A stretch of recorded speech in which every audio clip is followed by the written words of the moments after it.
my Dhamma friends, the very name Nalanda conjures up a picture of an ancient Mahavihara, which was not only a great seat of Buddhist higher learning, education, culture, but of Indian wisdom and spirituality in the ancient kingdom of Magadha in India. It was the very cradle of Indian knowledge. Education plays a very important role in the growth and development of individual as well as society. Education should nurture citizens to be ethical and mindful of the idea that the development of the individual will lead to the development of the society and to the family, to the nation and world at large. Personality development should be a conscious process whereby students should become aware of the complexities of their minds and should also understand how their instinct, desires, emotions, will, thoughts, and imagination could be understood and harmonized. This ideal of value education, which many educators have now begun to talk about, was achieved at Nalanda Mahavihara through the practice of the universal teaching of the Buddha. The making of man was the main theme of education in ancient monastic Nalanda University, which seems to be missing in the present-day education society system. It was mainly due to this that Nalanda attracted thousands of students, teachers from various parts of Asia, serving as a spiritual lighthouse and a center of intellectual exchange. As a result, we see significant role of and contribution of Nalanda Mahavihara to the dissemination of Buddha Dharma. Monks and scholars trained at Nalanda acted as missionaries, taking Buddha Dharma to Tibet, China, Southeast Asia, and beyond, about which we will be discussing in this conference. I'm sure the conference will emphasize the role of Nalanda's Buddhism core teaching, logic, compassion, mindfulness, and the Four Noble Truths in addressing the modern global challenges, that is conflict, ecological crisis, and the ethical degradation. And the friends and the fruitful deliberation would foster international cooperation in research and the study of Buddha Dharma. I once again welcome you and also wish the participants for a productive and enriching experience, enabling them to carry forward the spirit and legacy of Nalanda's wisdom. Chirang titthatu sad dhammo, may the sublime Dhamma endure for long. Thank you.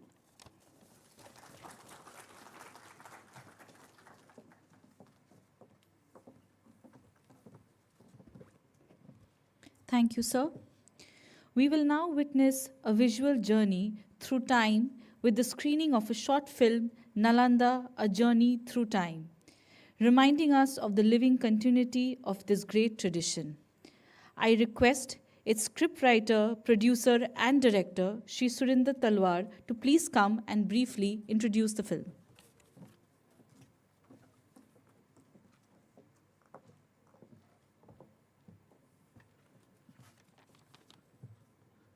Namo Buddhaya, Venerable Sangha, respected dignitaries, excellencies, esteemed scholars, and distinguished guests.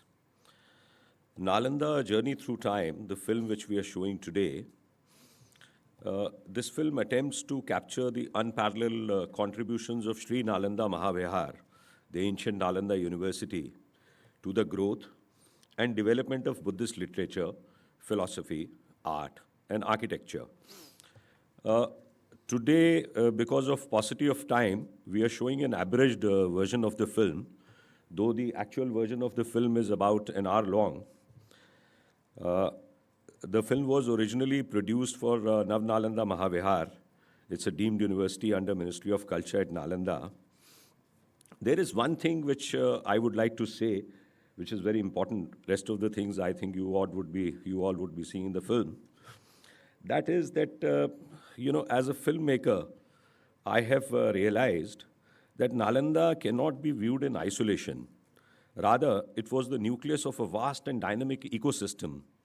Hundreds of surrounding villages sustained the daily lives of the monastic community.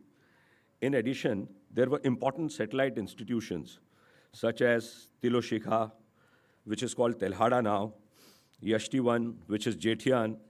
In many ways, the entire region of Magad functioned as an integrated Nalanda ecosystem. It is very important to note that the accounts of great Chinese monk scholar Master Xuanzang offers invaluable insights into this ecosystem. He spent about 5 years in Magad, but it is very important that out of these, he spent only 15 months at Nalanda. And he had spent around 3 months in Telhada and nearly 2 years in Yashtivana. So his quest for knowledge led him to various centers of learning across the region, where he studied under eminent acharyas. He also developed a close association with Jayasena, the chief abbot of Yashtivana monastery. Even today, the traces of this ancient ecosystem can be found across villages in Magad, in the form of archaeological mounds, scattered Buddhist sculptures. We are currently focusing on documenting this larger living legacy of Nalanda. We call this ongoing initiative, the Live Museum of Magad. Thank you all. Now I invite you to experience this journey through time. Namo Buddhaya. Thank you.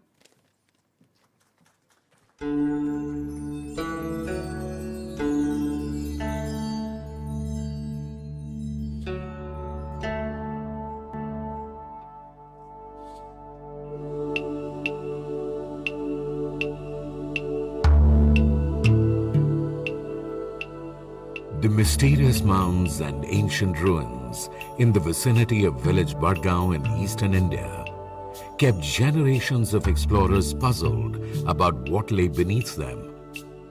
It was something of great importance for sure, but what was the big question?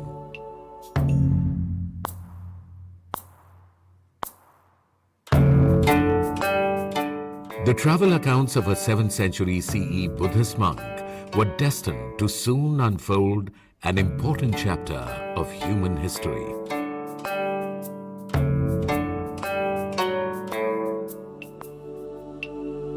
Based on the 19th century translation of the 7th century CE travel accounts of Buddhist monk, scholar and pilgrim Master Xuanzang, it was General Alexander Cunningham, the founding Director General of the Archaeological Survey of India, who, during his field survey of 1861-62, identified the mounds and ruins of village Badgaon with Nalanda, the acclaimed ancient seat of learning.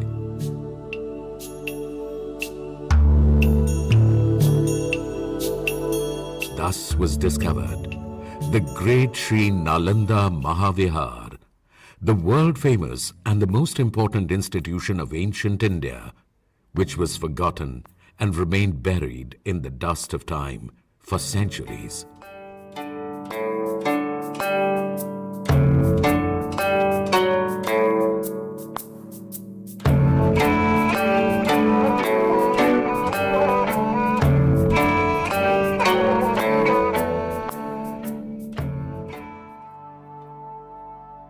The detailed accounts of Master Xuanzang about the glory of Nalanda created such a strong desire to unearth Nalanda that the seed funds for the excavations were arranged through Royal Asiatic Society of Great Britain and Ireland, despite Britain being in the midst of First World War. The excavation of Nalanda started in 1915-16, which was about half a century after its discovery. The challenging excavations for the next 22 to 23 years reveal Nalanda layer by layer.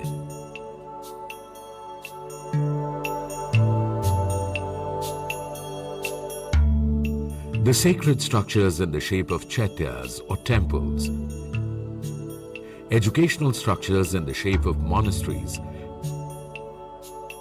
terracotta seals of Sri Nalanda Mahavihara, and exquisite pieces of art from a glorious past of India emerged one after the other.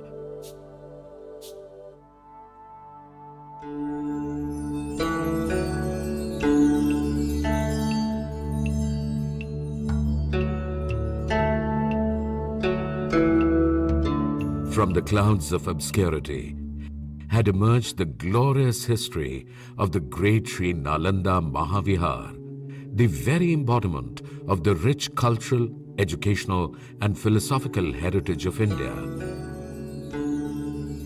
The remains of Nalanda mark the advent of systematic planning for a pedagogic establishment. Much ahead of its time, its university campus-like formation and expansion based on a predetermined master plan was seen for the first time in ancient and early medieval establishments.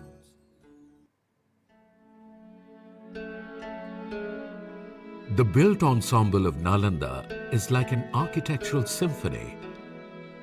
A row of vihars or monasteries as the residential cum educational infrastructure, and a row of east-facing chaityas or temples overlooking the monasteries to facilitate rituals and practice.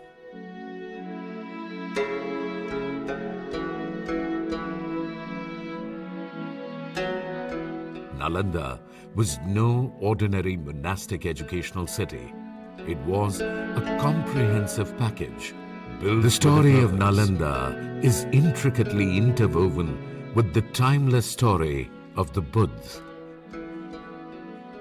His Sambodhi, or attainment of complete enlightenment at Bodh Gaya, his profound and universally relevant teachings which started at Sarnath, and his sublime wanderings in the Gangetic plains, along with his principal disciples, for the dissemination of these priceless teachings for the benefit of all sentient beings.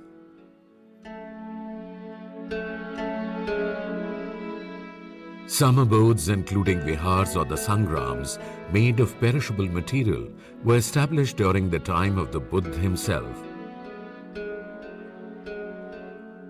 The monk communities practiced the Dhamma under the guidance of the Buddha for attaining personal perfection at these transitory abodes.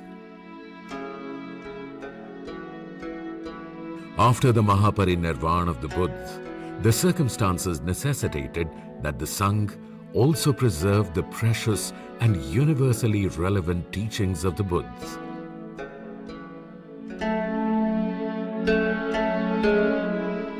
The teachings of the Buddha generated an Asia-wide movement of practice, evaluation and interpretation of his teachings codified in the Sutta Pitaka, which gave rise to the Abhidharma literature. The Abhidharma tradition led to different interpretations of the teachings of the Buddha, and the evolution of the Mahayana tradition of Buddhism, as also the emergence of new philosophical schools. Each school tried to understand and explain the teachings of the Buddha in their own way, emphasizing different aspects and drawing on different sources.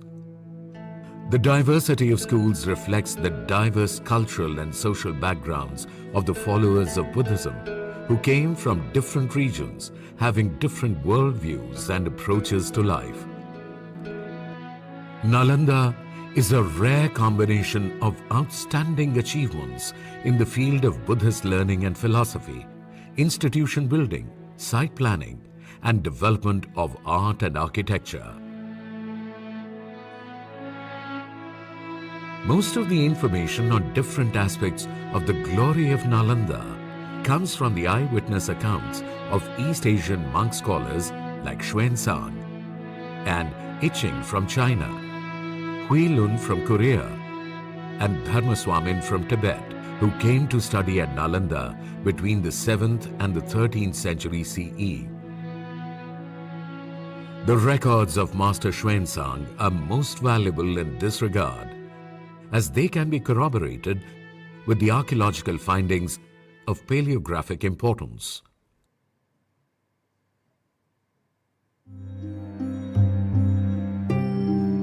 The journey of Nalanda started in the 6th century BCE as a Vihara where the Buddha had stayed and delivered important teachings, including the Nalanda Sutta, as has been mentioned in the Pali literature. Xuanzang in his travelogue has also linked Nalanda with the Buddha. Similarly, the accounts of Iching mention a root temple or Mulagandhakuti, designating the place where the Buddha had stayed. Even the Korean monk Huilun mentions the Mulagandhakuti at Nalanda. Based on the descriptions of Xuanzang, a mound at Nalanda was identified by General Cunningham as the place where the Buddha had stayed and preached the Dhamma in the 6th century BCE. This mound marked A in the map of Nalanda site made by him in 1861-62 is today the temple number 3 of Nalanda. This temple is rightly considered the focal point of Nalanda by the archaeologists. An Ashokan stoop built as a Dhamma marker in the 3rd century BCE is encased in the innermost core of this sacred structure.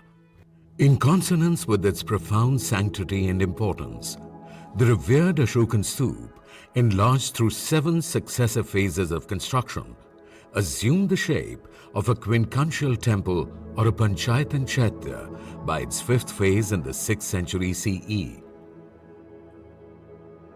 The mesmerizing beauty, grandeur, and the spiritual aura of this shrine in its prime must have been incomparable.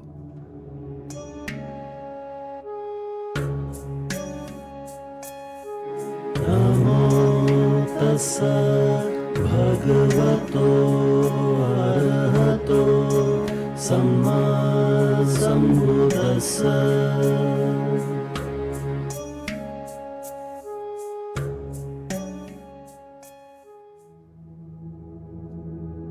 Though 23 centuries have passed since the inception of its first phase, the indelible past lingers on in the remnants.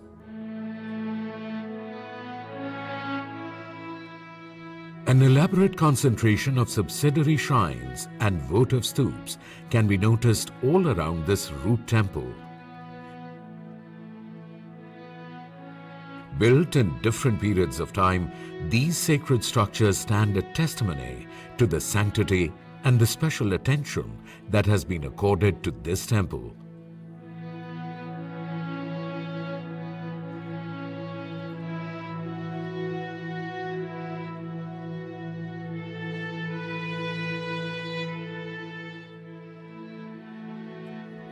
Some votive stoops of the 5th phase of the temple contained in their core bricks inscribed with the text of the Pratitya Samutpad Sutra, a key doctrine of the Buddha, which is commonly translated as the law of dependent origination.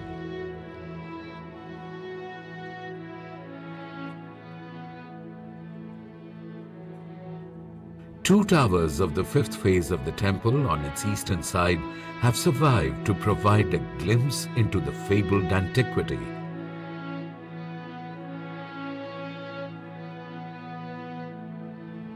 These towers were attached to the main inner structure by a high terrace, which was the circumambulation path.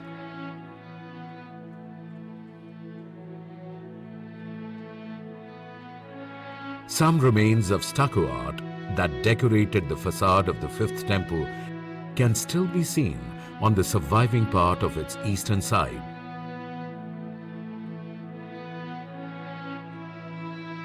Remnants of stucco art can also be seen on the surviving subsidiary temple towers.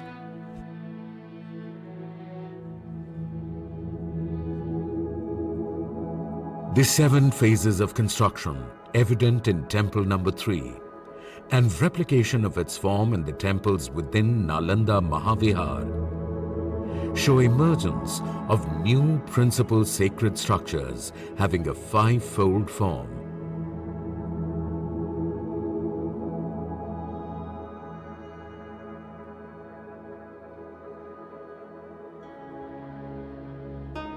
A reflection and representation of changes in belief system and emergence of elaborate rituals, this new form eventually replaced the traditionally dominant stupa.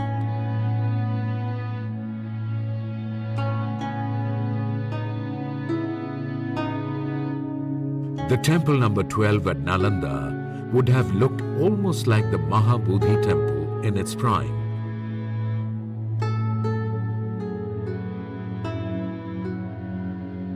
Built on a monumental scale as prototypes, the Nalanda temples influenced the architecture of Buddhist temples in most parts of Asia.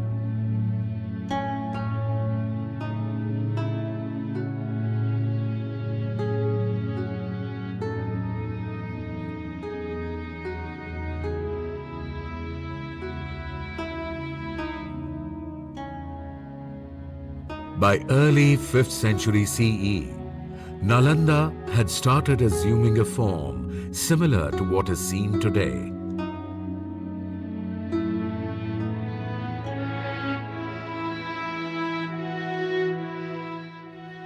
The Magadh region was the first known cosmopolitan study center in the world, having a number of monasteries operating as a network of educational institutions, with Nalanda as the nucleus and coordinator of this system.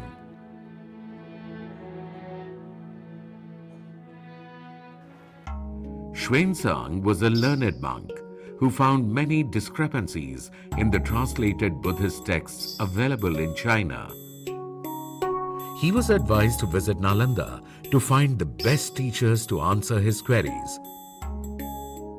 He reached Nalanda with an aim to study Yogchar Bhumi Shastra from the Venerable Shilbhadra, the head of Sri Nalanda Mahavihara at that time. He has given details about the fame of the erudite acharyas of Nalanda and also the system of admission for students and scholars. Thousands of eminent monks, well versed in Sanskrit, from different monasteries and countries used to undertake years of arduous journeys of thousands of miles for coming to Nalanda.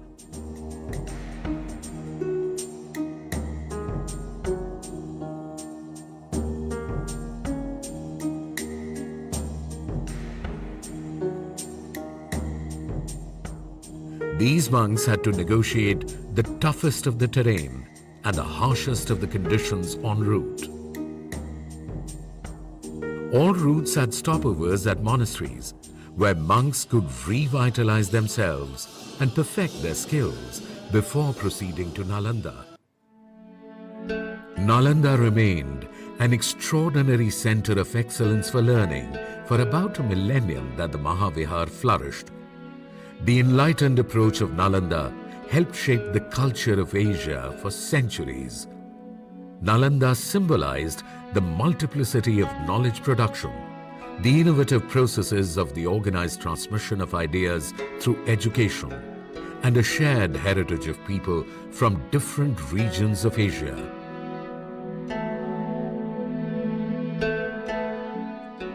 But the law of impermanence was also applicable to Nalanda, which declined and fell into ruin.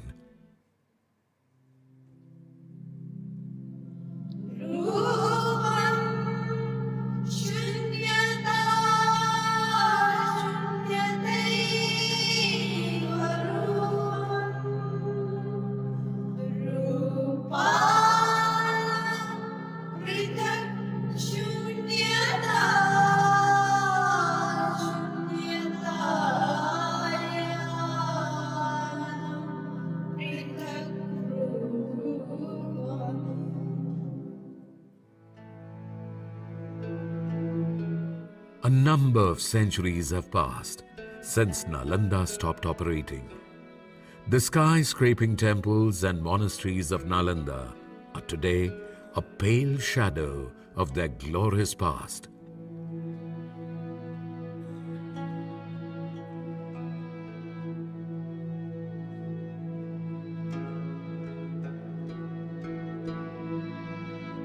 The rooms of these monasteries, which once housed the most brilliant minds of their time, lie in ruin.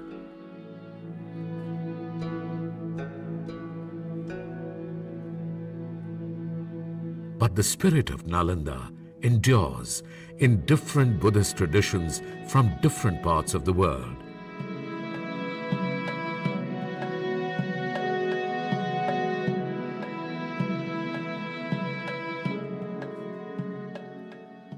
Although Nalanda physically it died, but in terms of legacies, it is still alive, so fresh, without any compromise. Logic, metaphysics, philosophy, psychology, epistemology, they're all retained. And it was very prophetic, it did happen. The ancient wisdom of India as the Vishwaguru, the world teacher, lives on in the glory and legacy of the great Sri Nalanda Mahavihara.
That was Nalanda, A Journey Through Time. I now request Shatsik Khenso Jangchup Shweden Rinpoche, Secretary General of International Buddhist Confederation, who is also a renowned Nalanda tradition practitioner, for his special address.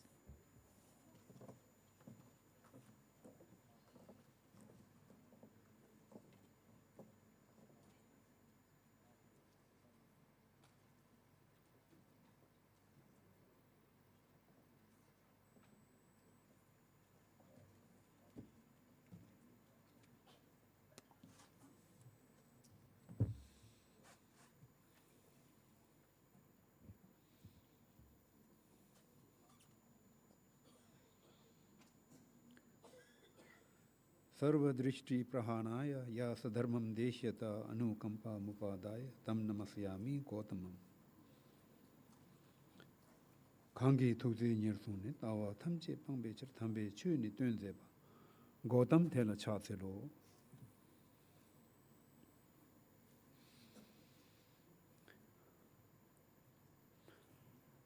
Venerable Sangha, Chief and special guests, distinguished scholars, and seekers of truth, we gather today to honor a name that for over 800 years was synonymous with the pinnacle of human achievement, that is Nalanda. Located in the fertile plains of Magadha, Nalanda was not merely a monastic cluster or a library of stone, It was the world's first truly international university, but more importantly, it was the great gate through which the light of the Buddha Dharma passed from the heart of India to the farthest corners of Asia. To speak of Nalanda is to speak of the intellectual backbone of the Mahayana and Vajrayana traditions that flourish today. The Buddha famously taught his followers not to accept his words out of blind faith, but to test them as a goldsmith tests gold. Nalanda took this injunction to heart.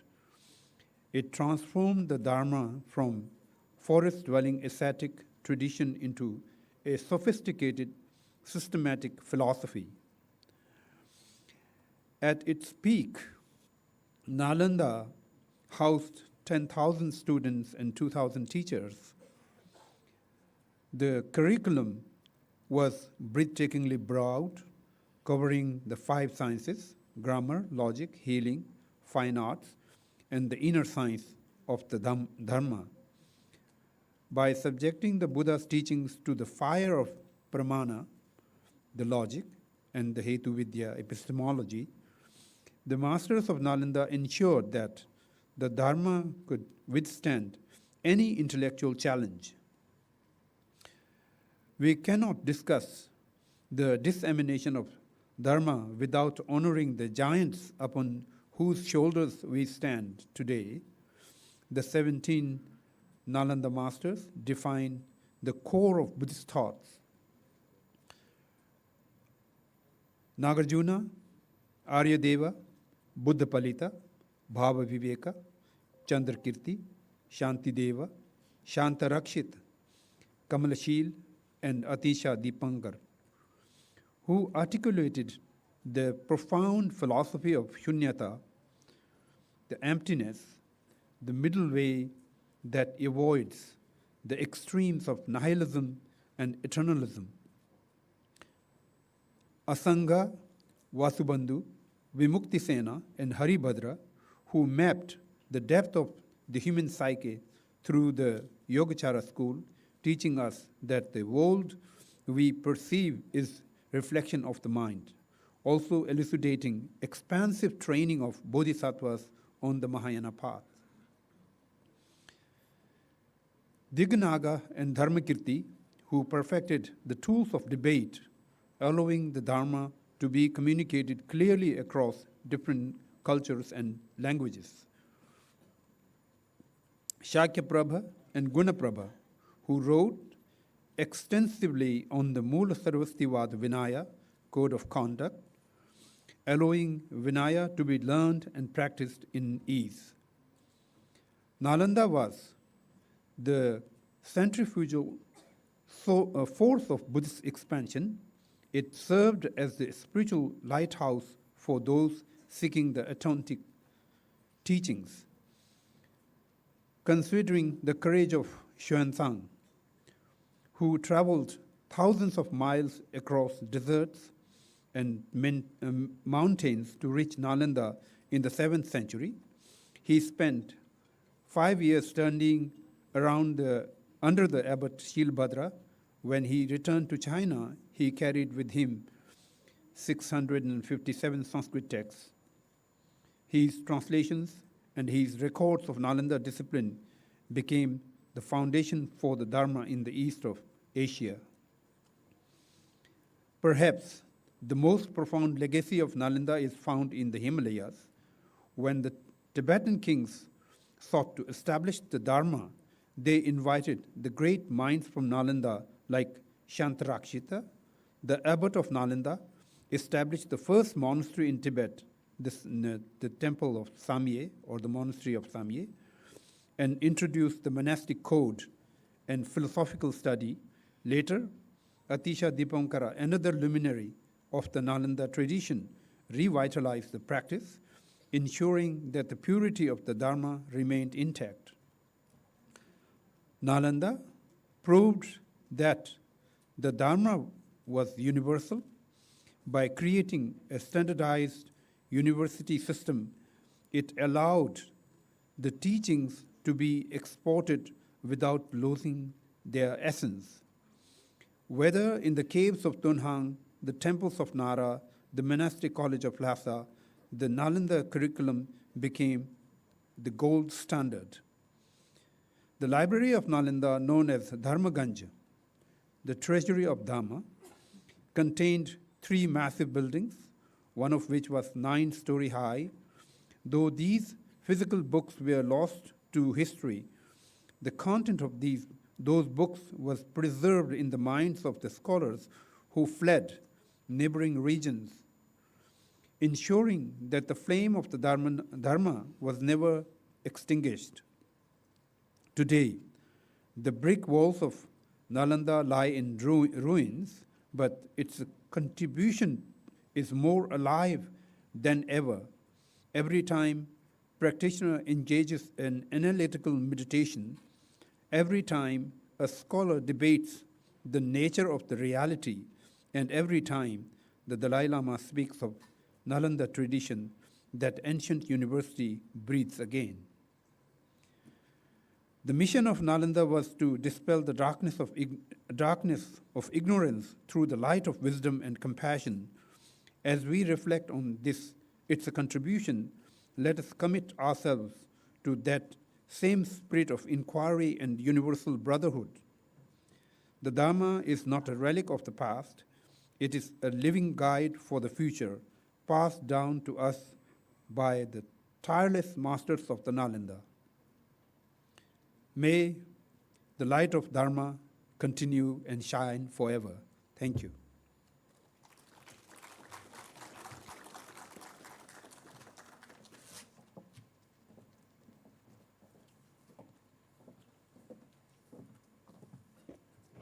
Thank you, Rinpoche. I would now like to call upon our keynote speaker, His Eminence Khetrul Jigme Rinpoche, President of Rigon Thupten Mindroling Monastery, which is the Padmasambhava Mahavihara in Orissa.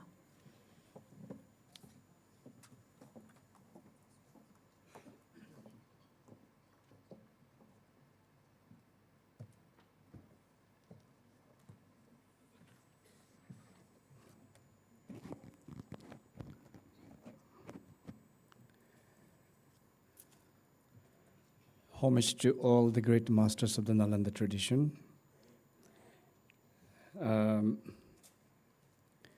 On this very special gathering of a one-day international conference on the contribution of Nalanda Mahavihara in the dissemination of Buddha Dharma. Under this title, I would like to first greet everyone, Khyentse Rinpoche, the General Secretary of the IBC, Shri Abhijit Haider, Director General of the IBC, respected Rinpoches, Khenpos, monks from all the tradition, esteemed guests, as well as our wonderful scholars from all the regions, also participants here. My most sincere welcome and namaste. So, talking about Nalanda, by the way, I truly appreciate the work of this short video on Nalanda. But at the end of it, we also come to understand, realize that Nalanda today is in ruins. So when we speak about Nalanda, it is not about the physical institute or academy that was once a glory. But today, we're talking about Nalanda, not in terms of this physical place, but Nalanda as the thought, philosophy, awareness, and the path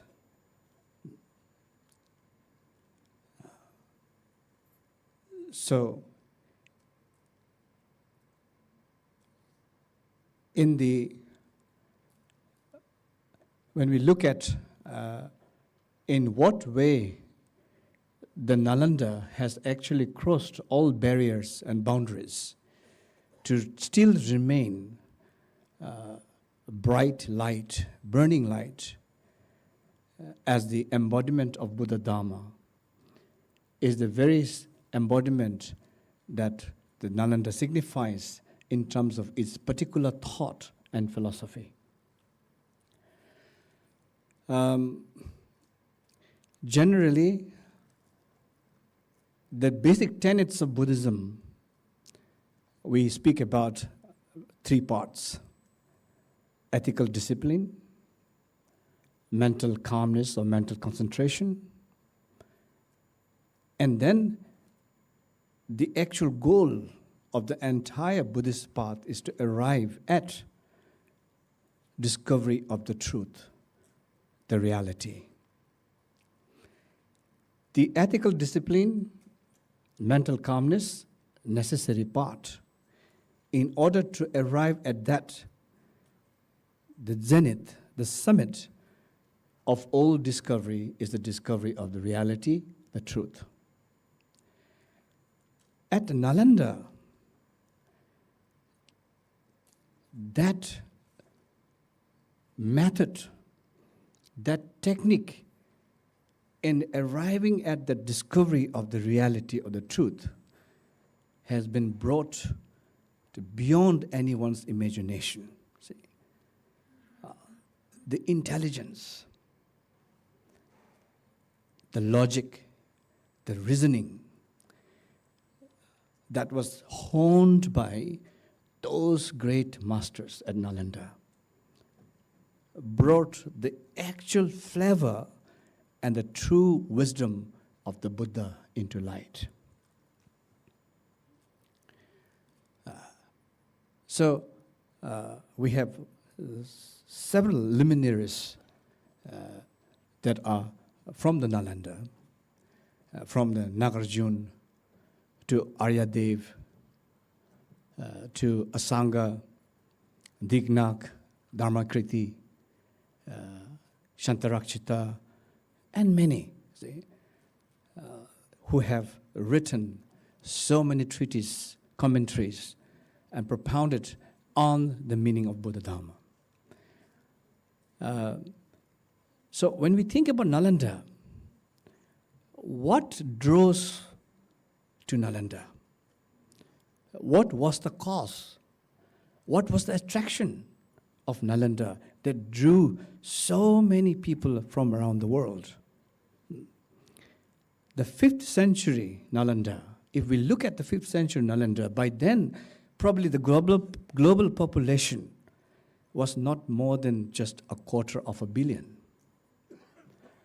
And that time, Nalanda housed at one time more than 10,000 resident students with 1,500 teachers. Today we are at 8 billion almost population. Looking then, we can say that it was actually a very big size of university that attracted people from all across the globe. The fact that one of the reasons, of course, was that the newly established religion, Buddhism, was already spreading like a wildfire. Another reason is also its all-inclusiveness, open to all, the study of Buddha Dharma that was offered at Nalanda, open to all. The spirit of openness was very much alive in Nalanda. Third, its reputation of the teachers, great, excellent teachers and scholars.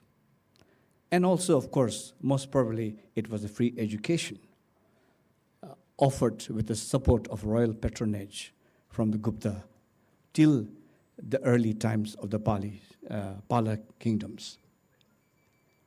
So combination of all this factor Nalanda became the universal place or universal ground for academic excellence.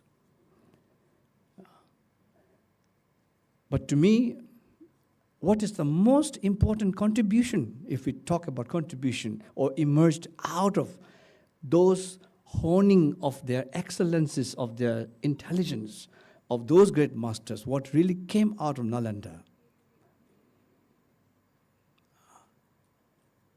is the freedom, intellectual freedom, academic freedom, unique to the spirit of Nalanda that was not found anywhere else. These academic freedom and intellectual freedom made it possible for the scholars to bring everything into question. Nothing is left uninquired. That provided a ground, a space for inquiry with reason, logic, common sense. Inquiry into everything. To the point it inquired into the self. The self is not left untouched. The notion of self, concept of self.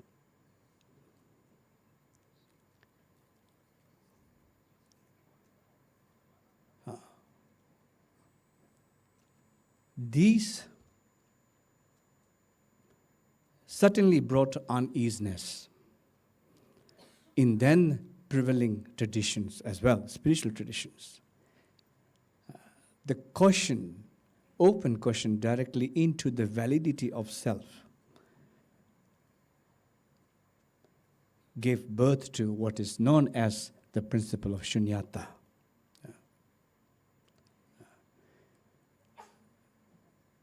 And that is directly in contradiction to then the prevalent system completely based almost on faith, belief-based system, and now reason-based system.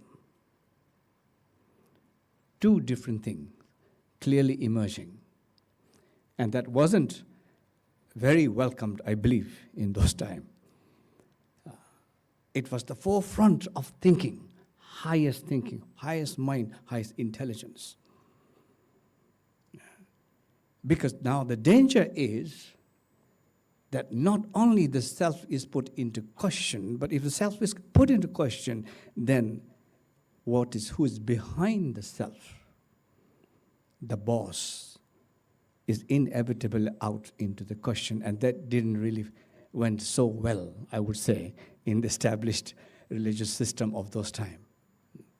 And unfortunately, I think that may have been one of the real cause of the fall of Nalanda.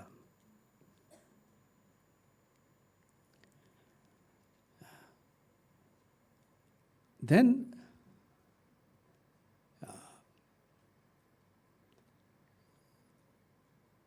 the principle, the concept, philosophy of shunyata, established through reason, logic, and common sense, not by force, not by emotional blackmail, by truth, reality.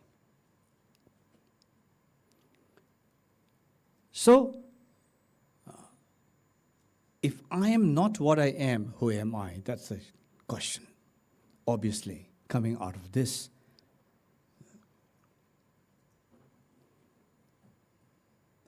That is a valid question. What Nalanda contributed not just stopped at the revelation of the Shunyata principle in its full form, but also gave birth to the foundation of Karuna.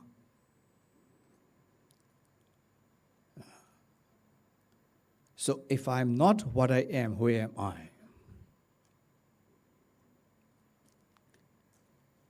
I am a temporary being. Interdependence, interrelation, product of interdependency, product of interrelation. Therefore, nothing lasts forever. As we are temporary being, product of interdependency, interrelation, therefore, our well-being directly dependent on others. As our well-being dependent directly on others, it is our ethical, mutual, moral responsibility of take care of others for our own benefit. That is the foundation of karuna. See?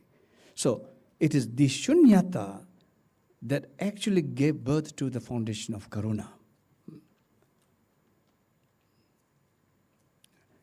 Today, in the midst of all this global unrestness, taking things for granted, with mindless greed, exploitation, the world is truly facing its biggest challenge today, falling apart, many gaps.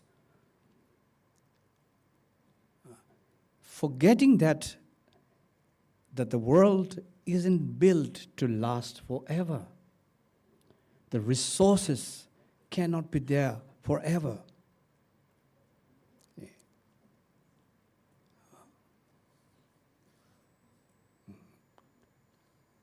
Thus,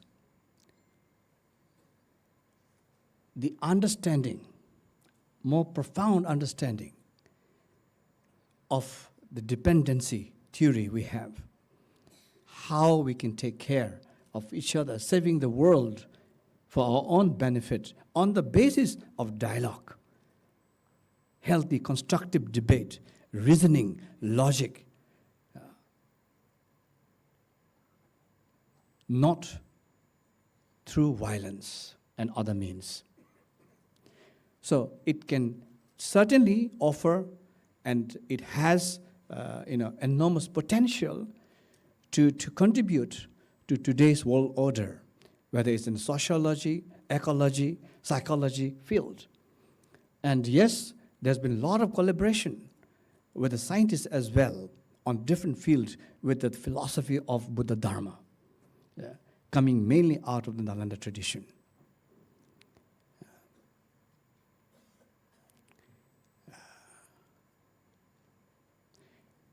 So not taking too many times this time,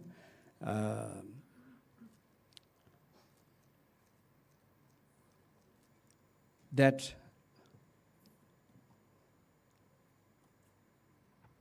these incredible masters of Nalanda are actually responsible for keeping the flame of Dharma alive today around the world. What is now called as Tibetan Buddhism wouldn't ever exist without contribution and founding of these great masters of Nalanda, and then throughout across the Himalayas as well. See? Today, when we look back, the best proponent of Nalanda thought and philosophy in a very living form is none other than the 14th Dalai Lama. We can safely say Nalanda is the Dalai Lama. The Dalai Lama is the Nalanda.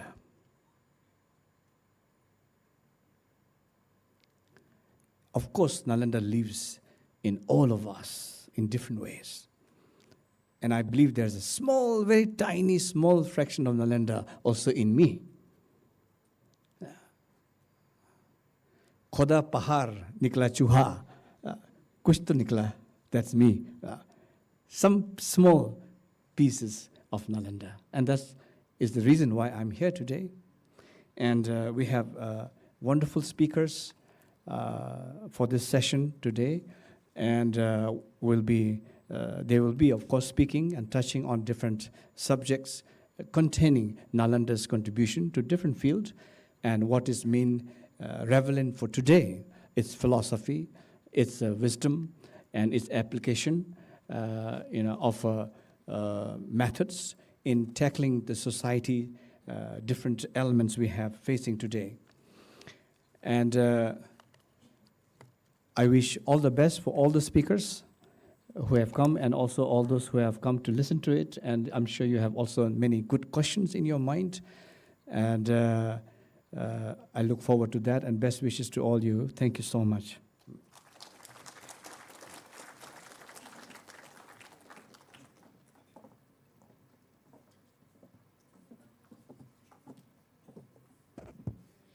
Thank you, Rinpoche.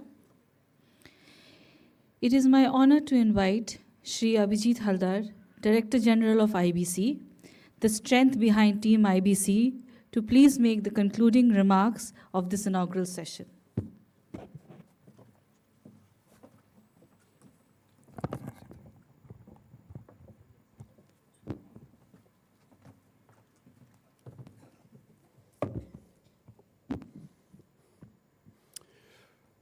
Namo Buddhaya. Good morning, Tashi Dilek. Most respected Venerable Gyattrul Rinpoche Ji, most respected Venerable Jamshik Choden Ji, members of the Sangha, Venerable monks and nuns who are here today in this hall, speakers who will perform during the course of the day, their moderators, academicians, scholars, representatives of the diplomatic community, many of who are here. I'm thankful for your presence because your support means a lot to us. Friends of IBC and also representatives of the media.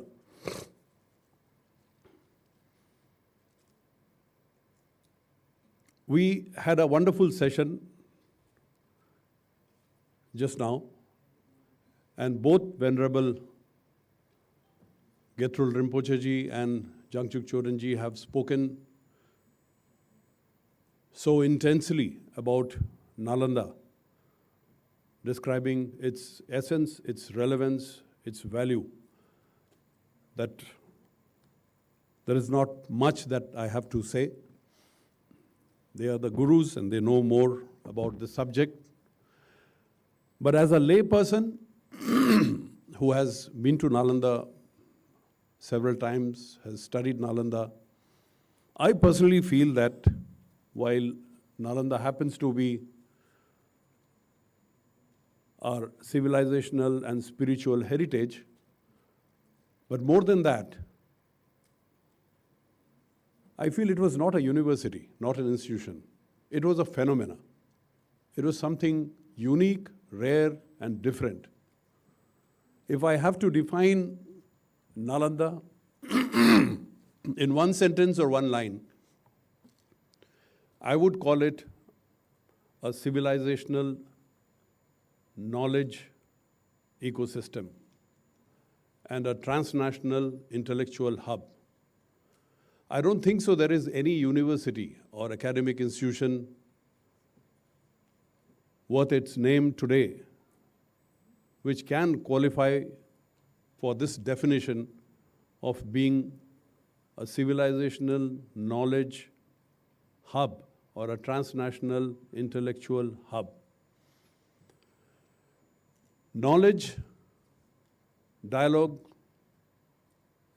and openness, as both the Venerables mentioned, were the core principles of Nalanda's system of education.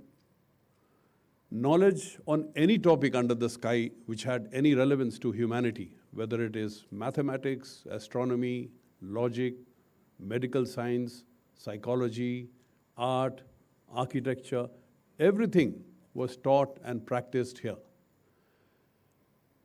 And it was practiced, as my previous speakers mentioned, in a very frank and open atmosphere, with reasoning and logic, without any dogmas, without any inhibitions, without any biases. That was the beauty of Nalanda. No wonder at a time when communication was virtually impossible, the news of Nalanda spread far and wide, and people came from Korea, Japan, China, walking for weeks and months, professionals, experts in various fields, various subjects. They came here with their knowledge to share their knowledge and to make themselves realize that what they have in terms of their knowledge is not sufficient, is not enough. There are other counterparts who are specialized in the same field who have a lot of knowledge which these people don't have. So coming to Nalanda, they gained tremendous knowledge through debate and discussion in an open and frank manner, and went back enriched and academically enlightened. But most important is the aspect that when they went back, they carried back an important message. And the message is that which emanates from Nalanda, which is that knowledge grows and evolves when there is a convergence of minds. Knowledge grows and evolves when there is a convergence of mind. And this is very important in today's time when you're looking at the activities taking place, the war and the conflict around us. If there is a convergence of mind, there is an enhancement of knowledge, which further brings in clarity, transparency, better understanding, and can enable you to do away with conflicts and war. The war and conflict, as I talk here, I'm sure there are some missiles which are up in the air and probably some casualties occurring in some part of the world.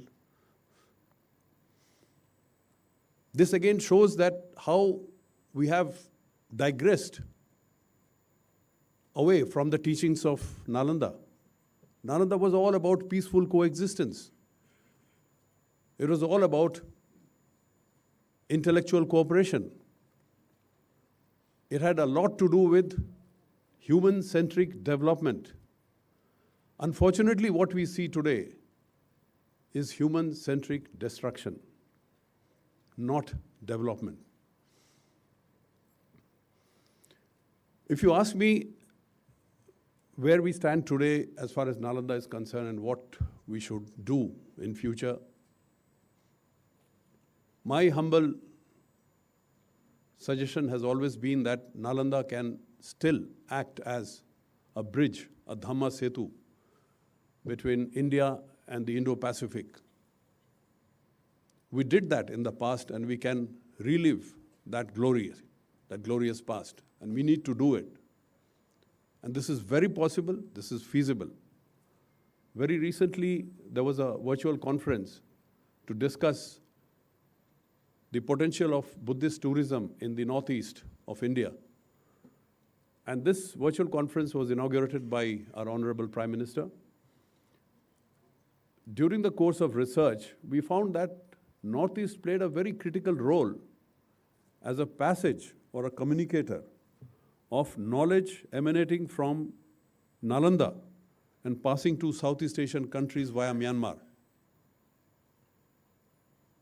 So we need to relive these old times and bring them to reality.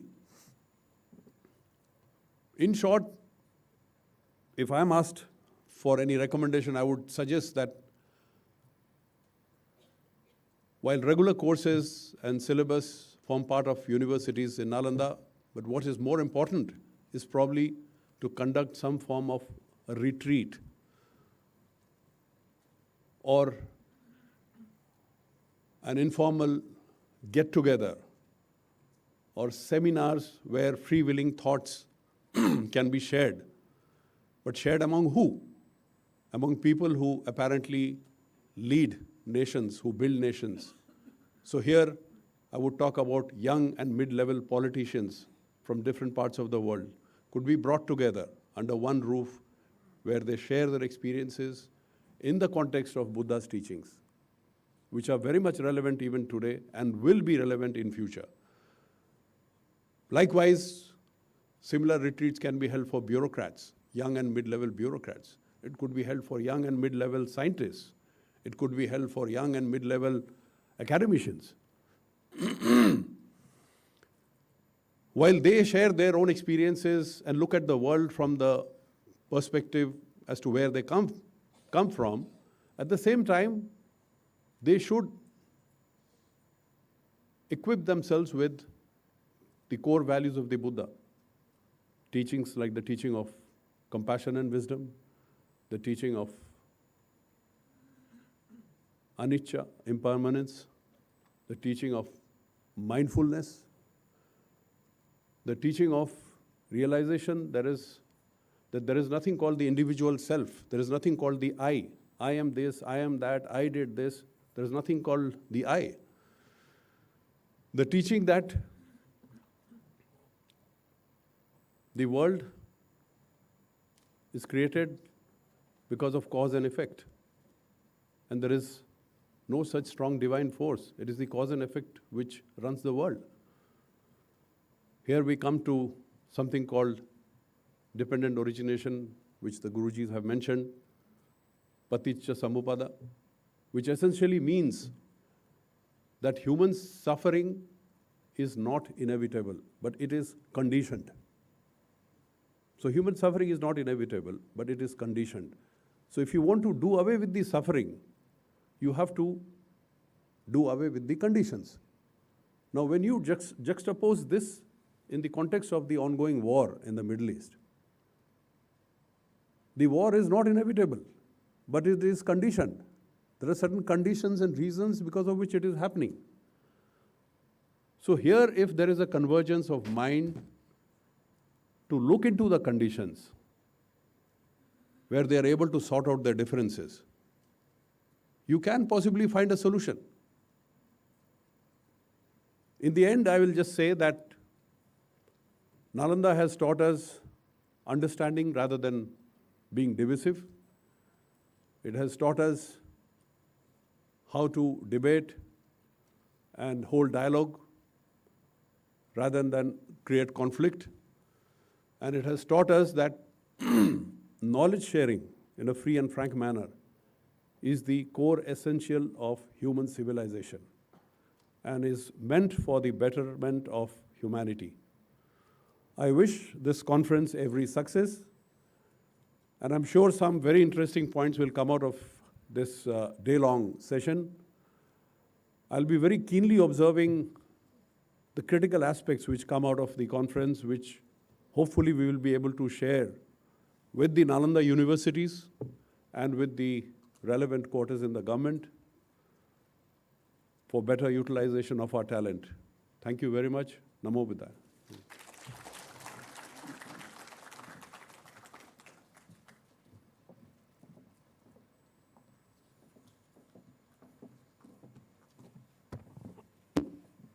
Thank you, sir.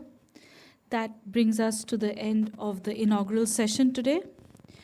While we set up the stage for the first conversation today, please enjoy an IBC production on exposition of Holy Buddha relics in Kalmykia, Russia.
Moving on from the ceremonial segment to a more intellectual interaction.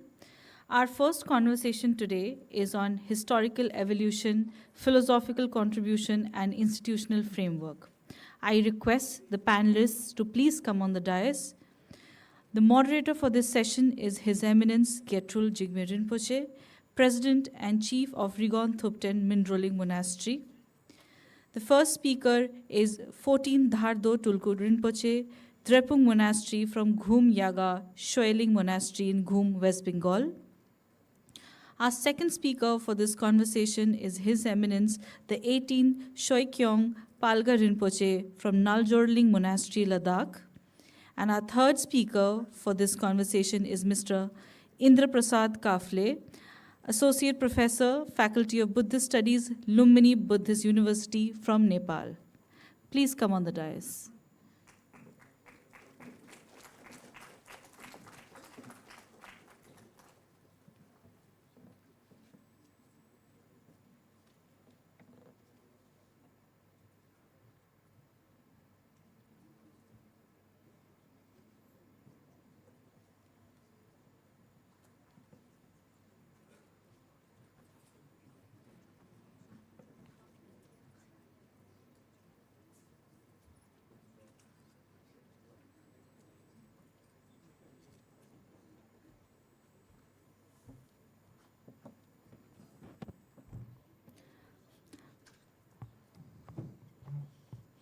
Over to you, Rinpoche.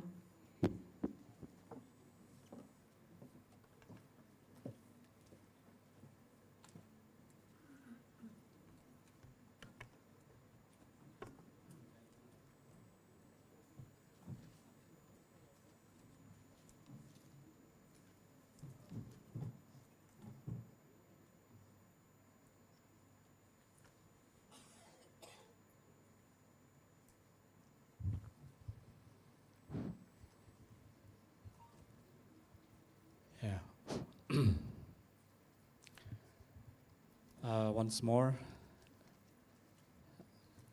good morning, everyone. My name is Jigme Rinpoche. I'm a spiritual head of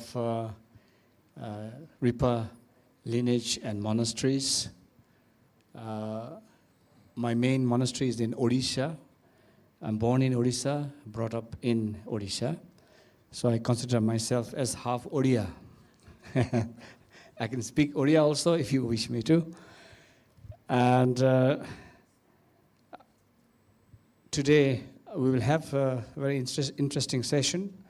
And I'd like to give a brief introduction to our speakers here. And Dhardo Rinpoche, very welcome to our session today. And I believe you were raised and lived in Ghum, in part of Darjeeling. And I remember as a schoolboy in Darjeeling, I visited many times Ghum Monastery. A very beautiful place and very old monastery. But you also have studied all the philosophical, academical courses at Drepung, is that? And you're also on the way to Geshe Larampa. And my best wishes to that. I welcome you to this talk. Thank you. And Palga Rinpoche, we know from each other for so long time now. And I've also known your mentor, Wangdur Rinpoche, quite many years before. And you travel a lot and carries many of the Buddha's messages across the world. And I'm more than happy to welcome you again. Then Dr. Kafle, professor from Lumbini University of Nepal. अनि धेरै स्वागत छ तपाईलाई. And I have spent a lot of time in Nepal. Especially I did my Buddhist college years in Bodhanath. And also my but my ancestor were also very much part of the renovation of Bodhanath Stupa and Shambhunath Stupa Shakyashri, my great-grandfather. So I'm also very much in connection with Nepal. Very welcome to this session. So first of all, I'd like to just begin one question for all of you. You can all speak about it. What is Nalanda for you? You can, you want to begin? Just, yeah, please. Good morning, everybody. Thank you, Rinpoche, for your very kind introduction.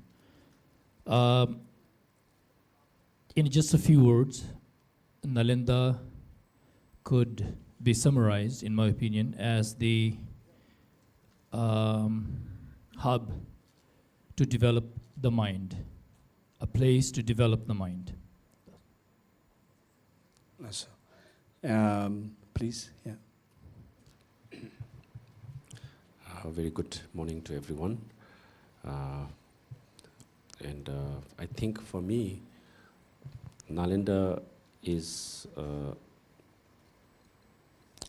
a center of not just learning, but as a place or an inspiration where, you know, we can all sort of relate in terms of gaining insight and in terms of learning how to weigh the right way of living and also to deal with everyday problems, you know, in a very sort of gross sort of way. But apart from that, I think in terms of very subtle knowledge also, I think Nalanda is the sort of the esteemed, sort of prestigious center of learning where everyone we can take inspiration from. Okay, thank you. Yes.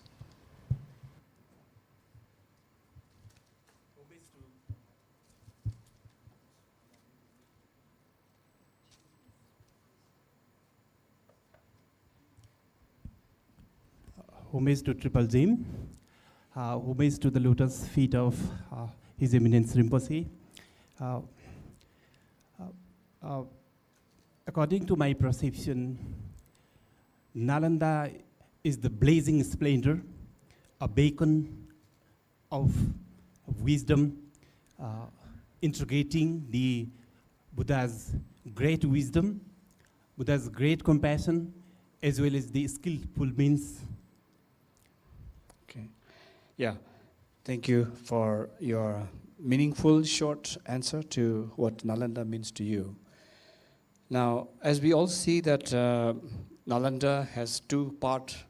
One is the historical, the physical part of institution, university, or convergence of mind, as Sri Abhijit has said. It's a phenomena, for sure. But today, the Nalanda lives in thoughts, philosophy, and the lamp of Nalanda is lighted in several monasteries, whether Tibetan or across the Himalayas monasteries. The Nalanda thoughts and the academical excellences are the basis of study, and there's an enormous curriculum based on that going on in all the institution that follows the Mahayana and Vajrayana path. So, according to you, Dhardo Rinpoche, which work of Nalanda masters really made an impact, effect into your own personal growth of understanding Dharma, let's say?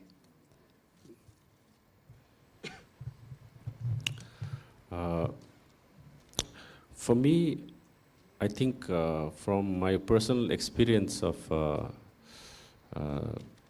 studying on texts from different Nalanda masters, I think there are so many masters, you know, who I can like say that has made like some form of impact in my life. I think starting from, I think, when I first heard that, the concept of zero was invented by Aryabhatta, also from the 5th century Nalanda master, I think, it was something extraordinary, because that is the fact that, scientific, inventions, scientific sort of progress can be made because there is the concept of zero. Otherwise, mathematical equations would not be possible at all. So that is from the start. But apart from that, from my own sort of, I think, spiritual and understanding and intellectual sort of growth, I feel like starting from Asanga, who was one of the main masters who was instrumental in creating or institutionalizing like the concept of the Yogacara school of thought, which I was very much inclined to when I was very young at that time when I was studying in my university. So, and from then moving on, I think the great Arya Nagarjuna, who also made a immense sort of impact on the understanding of the reality or shunyata, which something that I have been very much interested and something that is very much sort of instrumental in understanding the reality of the world. So I think those two masters, Asanga and Nagarjuna, who are also considered to be the chariot blazers, trailblazers of the Yogacara school of thought and the Madhyamika school of thought, I think those two were one of the most prominent masters who made an impact in my personal growth and my spiritual growth. Yeah. And how do you feel relevant today of this basic philosophy of shunyata when applying to the real world? Yeah? The conflict and the situation, outer, internal, that we face on the daily basis. How does you feel that the philosophy or practice of shunyata comes into actual play? In how practically it comes into play? I think it is very challenging, for us to think that it is like, it's not an easy task to understand a concept from ancient, like India, like more than 2,500 years ago, and then try to sort of implement it in this everyday world, the current world that we live in. But I think, that is the main thing about it, because everything in life, there needs to be a balance, and we are all facing this conflict between spiritualism and materialism, which is in fact the fact that we are all suffering from the problem nowadays we are suffering from. That is one of the main sort of problems. And I think for me, the concept of emptiness is, again, very much similar to a lot of understandings of science also, including the concept of that our brains, our very thoughts can change in a very simple way. Emptiness doesn't mean that it has to be very, very at the very subtle level and something that even common people or lay people cannot understand. It is not just restricted to scholars and educationalists, but it is a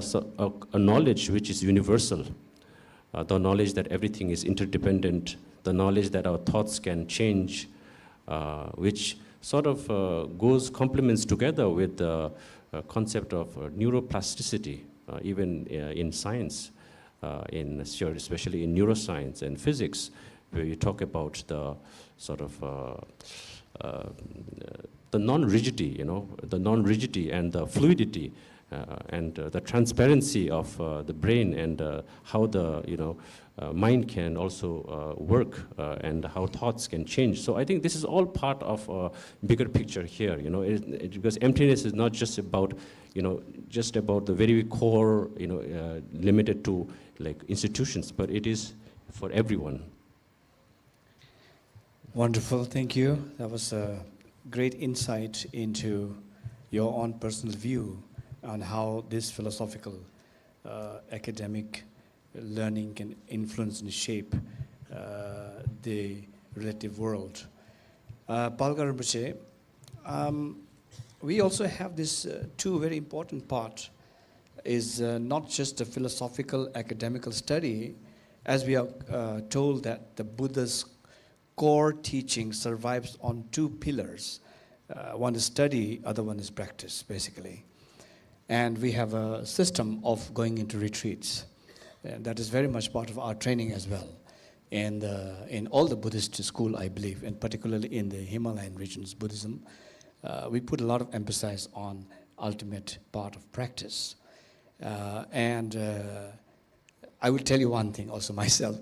When I finished my master's degree in Buddhist philosophy, at that time I thought that, oh, I know everything. And I had that ahankar in me that now I can teach the world. Then I went to my teacher, my Guruji, and told him that, oh, I'm ready to teach the world. I know everything. And my Guruji told me that, you know nothing.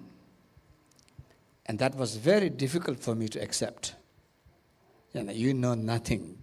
Because whatever you know is in the head. It has to still make a journey to come to your heart. That the knowledge has to have a journey to become wisdom. So, with a broken heart, I had to accept that new reality.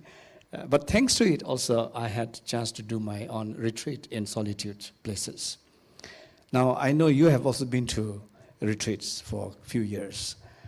And I'm sure it's very important. So, what did you do in retreat? Besides sleeping or Eating.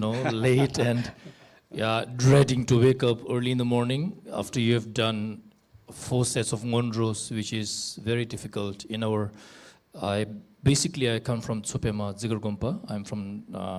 I live in Ladakh right now. I'm from Ladakh, but in our Zigar monastery's lineage tradition, we have to accomplish 4 sets of ngondros before even getting a mention of shamatha or one of the 6 yogas of Naropas.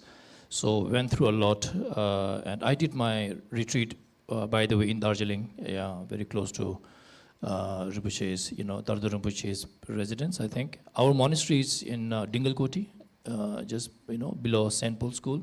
So I was there for. I think, sorry to break in, but I think we are all having something in common. Is Darjeeling? Yes. Because my uncle was Tukse Rinpoche. No. And I spent a great deal of time in Daligomba also. So so there I did my 3 years and 3 years retreat. I would just like to add one thing on what Dada Rinpoche, you asked him about the Nalanda masters and which one made a very big impact. I would personally, of course, like Dada Rinpoche said, there were many great masters from Asanga to Vasubandhu to Nagarjuna to the northern gatekeeper, the great Naropa, and of course later on Atisha, without whom we won't be here. But personally, to me, one great master who made a lasting impact ever since I can remember is Shantideva, Shivala. And his amazing story of being a prince, having met a Dakini, I think, very early on in his life, and having accomplished Manjushri Sadhana, and coming to Nalanda, and being called a Busuku, Bhukta, Susta, and I think, what is the third one? Kuchiwa. Bhukta, Susta, and Kuchiwa. Basically, eater, sleeper, and walker, going to the washroom, right? So that's what some of us do actually in Shedras and, Dubdras. We don't apply ourselves as earnestly to our practice or to our study as we should be. We fail to appreciate the shortness of time, how precious, time is. So I was also a small Busuku when I was studying in Dzongsa Sheda, currently Deer Park in Bir. So Dzongsa Khyentse Rinpoche is a big inspiration to me, and I received a lot of teachings from him. But Shantideva really did make a big impact. And as Dardar Rinpoche was mentioning about the teaching of Shunyata, and Girti Rinpoche asked, how applicable and practical is it in today's world to convey the message of Shunyata to the common person in this, relative world, which is very difficult, to be honest with you. That's why I think, personally to me, Shantideva is a great source of not only inspiration, but also a great message that I, time and again try to convey to the world. all the, 9 chapters or 8 chapters of the branches of Bodhisattva, how to apply yourself, the 5 paramitas, becomes so applicable. Obviously, then afterwards, when you reach the 9th chapter of emptiness, it is a bit difficult to convey to people what it means. But once you build up the knowledge, and once they have been inspired to become a moral and ethical person, and not only study the teachings, but also live the teachings, then Shunyata becomes a bit more easy to understand. But coming back to your question, Rinpoche, I didn't, do that many years of retreat or that many years of studies like our eminent Geshe-las, especially Geshe Larampas, whom I call Chalta Firta, library, like walking libraries. The Geshe-las and Khenpo-las, we have a few of them here. They're basically, walking libraries. You can ask them any question and they will be able to give you the exact answer to any philosophical question. And I haven't done not even 10% of what they have studied. At the same time, you mentioned Wangdo Rinpoche from Tsopema. He did more than 18 to 20 years in retreat in the caves of Guru Padmasambhava in Tsopema. I did 3 years and 3 months, maybe a few extra 2 years of retreats, so nowhere near accomplished. But with the limited knowledge and the experience that I have, as you rightly mentioned, initially we spent, depending on the tradition that we live in the Himalayas, and depends on which monastery, even within the lineages, the monasteries have their own, sub-traditions, right? So we start with studying the basic texts, grammar, etc., and then start with something simple or fundamental, like the 37 practices of Bodhisattva, Gyasilale, or Junju Bodhisattva Charavatara, and so on. But later on, the challenge is when we enter retreat, how to assimilate those teachings into your heart, as you say. And that is, I think, a very crucial aspect, because later on, when you venture out in the world, which is our duty as followers of the Buddha to spread his teachings, we should not only speak from our mouth, but we should be speaking from our heart. And that is a very, I think, challenging thing to accomplish. But that's, I think, what you learn when you do years of retreat. That's what I learned. I didn't see, if you ask me, did I see Chakrasambhara in front of me? If I saw Vajrayogini or Guru Thakpo, I didn't see them. I saw them in my dreams, but not directly. Otherwise, I wouldn't be here right now. I would be somewhere near Mount Kailash, and But yeah, the important thing is, the challenging thing is how to assimilate the theoretical teachings into your heart and then to convey this to the world. And I think this happens during retreat. So during retreat, we do a lot of things, as you asked. We do ngondro, we do deity practice, we do a lot of yogas, especially the 6 yogas of Naropa, Tulkur, Tumo, etc., etc. Yes. Now, but yeah, I think the one thing that you learn is how to assimilate the theoretical teachings into your heart, and later on, when you finish your retreat, how to convey this to the world. That's a very detailed part of what you did in retreat, and very personal. I think that's very helpful. Now, coming to Dr. Kafle, Professor Kafle. Kafle is the right word? Right way to say, pronounce? So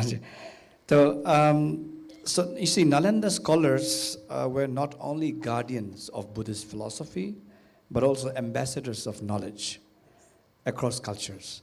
So I would like to know, in what particular way the Nalanda scholars and their thoughts and their writings has actually influenced and shaped the Nepalese Buddhism? Thank you, Rinpoche. I would like to categorize the Nalanda wisdom, the Nalanda knowledge tradition, into 7 categories. And that wisdom is very relevant for today's world. One is the linguistic intelligence. We can see the vivid and the vast linguistic dimension in the treatise of the Nalanda Mahasiddha, the treatise of Asanga, Vasubandhu, Santidev, and the Tattva Sangra of the Santaroxit, as well as the Atisas Dipankar Trimagyan. This is the linguistic intelligence, and the second one is the logical, rational, the mathematical intelligence, and that is Nalanda is a still radiating the wisdom of the logical empiricism, the linear mode of thinking, but not only the linear mode of thinking, thought pattern, but Nalanda tradition integrates the linear as well as the metaphoric. That is the practice. That is the Adhigam Parampara. As well as the third one is the musical intelligence. Nalanda Mahasiddha, we can see the very brilliant expression of the realization through the music, Charya Geet, Charya Sangi Geet, and the other songs of the realization. We can see the musical intelligence in the Nalanda legacy.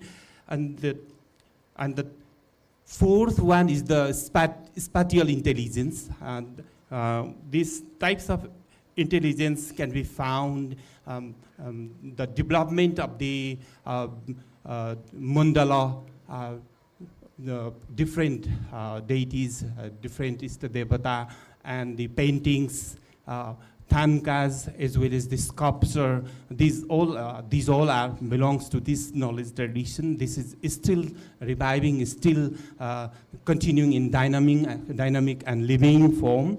And the fifth one is the bodily kinesthetic intelligence. We can see the epitome, the climax of these knowledge traditions throughout the life of the Guru Rinpoche, as well as in the ceremony in the Nalanda, Mahapandit Santidev also demonstrated such types of magical current, and the ritual current embodying the philosophy as well as the philosophy of the well-being is incorporated in such types of current, in such types of dimension. And the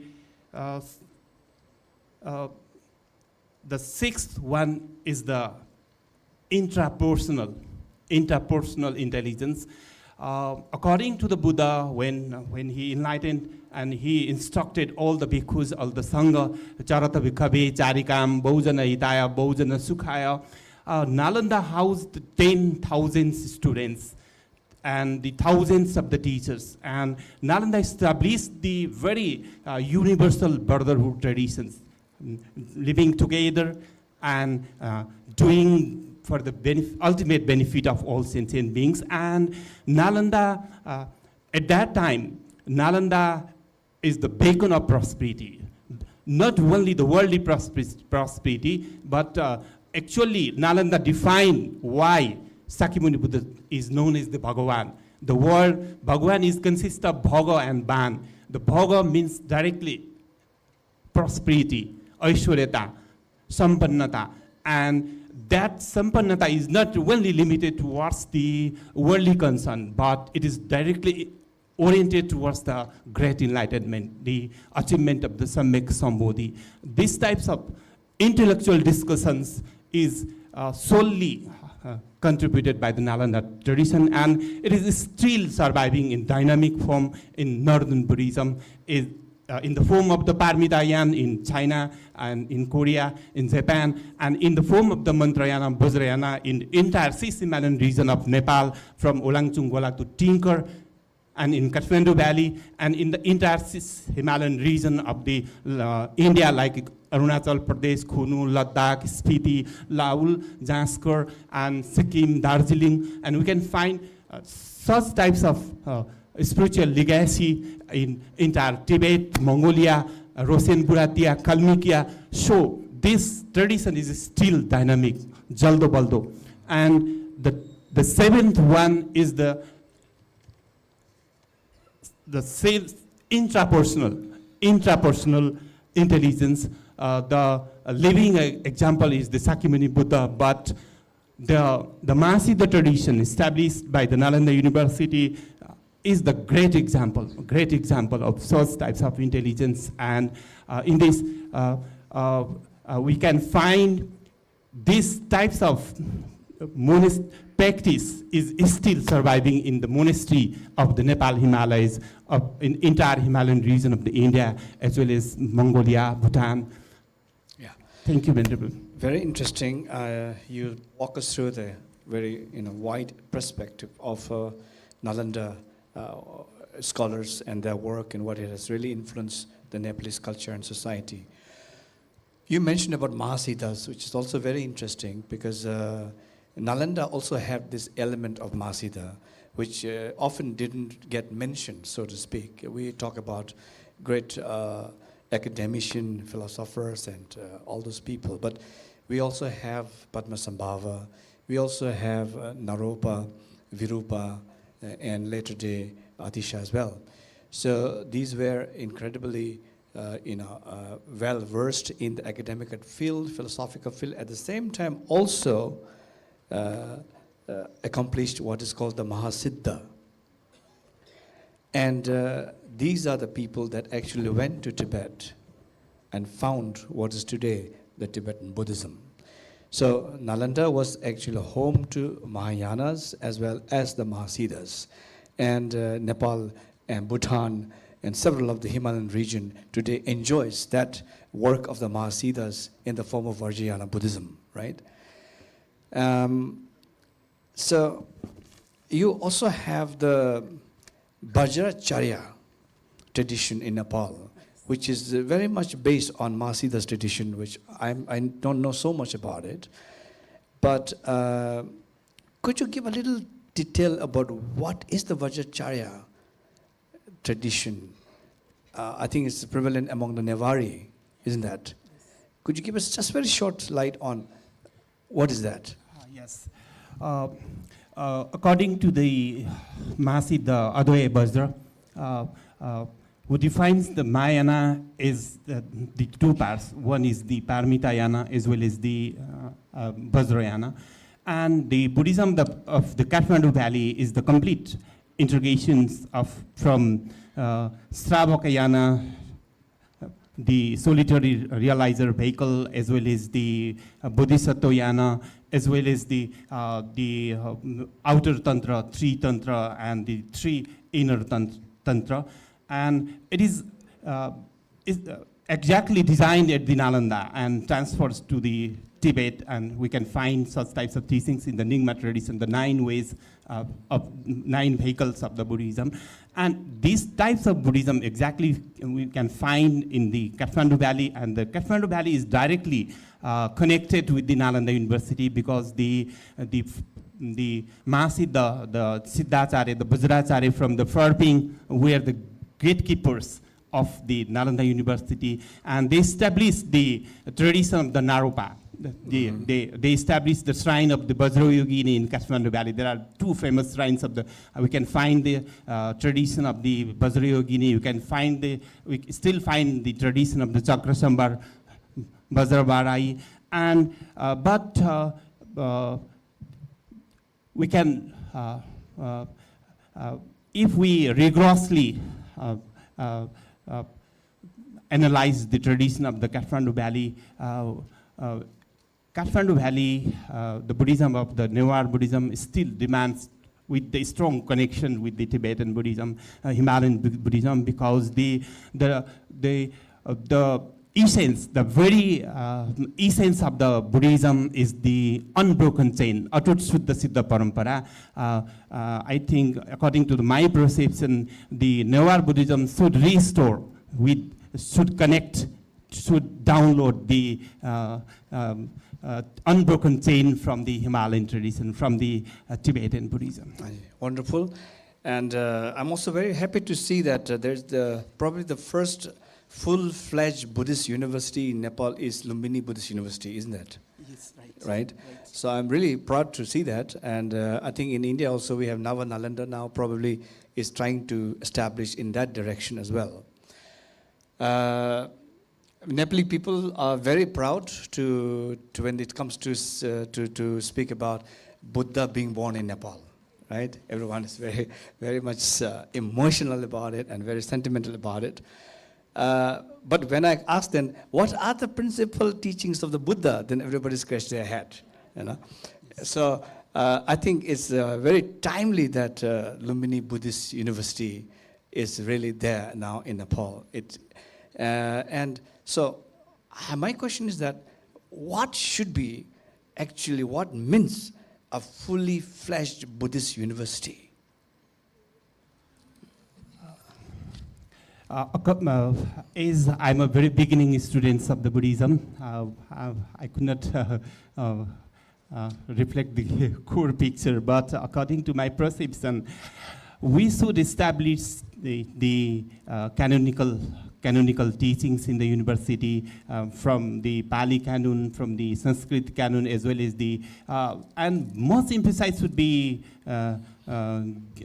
give towards the Buddhist tradition, because all the teachings are preserved in Buddhist tradition in very dynamic form, in very living form. So we should emphasize to re-establish such Buddhist tradition in Lumbini Buddhist University, as well as in this modern era, the modernism is completely failed. It is now outdated, old-fashioned, as well as there are very shortcomings in the post-modernism. So Buddhism is the most suitable mode of being, most suitable Welten Sang. So we should incorporate the Buddhist way of living to teach academically in the university, so we can re-establish the teachings in the sacred birthplace of the Buddha. Yeah, wonderful.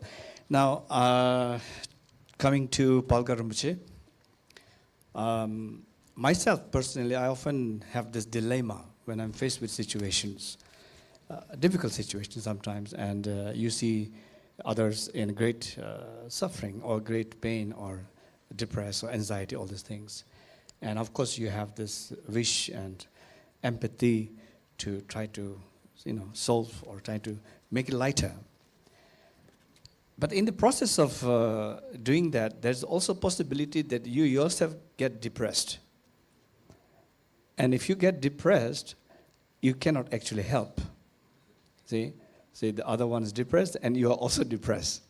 So in that kind of situation, how does understanding of shunyata applies, that you are not overwhelmed by just compassion on the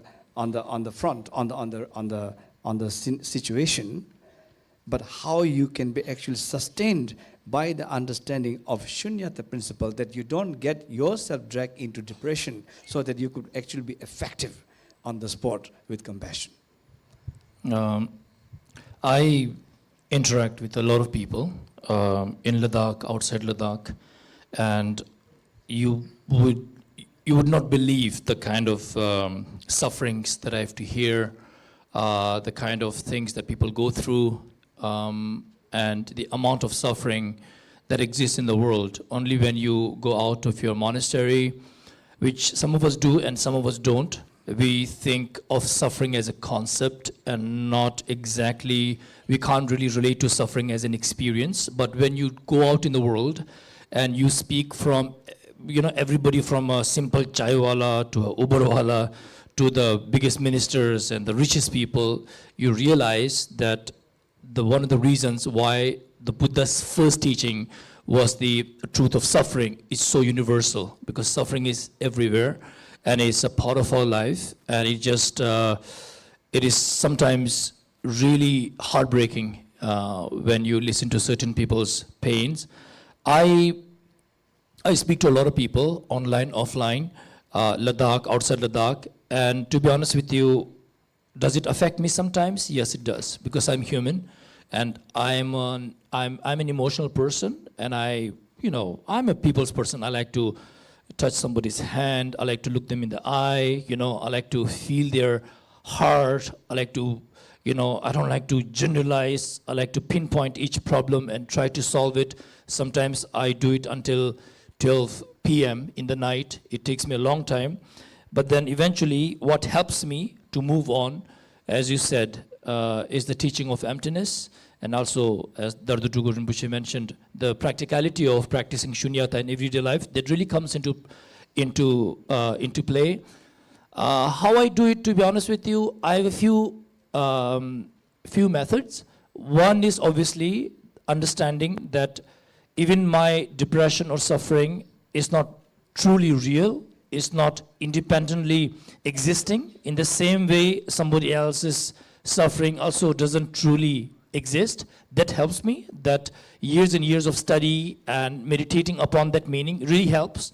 And I also observe my current situation after I've stopped interacting with somebody, after somebody's left. I see the person is not here anymore. So why should I still carry that depression? I should let go and I should focus on the next person, because otherwise I would not be fully able to help the next person. So out of my compassion to keep helping consecutive people in, one after another, allows me to focus a lot on the non-existence of the emotion, depression, suffering, whatever it is, and to hop on from person to person. That really helps. And one more thing I would like to just add on with the question that you asked earlier would be, I know people talk about the Buddha's birthplace, etc. And being a proud Indian and being a proud Himalayan, I'm really happy that the Buddha's teachings are spread everywhere. But just to make a very technical correction, I think Siddhartha Gautama, the prince, was born in present-day Lumbini. Yeah. Buddha, he was born in Bodh Gaya, India, present day. So that's a small correction I would like to make. I'm sure the doctor here would, disagree with me and on some fronts. But also with the Yogacharya thing, I know some Newari people, and I also know Johnson Khyentse Rinpoche has this Tara club where they practice Tara. And the lady who looks after the club, this group, her name is Deepa, she's from Himachal. She told me of a story when Johnson Khyentse Rinpoche sent them to Kathmandu and to learn some very special Tara dance that is very unique to the Newari people. So that could be one of the Yogacharya things that you were mentioning and you were curious about. Yes.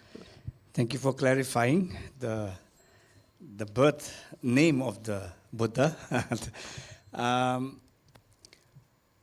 So I think we are coming almost to the end of the, I think last question would be to you, Rinpoche, is about Nalanda. Now back to Nalanda. It was, of course, an institution that comprised several other studies, not just the philosophy part only. And there were many others, what we call great sciences, according to Buddhist sciences, the 5 sciences, the 5 minor sciences, they all were studied there. So, in your view, how did the Nalanda's vision of education reflects broader vision of holistic education?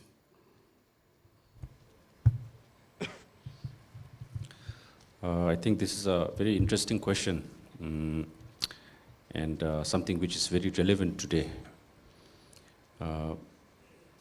Because, see, everybody knows that Nalanda was an ancient university, but there is far from that what it actually is, because the system, educational system that existed earlier is totally different from what exists right now. His Holiness the 14th Dalai Lama has repeatedly mentioned that the current modern education system that we have right now is inadequate. Inadequate to the needs of the people, inadequate to the need of the society, and so forth. And I think to really find a way to, preserve the ancient Indian culture, ancient Indian tradition, Nalanda tradition, I think we need to look deeper into what Nalanda was actually studying in terms of curriculum. The curriculum there was, although there was like different types of studies, like philosophy, logic, medicine, and then the studies of scriptures and so forth, they all worked to the path, or sort of a very carefully integrated path to unify all of these subjects for the purpose of understanding and how to be a better human being, how to be a more compassionate human being. Because the whole education system was not just based on getting a profession or acquiring a profession, but rather it was more, had this kind of this ultimate goal, which was, of course, enlightenment. But in a very sort of, lay understanding, I think all of these knowledge like complemented each other. Like for instance, the study of philosophy was very important to understand the nature of reality, the nature of the mind, and the study of logic was used to sort of base that understanding on reasoning, not just on faith, but on reasoning, strong grounding, grounded on reasoning. So that was the main purpose of logic, pramana, which the great masters, Dharmakirti and Vasubandhu, they sort of all adopted. And from this, I think also, to be a complete person, you need to understand, not just like understand, but you need to sort of really be able to implement things in life, not just have abstract thoughts, but to implement things. And this is where medicine came in, where you actually could use medicine to sort of not only just understand the knowledge, but to provide service to others. So that is where medicine was important. And then again, the study of scriptures or concepts and study of sciences, those sort of, was the foundation of all the spiritual growth and inner growth. Not just like education from your brain, but the real sort of education, the warmth of the heart, where the understanding of compassion really was required. And that came in from sort of combining all this knowledge. And this is, I think, the module that the 21st century should adopt. And I'm sure that there have been sort of a lot of progress in before in trying to implement this sort of, you call it the universal ethics or secular ethics inside the modern education curriculum. And that is where, it is important that is where we can sort of see this real vision of Nalanda and try to, at least try to imitate that or copy that and then, make it a reality into this 21st century. And education, not just to benefit or understand, but to be of service to humanity and be a better person yourself and make the world a better place. So I think that is what, the holistic concept of Nalanda curriculum is for me. Thank you very much. It has been a great pleasure, honor for me to have this opportunity of having conversation with all of you. I might take a liberty to open the floor for a question. Maybe we have one or two questions from the public. For any of the three speakers here, please raise your hand. And maybe have us, yeah, please, yeah. Do we have a, do we have a mic? Maybe, okay. Actually, no question at all. His Excellency Gyaltse Jigme Rinpoche, you moderated and done this conversation very nicely. And I'm very much impressed with Tulku Rinpoche, your answers and the questions, as well as Chokyang Palga Rinpoche. You are looking so young, but your answers are very much matured, and as well as Dr. Indra Prasad Kafle. What I think, just during the conversation, there was a discussion that Buddha took birth in Nepal. It's a very emotional one. Just I'm sharing my view. Buddha took birth on this earth. We should not think in the boundaries of countries. Buddha took birth on this earth. And secondly, specifically, indeed Buddha took birth in India. This was Siddhartha Gautama who took birth in Nepal. Buddhism and the Buddhahood, it took birth in India. Just I want to share my these thoughts, sir. Thank you. I have no comments. Thank you so much. I didn't start it. Rinpoche started it, yeah. May I just make one addition, one point that I would like to tell the public before we conclude slowly. We should also remember Vikramashila. I mean this respectfully, along with side Nalanda. Vikramashila was also a great place of study, and people don't seem to recognize Vikramashila along with Nalanda. But Autantapuri as well. Lao. It's true. Nice. Thank you so much. And next one, please. Yeah. Tashidele, all of you. My question is, Jigme Rimechila. Jigme Rimechila. In ancient time, there were many universities, like Takshila, Vikramshila, Odanpuri. But what makes the Nalanda University unique and different from other universities?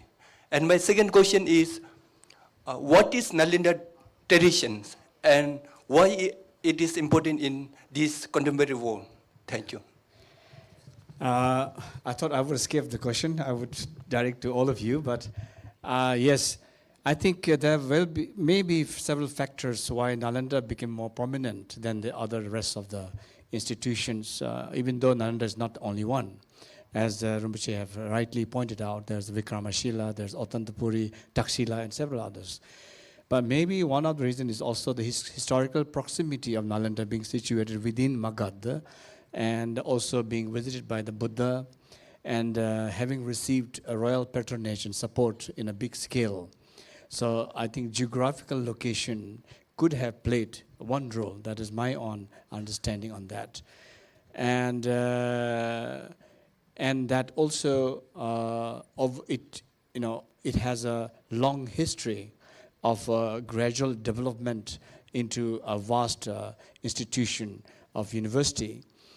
And also the fact that it produced some of the very excellent scholars, thinkers and writers, and most of our particularly Mahayana thoughts and philosophies are based very much on the writings of those teachers that graduated from Nalanda.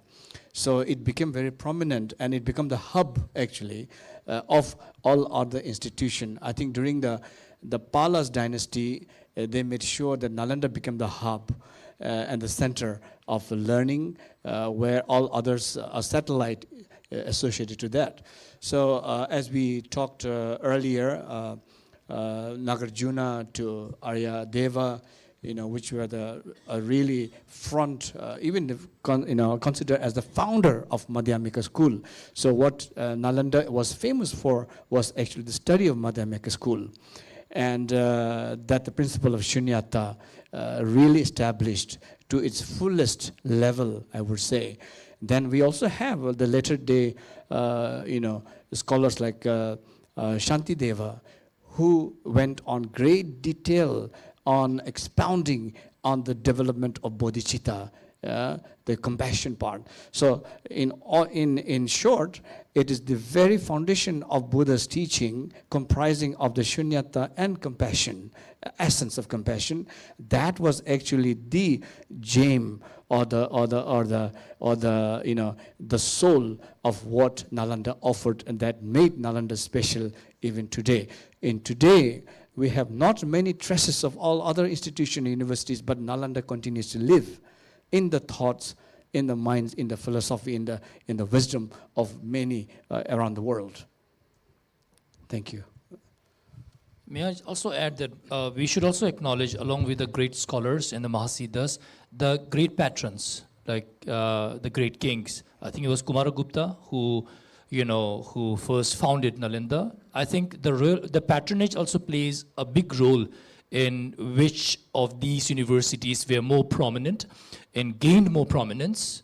I think we should also acknowledge the royal patronage as well, and be grateful eternally for them. Without their contribution, it'll be impossible to build a 9-story Mahavihara with housing 10,000 students, with 2,000 teachers, from Xuanzang to, countless great masters. So we should also remember the contribution of the great patrons now. Yeah. So we will now move to the last question, if there's one, please. Yeah, please. Yes. Ladies. Yeah, we have a mic coming over to you. Thank you. Congratulations to all the speakers and the moderator. It's not actually a question, but it is out of my curiosity I am asking. First of all, since from the beginning, since we are discussing about Nalanda, it is a Mahavihara where at least 10,000 students along with 2,000 teachers were studying everything, every aspect of life. So I can say it was a unity in diversity. Yes. And during your conversation, it was mentioned that one of the Dalai Lama probably spoke that current education system is inadequate so far as moral education is concerned, because Buddhism is all known for morality, because we teach Pratitya Samutpada, the entire Buddhist philosophy starts from suffering, and we are learning paramitas and all aspects of Buddhist teaching which are purely morality based, and it is in a way it makes every human being how to learn mass well-being, which is not for any kind of destruction, but always consists of humanity and human well-being.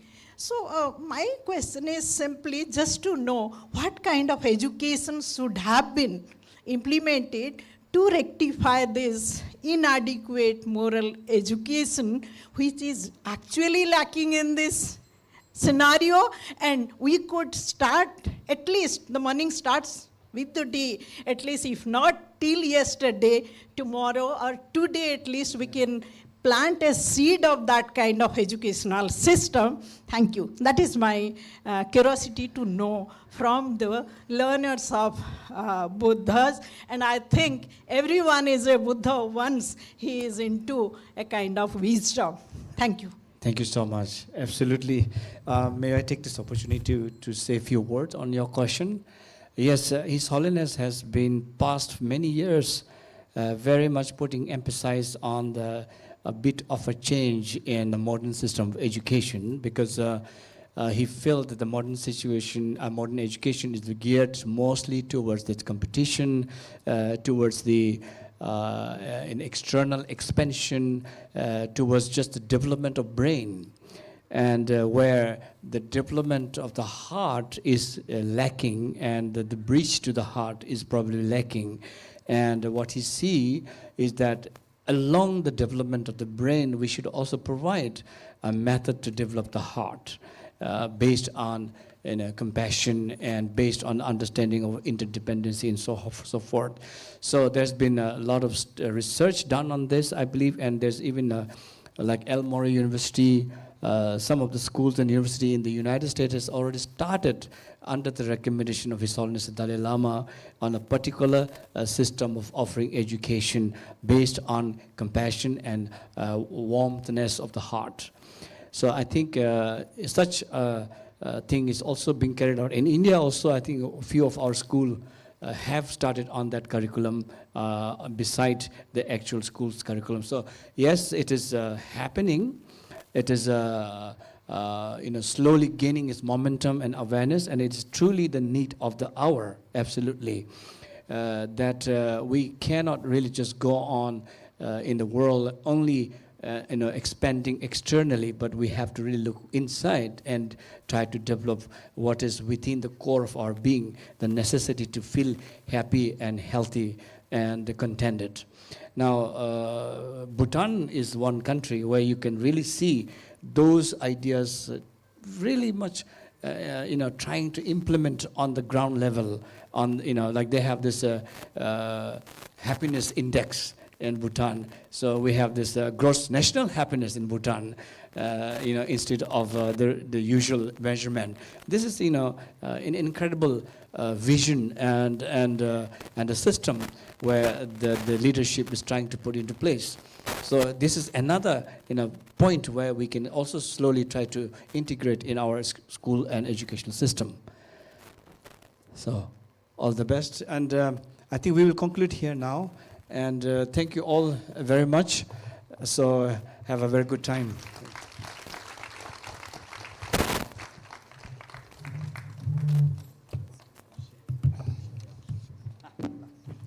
Thank you, panelists. May I please request all of you to hold on for felicitation. I request Shartse Khensu Jangshub Shoden, Secretary General of IBC, to please come on the dais and felicitate our panelists for Conversation 1, Historical Evolution, Philosophical Contribution, and Institutional Framework.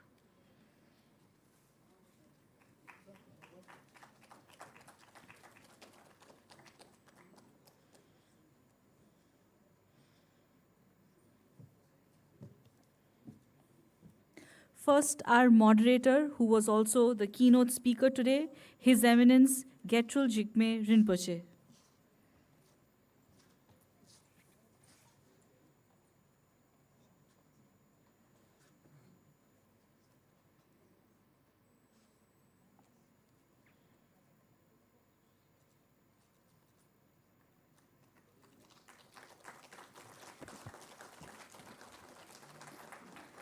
Our speakers today, first, 14 Dhardo Tulku Rinpoche.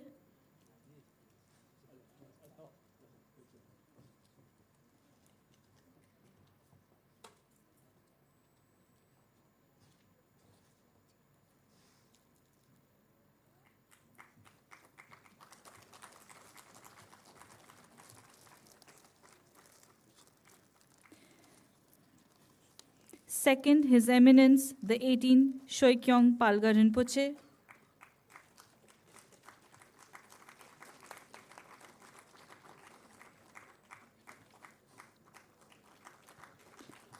Last but not the least, Mr. Indra Prasad Kafle.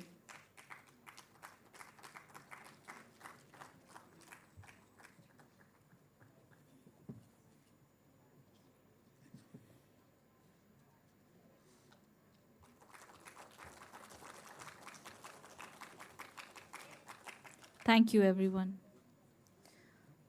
We will now quickly move on to our second conversation today, which is on life and work of distinguished acharyas of Nalanda. I request the following panelists to please come on stage. The moderator for this session is Lopin Luangten Gyatso, President, College of Language and Cultural Studies from the Royal University of Bhutan. The speakers for this session are Professor Bimlendra Kumar, Department of Pali and Buddhist Studies, Banaras Hindu University. Venerable Professor Kaveri Gill, Senior Fellow at the Center for Excellence in Himalayan Studies at the Shivnadar University, India. And Dr. Sharda Paudel, Associate Professor, Faculty of Buddhist Studies from Lumbini Buddhist University, Nepal.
Distinguished guests, participants, delegates, and ladies and gentlemen, I know this session stands between you and the lunch.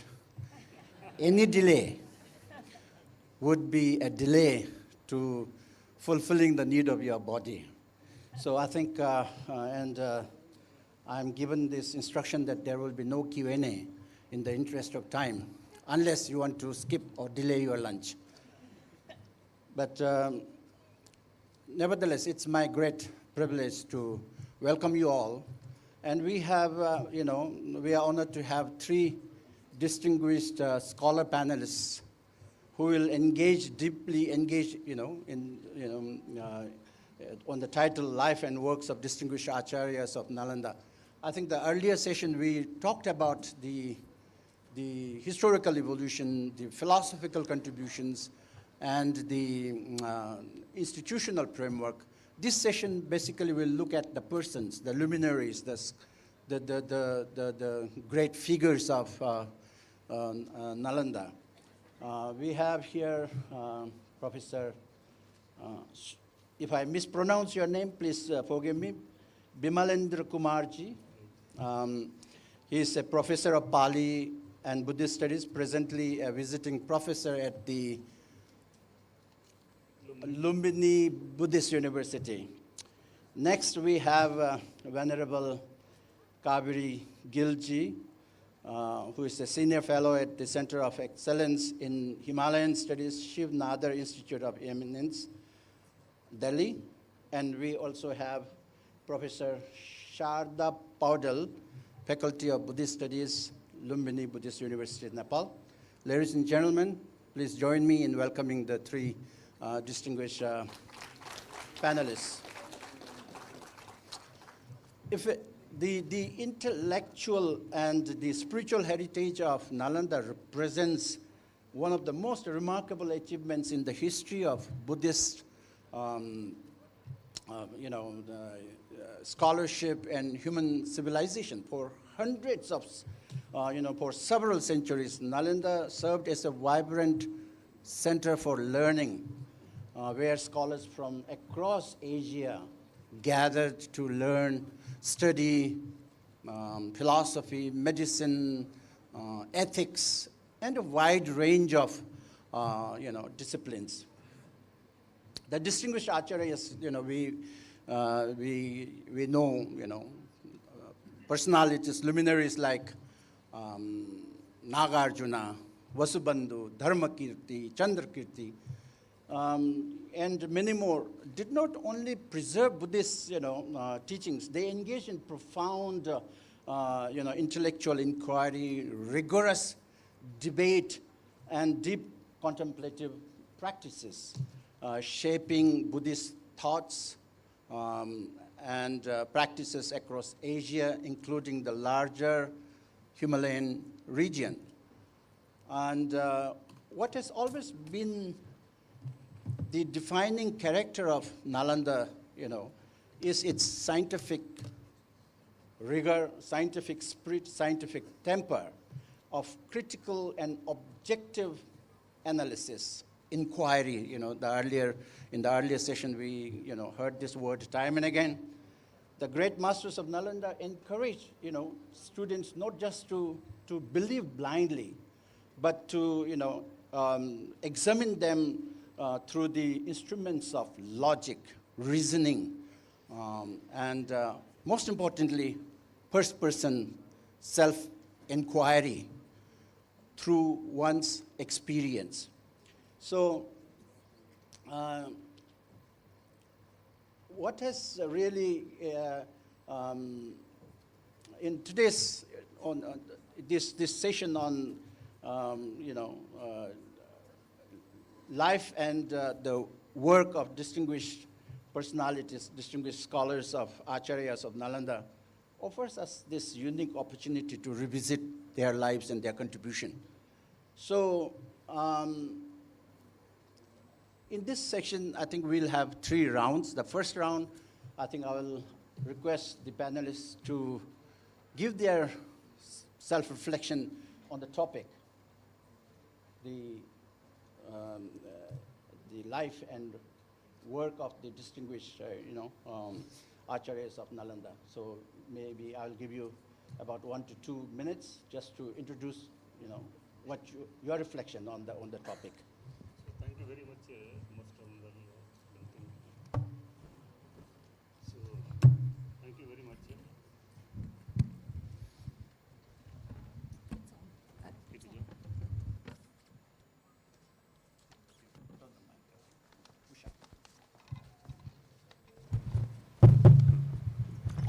So thank you very much. There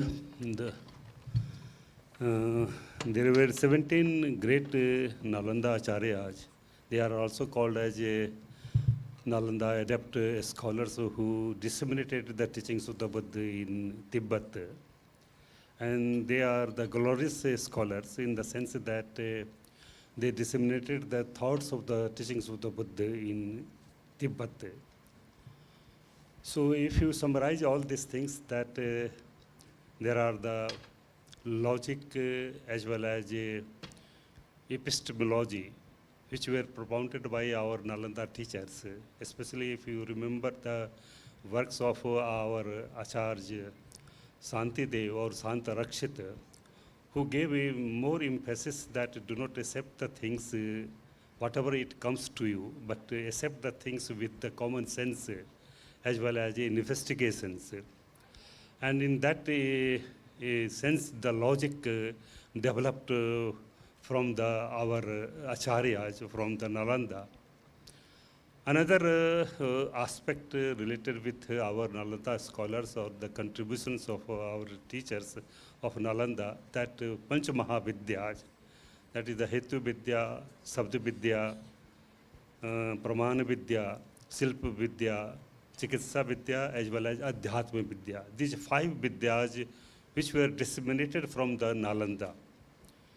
And if you consider all the contributions of the Nalanda teachers, we can say that this is not the contribution, that is the Nalanda intellectual traditions which developed from our Nalanda and which is still continuing in Tibet and other parts of the country also.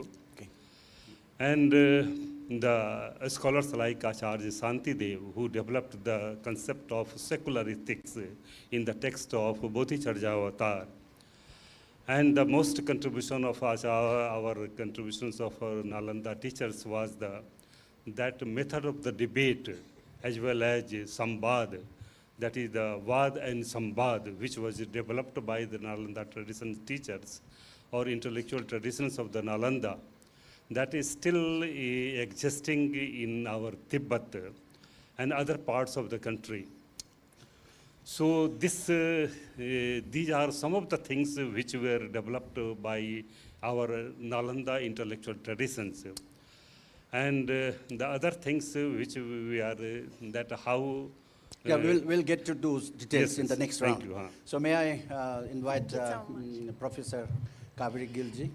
Thank you, Khenpo Gyatsola. I would like to take this occasion to thank International Buddhist Confederation, in particular the Secretary General, Shatse Khensur Jangchup Chodenla, and the Director General of IBC, Sri Abhijit Haljarji, all the respected Rinpoches, Khenpos, Sangha members, and dear audience as well. It's such an honor to be here, really, and what a wonderful start this morning. I want to say what many of the opening panelists said so beautifully, and I'll be quoting some of them, that Nalanda existed 5th, 6th century to 12th century, and my alma mater is the University of Cambridge, where I was for 13 years, and that and Oxford University and many of the great universities of the Western world came up after Nalanda University. So we have to be so proud that here is where, such an amazing phenomena, as Sri Abhijit Haldarji called it. I also want to say to ma'am's question about, Rinpoche said beautifully, His Holiness is Nalanda and Nalanda is His Holiness Dalai Lamaji. I'm a professor here. I was in economics. Now I teach secular ethics and also about nonviolence. And this week I have a course starting Great Powers and Nonviolence as Principle and Strategy. And normally, because to try to talk about Karuna and Ahimsa, I start, with Gandhi and that genesis. But Sri Monte Kaluwalia called me because in my previous life I worked, and he talked about King Ashoka and his legacy, just he mentioned it. So I started my course with revisiting King Ashoka's legacy, and thank you to IBC. I never knew that the main temple in Nalanda University Vihara encases the stupa of King Ashoka. I thought it was related to Sharipu.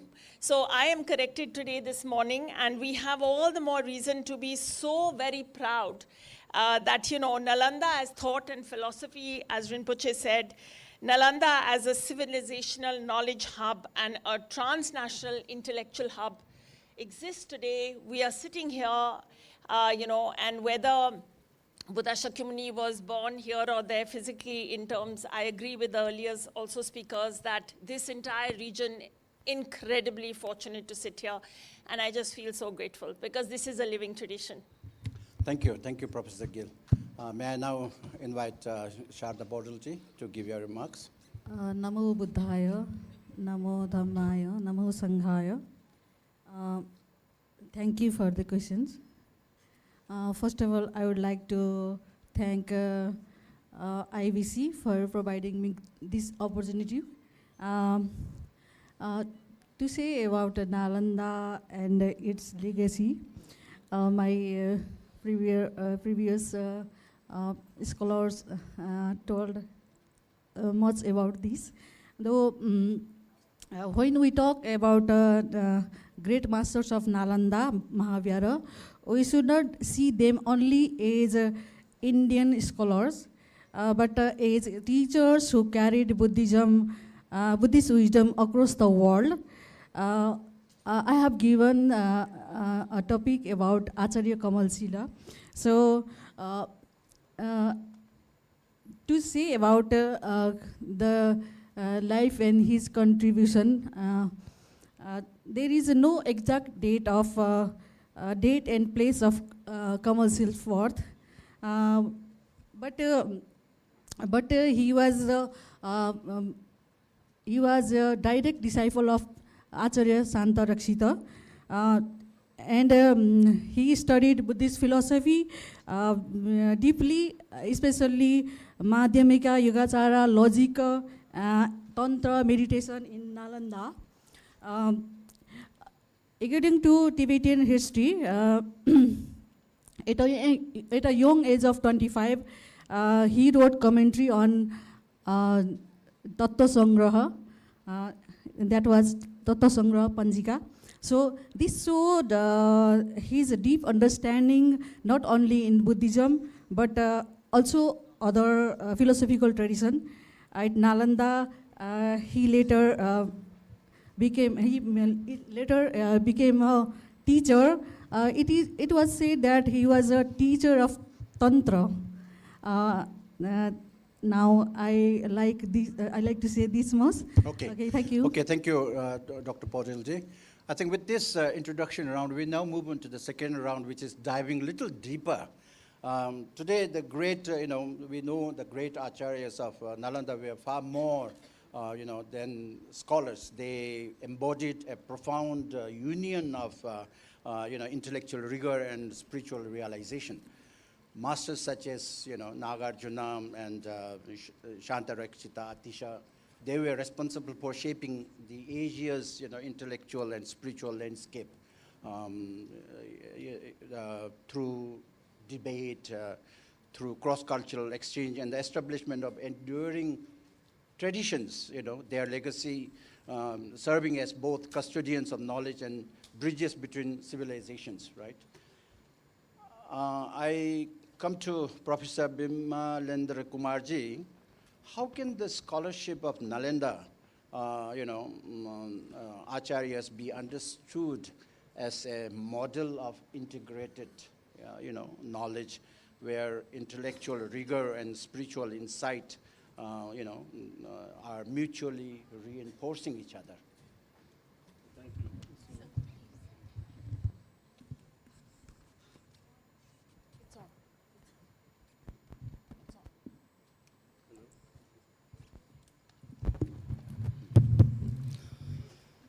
So when we are considering the Acharya Nagarjuna, Bhav Vivek or Buddha Palit or as well as Acharya Chandrakirti, we see that how the thoughts of Madhyamik developed, and we summarized all the thoughts related with the Madhyamik, that there are three aspects, that is the Pratyata, Niswabhavata, as well as Paraspar Ashrayata. So these three aspects developed out of the Madhyamika thought. And out of these three thoughts, the last one, Paraspar Ashrayata, it became more powerful thought among the Nalanda scholars. And this Paraspar Ashrayata has also four aspects. If you see that mutual dependence, coexistence, cooperation, as well as co-enjoyment. These are the four aspects. And whenever these four aspects are related with the Paraspar Ashrayata, how the thoughts related with the concept of well-being among the humanism or humanity can be developed. So this was one of the aspects related with our earlier acharyas of the Madhyamik. As well as when we come to the Santarakshita, we see that how the logic and precision was developed. And Acharya Santidev, when he composed the text Bodhicharjavatar, he gave the concept of how we can develop or awaken our consciousness. And in that way, he gave the two aspects of this Bodhichitta, Paramartha Bodhichitta, as well as Samvriti Bodhichitta. And how the emptiness or sunyata can be achieved by knowing that all things are subject to suffering, or all the states are subject to suffering, as well as impermanence and subject to soulless. So this Paramartha Bodhichitta can be attained only by knowing the nature of the reality, as well as other aspects related with our Samvriti Bodhichitta, that how the karma can be developed by our development of sunyata. So Acharya Santidev also says that this Paramartha Bodhichitta as well as Samvriti Bodhichitta, they are interdependent. As well as one cannot prevail without the absence of others. So karuna cannot be achieved without the knowledge of the emptiness, or knowing the all things are subject to impermanence, suffering, and soulless. So this was the main contribution of Acharya Santideva. And whenever we are coming to the later Acharyas of Santideva, of our Nalanda, we also see that how the method of the debate which was developed in Nalanda, and it is still continuing in Tibet also, and how the concept of this Purva Paksha as well as Uttara Paksha, the method of debate was only to know the nature of the reality, that how one can know the nature of the reality, in which there are two sides where the Uttara Paksha as well as Purva Paksha, they present themselves, and there are one Madhyasth also, and that Madhyasth or moderator gives the questions as well as he gives the challenges to some of the questions to Purva Paksha as well as Uttara Paksha. And then he tries to give the nature of the reality, that how it can be achieved. The most important thing of this, our method of debate, is the Sahabhagita, that how all persons, whether it is in Purva Paksha or Uttara Paksha, as well as Madhyasth, and all the common audience as well as the judges, how they are united and they are devoted to know the nature of the reality as the knowledge, how it comes to be. So these are some of the things, and the Mahavidyas which were developed by the later Acharyas of our Nalanda. So they were also developed by our, that is the Hetu Vidya, Sabda Vidya, Pramana Vidya, Silpa Vidya, Chikitsa Vidya, and Adhyatma Vidya. These Vidyas were developed and they became there were also minor sciences also, and these Vidyas were also became the curriculum for the monastic, our settlements. And how they developed these Vidyas and they purified their internal consciousness. So these are the main our contributions of these things. And whenever we talk about the Acharya Santidev, he gave the concept of secular ethics. Here secular ethics is in the sense of that how we can give respect to other religions. And this concept, we go through the Mahaparinibbana Sutta, then how Satta Aparihaniya Sutta, Buddha talks about that how this our secular ethics can be developed. So this secular ethics can be achieved by respecting to other religions, having our common sense as well as a scientific investigation, as well as a concept of universal religion. So these were some of the things which were developed by our Nalanda Acharyas. Thank you. I think you gave a very candid and very clear explanation, response to my question. Thank you, Professor. Now, among the great masters, I understand Professor Kaveri Gilji studied, I think, Atisha for this, presentation. And we know that the great masters of Nalanda's legacy, I think Atisha stands out as a pivotal figure when it comes to bridging classical Indian Buddhism and its flourishing in Tibet. So trained in the rich traditions of Nalanda and Vikramashila, here, we heard the University Vikramashila, I think, Atisha was also associated with that. He united deep philosophical insight with compassion, and through this journey to Tibet and works such as the lamp for, the path to enlightenment, he offered a clear and structured path grounded in bodhicitta, ethics, and wisdom, shaping Tibetan Buddhism in enduring ways. How, my question to you, Professor Kaveri, how did Atisha's training in the Nalanda tradition, particularly in its integration, of rigorous logical analysis and compassionate practice, shape his articulation of bodhicitta and his structured presentation of the path in the lamp for the path to enlightenment, as well as his formulation of Buddhist teachings in Tibet? Thank you so much, Lopenla. It's so difficult to separate the life of the great master Atisha. So I just want to say here that through sharing a bit of his life story, what we take away.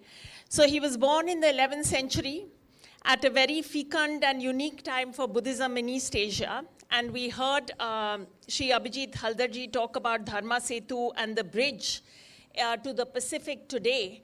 But if you think of the great master Atisha, the Pala dynasty was there. And he connects, so Bengal was at the crossroads of the international trade route connecting Assam, Myanmar, and further, of course, the whole of East Asia. And it connected with the Buddhist sites in those days, what is called the kingdom of Magadh, today Vajras and Bodh Gaya. And so the Bay of Bengal was also central to the maritime Buddhist Asia, and on this direct route. And Master Atisha, who is Bengali, he's born in present-day Bangladesh. He then goes, as you say, he is a child prodigy because by age 6, he's able to distinguish between Buddhist and non-Buddhist tenets. By 15, he could defeat others in debate. And then I won't go into the details, but essentially to say that he became ordained in the Maha Samgika ordination lineage at 29 years in Bodh Gaya, where he gets the ordination name Dipankara Srijana. And he studied with 157 teachers. He then goes to present-day Indonesia to study with the great master Serlingpa, who is a follower of the Yogacara tradition. And he himself, being a holder of the Madhyamika view, still doesn't have the arrogance, the lack of self-understanding, that he studies for 12 years with him about bodhicitta. And forever after, out of his 157 teachers, he kept Lama Serlingpa on the crown of his head because he taught him bodhicitta, or what today there'll be a question on that. So the two lineage of the sevenfold cause and effect, and equalizing and exchanging self and other. As I think Dardur Rinpoche mentioned, the Arya Sangha and Arya Nagarjuna, they come down from both of them. And there is a direct lineage to Buddha Shakyamuni. And the confluence of these lineages is held by the great master Atisha. And then he comes back, Lopenla, as you say, he comes back from Indonesia, perilous journey. There was no Indigo flight like today. And then he sets off for Vikramshila, and he's related, he becomes vice chancellor. And then at the age of, it's disputed whether 60 or before 60, but he sets off to Tibet at that age, across the snowy Himalayas, Bengali, used to that climate of Bengal and fish and everything. And then he sets off there, why? To practice, I would say, to carry out the activities of a great, great bodhisattva, if not Buddha. So I would say when I look at the life story, and this is one example of the Nalanda masters, so I learned today from His Eminence Rinpoche that he put Master Atisha in the category of a Mahasiddh. Atisha was everything. He was a scholar, he was a great practitioner of Vinaya. Every time he had broken his Vinaya, he got off his horse and he carried out purification. He was a great, of course, holder of the lineages of Bodhicitta. He had mastered, he wrote, as you said, the Great Lamp for the Path to Enlightenment for Tibetans. Why? Because he was supposed to come back to Nalanda University. They wanted him back, but there was war broke out. He couldn't come back, but he sent them this one text, which basically takes to the masses how to practice the entire 84,000 teachings of the Buddha in one short text, which demonstrates his mastery over Madhyamika philosophy, as my previous speaker was saying. So these are the kind of cosmopolitan, great, great beings that studied in Nalanda. And I think just his life story is enough to make us feel so joyed. And to take it as an example for, as the first panel speaker said, not just theory and study, but actually for practice in our lives as the most sophisticated possibilities of the human mind. And today when people are being bombed and everything, and humanism itself is dying out, what a privilege to even talk about such a being. And there were many in Nalanda. They spoke earlier, Jason Naropa was the northern gatekeeper, Balga Rinpoche mentioned him, and there were just so many. Thank you so much. Thank you, Professor Kaveri. Again, another candid response, and I'm sure this would have enlightened the audience here, looking at the luminaries in the person of Atisha and how he transported Buddhism across the Himalayan region. I think one of the, if I may use Rinpoche's words, I think one of the unique characteristics of Nalanda was that it was an intellectual hub responsible for taking Buddhism across the borders. That marks the distinction or the departure from rest of the learning centers.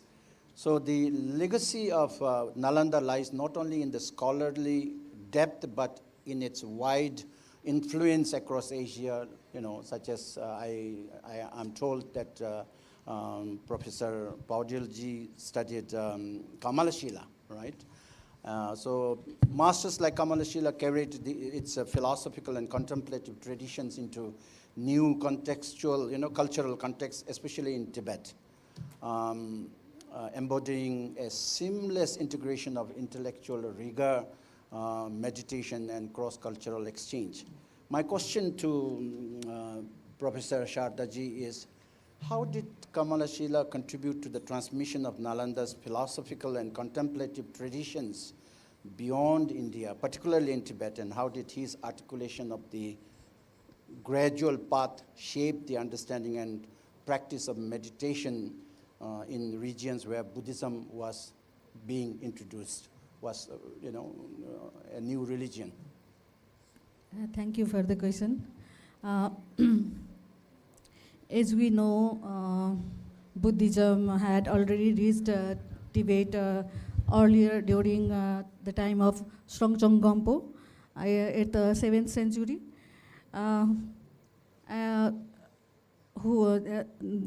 The motivation was his prince, Queen Bhrikuti. Later, at 8th century, Santa Rakshita was invited to Tibet by King Trishong Detson. Santa Rakshita introduced Nalanda Academia there. He especially taught there Dasa Sila, Ashtadasa Dhatu, Pratita Samutpad. But when followers of Bon, that time Tibet was influenced by Bon tradition, we can say Bon religion. When the followers of Bon tradition opposed the teachings of Santa Rakshita, the king Trishong Detson had to call Padmasambhava. Padmasambhava was invited to help to establish Buddhism there in smoothly way. So at that time, Buddhism was considered as a royal. Trishong Detson once wanted to establish Buddhism as a royal religion there in Tibet, but he was doing struggle there. After Santa Rakshita Deitha, a major disagreements arose in Tibet. There were two groups. One belongs to the Indian gradual path. They are from Nalanda tradition, and another was the Chinese. The leader was Hosang Mahani.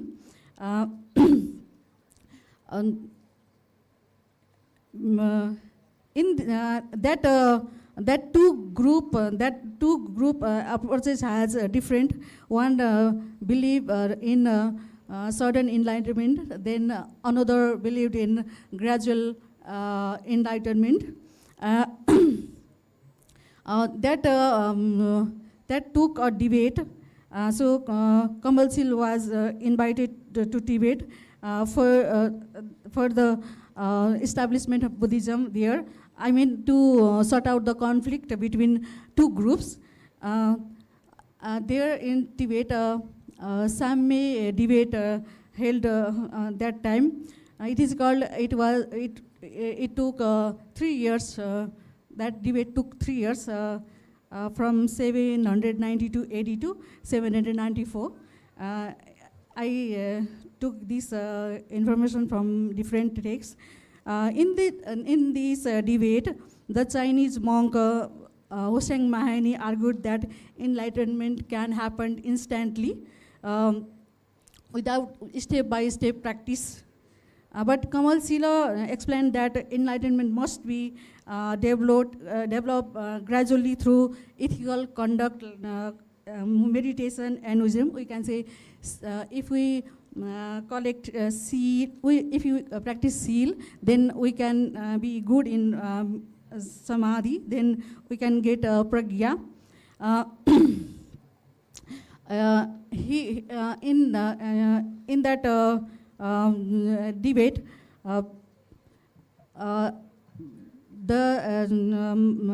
in between two groups, Nalanda traditions group won, and Hosang Mahani had to leave the country from there.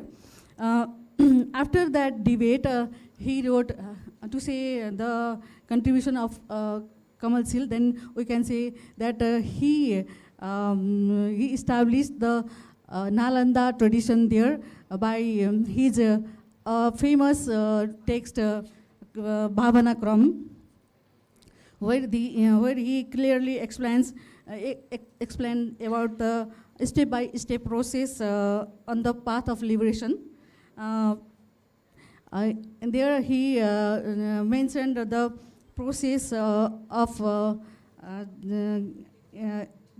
enlightenment.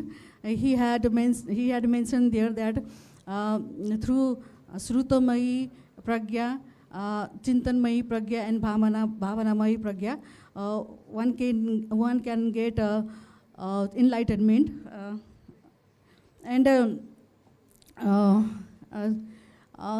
I think for the contribution of the Kamal Sila, we can say he also wrote a commentary on paramitas like Sata Sahasrika Pragya Paramita, Vajrasadika Pragya Paramita. I can say that without his commentary on those texts, I could not able to know the exact meaning of paramitas. So that is also his great contribution. In short, I like to say that he established the Nalanda textual tradition plus meditation tradition there in Tibet, and that tradition taught Samatha and Vipassana in according to his Bhavana Kram. That tradition is still alive in Tibet. Thank you for the question. Okay, thank you, Professor Baudilji, for taking us through how Buddhism was first transported to Tibet and how it got rooted. And then also you talked about, Kamala Shila's role in, how he contributed further enhancing the path of liberation and, the process of enlightenment. With this, we come to the final round. I would like to, again, come back to the three scholar panelists to give your final comments on how can modern institutions learn from the Nalanda tradition in cultivating transformative education and leadership, because in the age of AI, I think the future will belong not just to the most knowledgeable, but to the most grounded, resilient, ethical, and self-aware. This is what is needed today in a fast, globalizing world where often the world is characterized by disruptions, chaos, and imbalance. We see the earlier speakers talked about the inadequacy of modern education. We are teaching the brain, we know intellectually, but the bridge between the head and the heart is very much missing. How can we use this Nalanda tradition? Coming back to Madam's question, how can we walk the path? How can we give wings to the ideas, the values? How can we make it, doable? So I can give you maybe two minutes, and that will bring us to lunch. Good news. Thank you very much, Lopanji. Regarding the education, based upon the Nalanda intellectual tradition, social, ethical, emotion, and learning, learning, which has been developed by our His Holiness Dalai Lama, and which has become very much popular. And there are three aspects here: social, ethical, emotion. There are three aspects. How can we learn all these things? Whenever we are talking about the social, we have to see that how we can live in harmony and in a community also. And based upon our teachers, we can see that how a person can live in the community. And based upon the acharyas of Madhyavic thought, if you go through the Acharya Nagarjuna or Buddhapalit or Chandrakirti, we can see that how a person can live in community and how he can bring peace and harmony. Whenever we come to the ethics, we can take the considerations of Acharya Santidev Bodhicharya Avatar, whether he gives the instruction that how we can develop our bodhicitta, how we can awaken our consciousness. And for that, Paramartha Bodhicitta as well as Samriti Bodhicitta, these two types of awakening of consciousness have been given. So there is a need of learning of all these things based upon the moral ethics which have been given as instructions in the Bodhicharya Avatar's text of Acharya Santideva. Whenever we comes to our emotions, there are beautiful emotions also and there are wrong emotions also. His Holiness Dalai Lama talks about that how we can control our wrong emotions. So based upon the Abhidharma traditions, we are having the 25 types of beautiful emotions. They are called as Sobhan Chetasikas. And there are 14 types of Akusala Chetasikas. They are called as immoral psychic factors. So how we can control our immoral psychic factors with the help of our beautiful emotions or the psychic factors, which are 25 in number.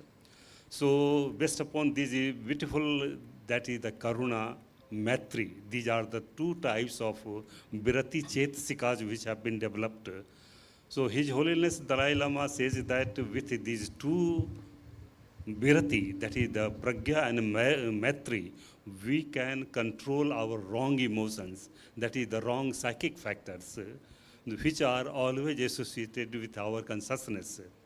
So these learning can be developed here in social, ethical, emotions learning. So there is a need of introducing this type of learning in schools and colleges. And recently in the college, in the schools of our Delhi, this seal learning has been introduced by our His Holiness Dalai Lama few years back. And it has been observed that the result of our students of the 10th and the 12th standard, they have become more beautiful than the previous years. And in that way, there is a need of that things. And there is another instructions which have been given by our Nalanda intellectual traditions, that how we can develop the sahabhagita, which is one of the factor of our debate, that is the Vad or Sambad. And in the Vad or Sambad, whenever we are talking about Sahabhagita, there are 4 stages here, like Swakoromi,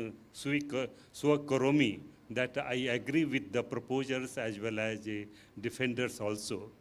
And then the second aspect is Katham, that in what sense or Kim Artham, that in what sense and in what is that thing.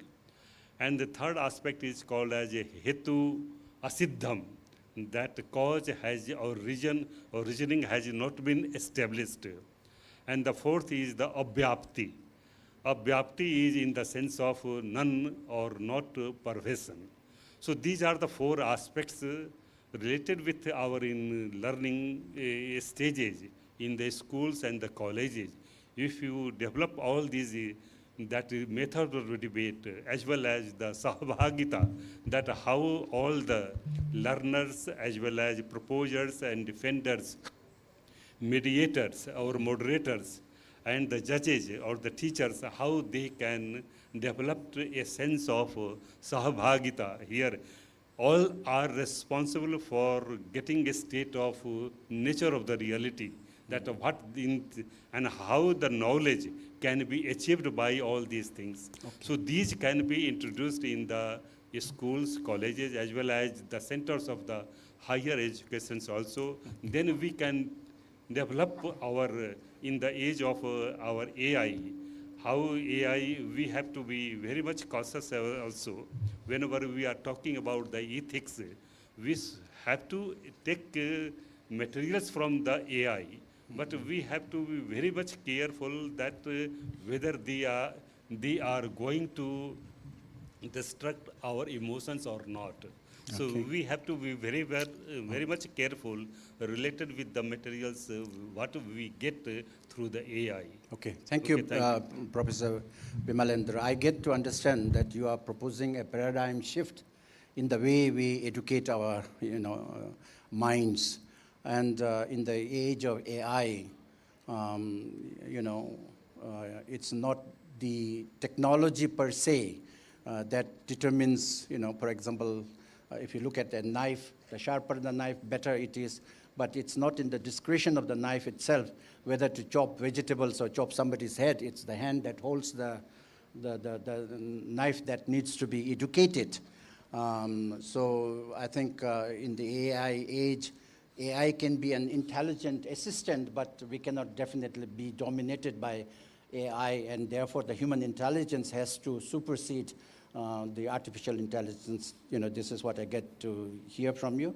Now, can I move on to the second speaker, Professor Kaveri? Thank you so much, Lopinla. I would like to say, so I don't know how many of you read, there's a latest Pew Research article that says Buddhism is the only religion with declining numbers. And my first thought as an economist was, how have they measured this? Because as His Holiness Dalai Lama has said, and many of the speakers in the first panel brought up, that I think you can split up Buddhist teachings into the religious part is one leg of the stool, but there is the science and there is the philosophy. So if any tradition is open to being beyond religion and secular, it is Buddhist philosophy and the philosophy part. And I would also like to say that for 7 years now, both before I was a monastic and now, I teach courses on secular ethics and on non-violence at the university level. And my experience is very heartening, because as the previous speaker spoke and Palga Rinpoche said, people are having a lot of problems, students are having intense problems. Because, for example, they will share that their community is not face-to-face, it is mediated through Insta Reels. If you go home, every generation is on Insta Reels, and all of this, they are having mental health issues. So let me give you one example of how we can use Nalanda philosophy. As, you know, say, from my background as political economy and international relations, how I would say to the students. So there are 5 ever-present mental factors: contact, attention, discrimination, feeling, and intention. And Sri Abhijit Haldaji spoke in the morning that violence and the war that we find in the Middle East is not an inevitability. It is one that is caused by many causes and conditions. And Shatsik Hensur, Jangchup Chodron Rinpoche, and others also talked about Pratit Samudpada dependent origination. So now if we teach contact, attention, discrimination, feeling, intention, if we use our pragya or wisdom to change the way we see others, as His Holiness teaches in Beyond Religion, as sharing our common humanity, as sharing interdependence, and not just humans, but even animals in this age of Anthropocene, you know.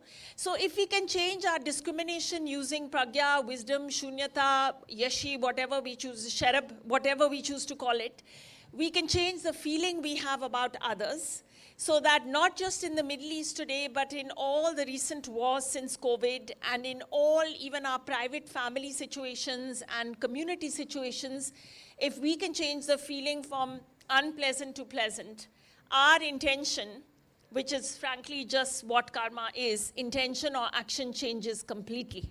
So in my course on secular ethics, I may teach things like this, which have a very practical application, you know, and as far as contact and attention, to gather as much information to feed into this. So similarly, in the course on non-violence, as I shared, we are sitting in a country which has produced King Ashoka, has produced Gandhi, has produced many other great beings, and today we are sitting here. I want to read the prayer that His Holiness Dalai Lama says to Joboje Paldenatisha and the praise to the 17 Nalanda masters. He says, I implore you, O Jovatisha, you who having taught all the profound and vast traditions, so that is Arya Nagarjuna and Arya Sangha, related to the words of the Buddha, within the framework of the path of the persons of 3 capacities, were the most kind master disseminating the Buddha's teaching in the land of snows. So he's talking about the dissemination to Tibet. And as you said, Khenpola, Lamrim teachings are across the traditions, right? So Atisha's legacy will live on forever. Today it is living everything. So then we come to his teachings on bodhicitta. And as the previous speaker said, if we take bodhicitta in its most profound aspect, that is one thing, becoming a Buddha for the benefit of all beings, or becoming an awakened being, you know. But if we apply that in the context of war and other situations that are going on in terms of people's mental health problems that families are facing, and I want to share here that India also has one of the highest and growing rates of mental health problems, you know, Asia. As the first speaker, Dado Rinpoche spoke about materialism versus spiritualism, that tension. So I feel quite sorry for younger generations. At the same time, because of my teaching, I feel very, very hopeful. I teach more than 300 kids a year on these subjects. I think there's a lot in this philosophy which is absolutely relevant to today's times, and that all of us who have had the good fortune to come into contact with it in whatever shape and form, it is our responsibility to put India on the map for these teachings as living traditions. And as many of the speakers in the opening panel said, that Nalanda's architecture is extraordinary. But what is really extraordinary is, to sort of paraphrase, Nalanda as thought, as philosophy, Nalanda as a conceptual knowledge hub, as a knowledge evolution generator, and as frankly, it's going to be the forefront of the world. I really hope that India becomes known for its finest export, which is our thought traditions, our inner world, and the evolution and sophistication, which even in this room, if I take a little survey, I think we'll see many countries represented, many religions, agnostics, atheists, other kinds of. So what a beautiful, rich tradition and culture, and I really hope that that is our responsibility, because it's our personal business, whatever we follow. But if we can pass this on to the next generations, that will be India's great strength. Thank you, Professor Kabirji. I think you mentioned about the pragya, the wisdom, the sherab part of it, the insight part of it. I think, insight, wisdom, pragya, these are not really otherworldly concepts. These are common sense, that each one of us can verify. When we get angry, when we get irritated, when we get, depressed, are we feeling joyful? That's the question we need to ask. Are we wonderful? We are not. So this is where Buddhism says, the fundamental root cause of our misery is not the other person. It's how you think, how you project, how you articulate the outside circumstances. And this is where Buddha talked about the two-arrow doctrine. The first arrow is what the world does to you. You have hardly any control over it. What the other person behaves with you, it's not in your hand. But how you can respond, how you can perceive and understand the situation outside, is entirely your own personal interpretation. And when you are, in Buddhism, we always say the direct antidote to all these negativities is mindfulness. And when you are mindful of your negativity during the event, not after the event, meaning when you know you are angry, the insight, the wisdom part is that you will see you are miserable. When you are angry, if you pay attention to yourself, you will see your misery within. It's like touching a flame. And when you touch a flame, and when your heart burns, and when you feel the pain, nobody needs to tell me, remove your hand, withdraw your hand. It's my first-person experience. Similarly, when we look within, and when we see the negativities during the event, as and when it is arising, and when you know you are angry, when you are angry, we are all the time aware, but we are not aware of what we are aware of. That's the tragedy. So if we can pay attention to, ourselves, into our state of mind, into our emotions, into our feelings, thoughts, there lies the solution, because the direct antidote to any kind of, negativity is attention, awareness. And negativities do not exist on their own. It does not have an existential reality. It exists only in the absence of awareness. Like the light, darkness doesn't have its own existence. It only exists in the absence of light. No matter how quickly you want to try to see the darkness by putting on the light, the quicker you put on, the quicker the darkness will disappear, because it does not have its own reality. And that's where we come, to this understanding that, yes, we can give legs to the ideas, we can give legs to the what we understand intellectually and walk the talk. That's And basically what you're Kenpola, saying. with your indulgence, I just want to add one point, because I've been feeling a little low about world events myself, and it's only by thinking about emptiness that I got a bit of relief. I think that even the most hardened politicians have dharmakaya, and even the worst situation is empty of being like as we perceive, and this gave me relief. So this is what we can take from this tradition. Okay, thank you, thank you. That's a wonderful sharing. Now, let me get to Professor Paudilji, your last comments. Thank you. The question was about AI. Secular. I was just trying to say, how can we learn from this Nalanda tradition in this rapidly changing, technologically advancing, modern, hectic life, which is often, fractured and, disturbs the balance. Thank you. Thank you again. From life and the contribution of Acharya Kamalasila, I want to relate him. It shows knowledge is not just about teaching, it is about dialogue, mutual understanding, and adaptation, patient. So, one should practice of mindfulness about how to use AI properly and not misuse, how to use it properly without misuse. So obviously mindfulness is needed. There is a renowned sutta in Pali literature that is called Kalama Sutta.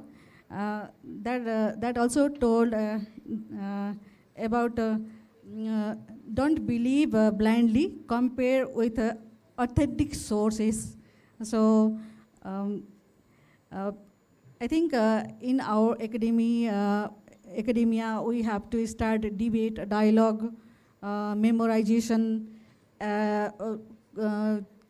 critical writings, commentaries like Nalanda used to do in that time. Thank you. Thank you, Professor. I think the bottom line is, if we really have to give legs to ideas, the intellectual understanding, we really have to look at it first person, directly, and experience it, without believing it to be something else.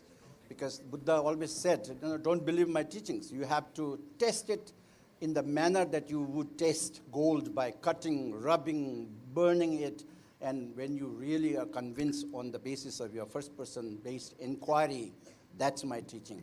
So I think with this, we come to the end of this session. I really would like you to, join me in thanking the three scholar panelists for being on time and not delaying further your very much deserved lunch. Thank you. Thank you, Kenpola. May I request Shri Abhijit Haldar, Director General of IBC, to please come and felicitate panelists of Conversation 2.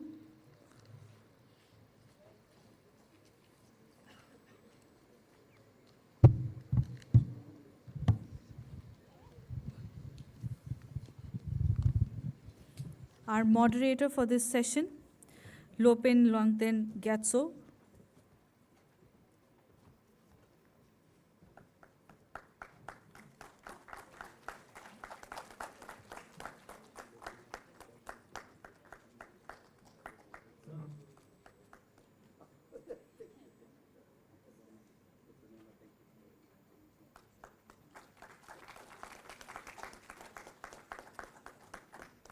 Speakers of this session, Professor Bimlendra Kumar,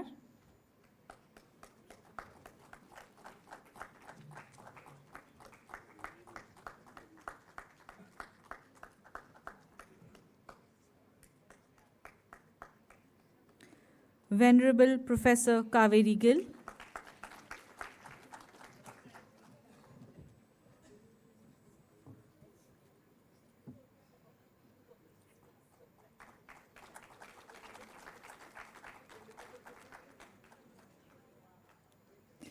and Dr. Sharda Powder.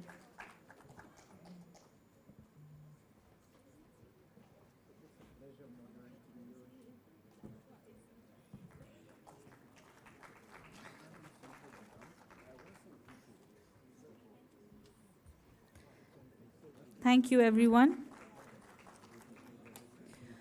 We will now be breaking for lunch, and I request you to please be attentive on the in-house instructions. All the lunch areas are on the first floor. The Sangha members are requested to proceed to Shravasti. The dignitaries and the VIP are requested to proceed to Vaishali. And all students and other delegates may please proceed to the foyer. I repeat, the lunch arrangements are all on the first floor. You may proceed from the top. Shravasti is for all Sangha members. Vaishali is for dignitaries and VIP. And foyer is for students and other delegates. I request the usherers to please indicate to our guests the various lunch rooms. Thank you.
dissemination of Buddha Dharma. Requesting the panelists of Conversation 3, which is on Rise and Fall of Nalanda, to please come on the dais. The moderator of this session is Professor Basanta Kumar Bedari, Archaeological Advisor from Lumbini Development Trust from Nepal. The first speaker of this session is Professor Hira Paul Gangnegi, former head of the Department of Buddhist Studies in the Delhi University. The second speaker of this session is Lama Arya Drolma, Buddhist meditation teacher from the US. And the third speaker of this session is Dr. Sushmita Vyas, assistant professor in the Department of Buddhist Studies in University of Delhi, India. Panelists, please come on the dais. Can we have a round of applause for them, please?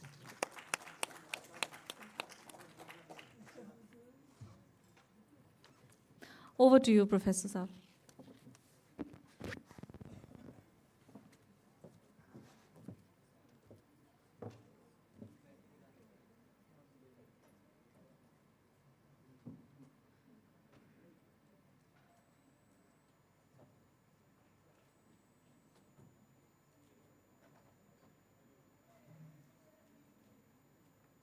It's not working. Oh, okay. Dignitaries और participant से अनुरोध है कि कृपया वे Bhim auditorium में अपना स्थान ग्रहण करें क्योंकि अगला पैरेलल सेशन शुरू होने वाला है.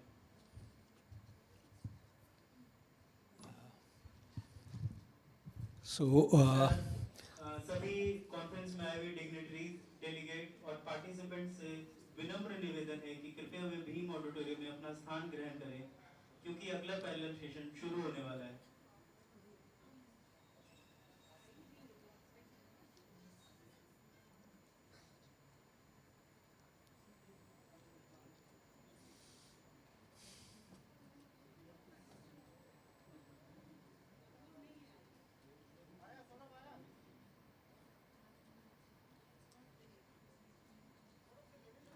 What to do? Shall we start or we wait for that? It's better to start it.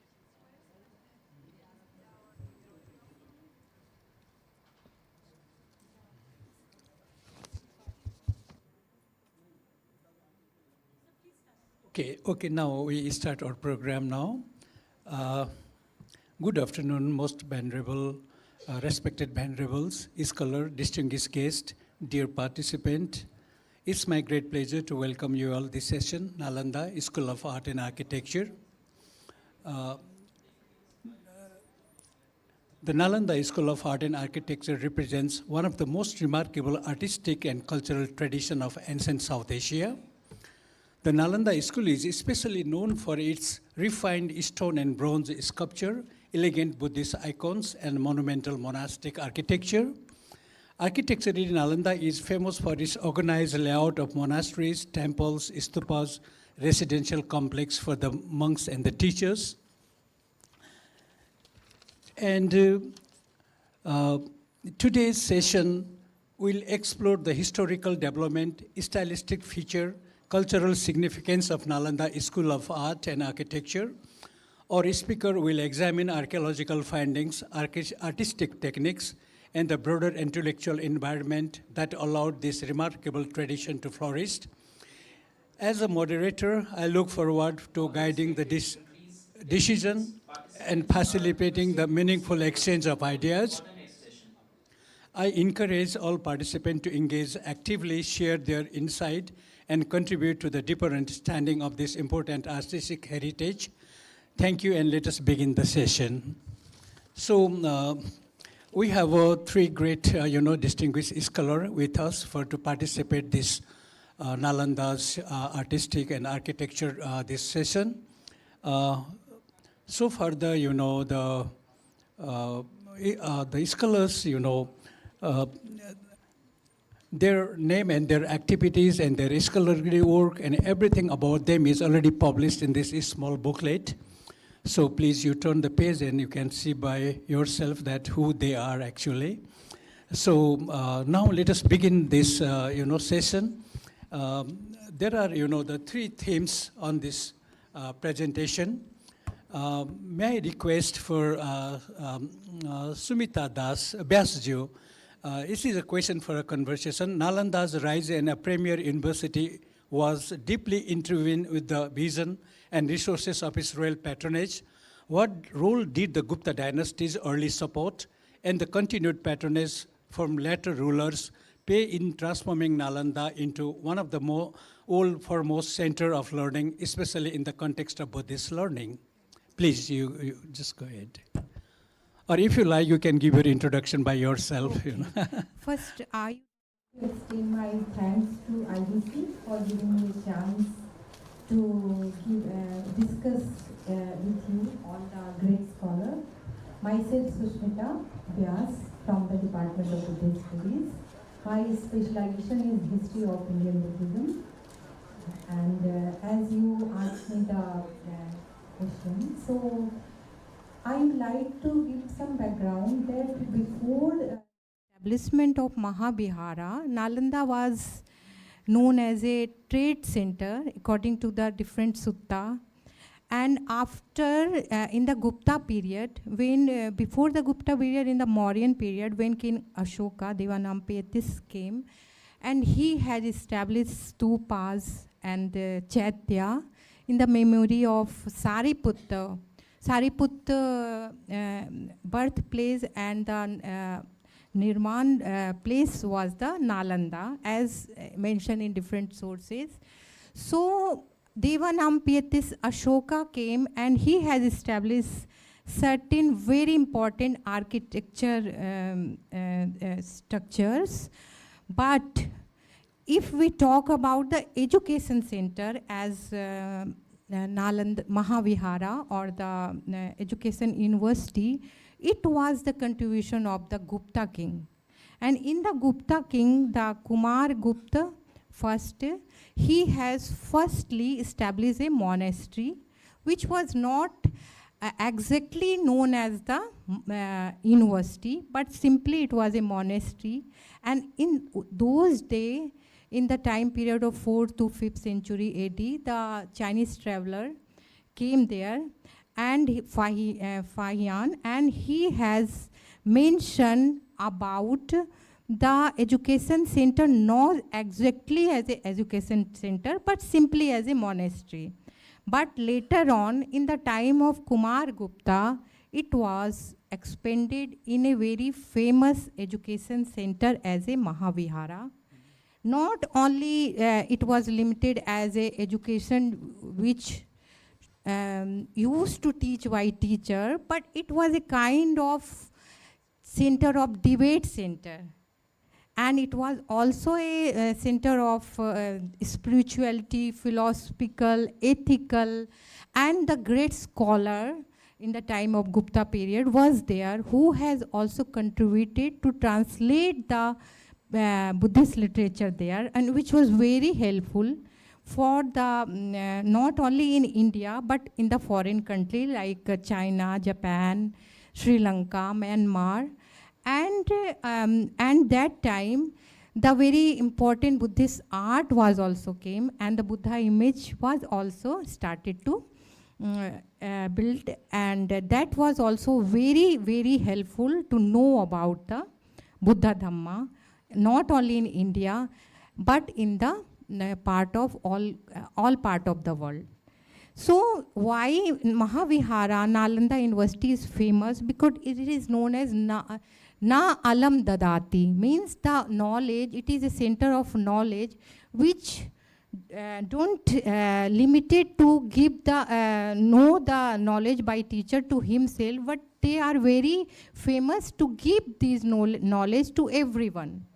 So it is not one-sided center, but the teacher taught tradition. So debate is very important, and intellectual tradition which go beyond India to the different countries. So in the Gupta period, after Kumar Gupta, the another Gupta kings also has a great contribution to develop the Nalanda University, and even they have also donated the 100 villages for the expansion of Nalanda Mahavihara or Nalanda University.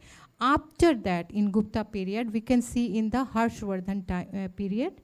That time, in the around 7th century AD, the very important Chinese traveler Xuanzang came, and he has also contributed to make the monastery stupas, King Harshvardhan.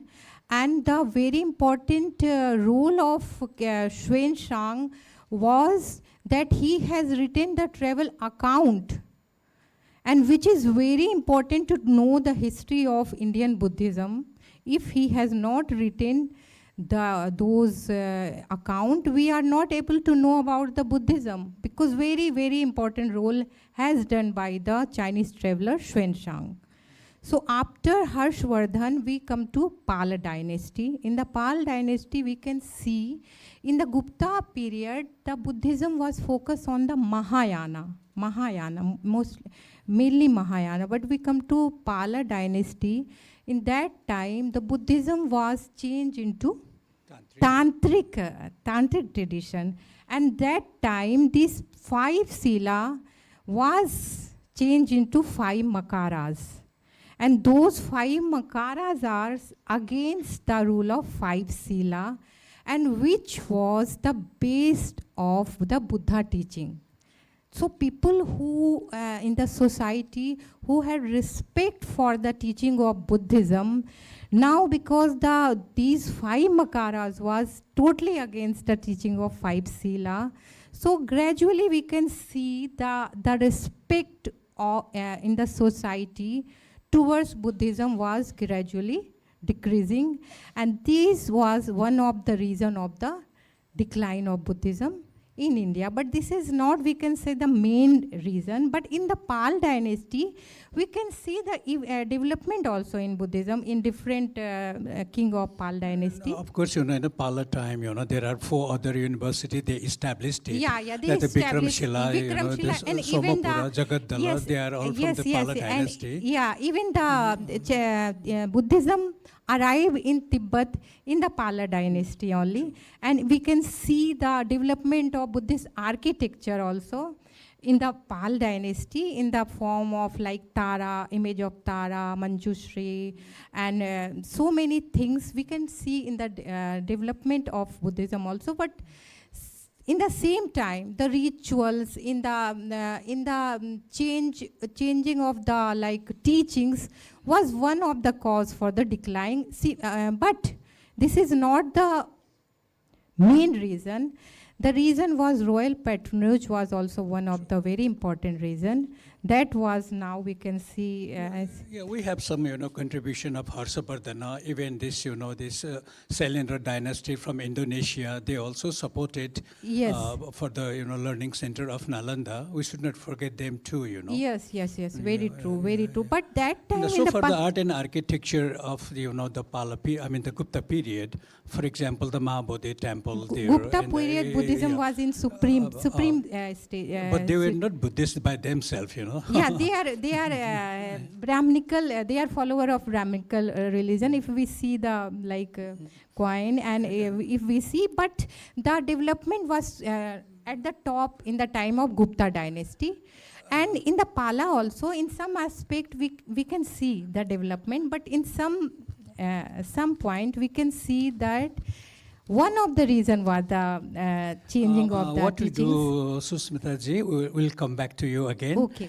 Now, Venerable Arya, we have a small request with you, despite its fall of Nalanda, continued to stand as a symbol of reliance, openness, and knowledge exchange.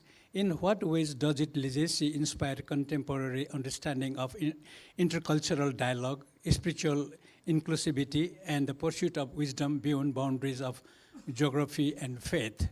What's your opinion on this? Good afternoon. No, it's not on, please.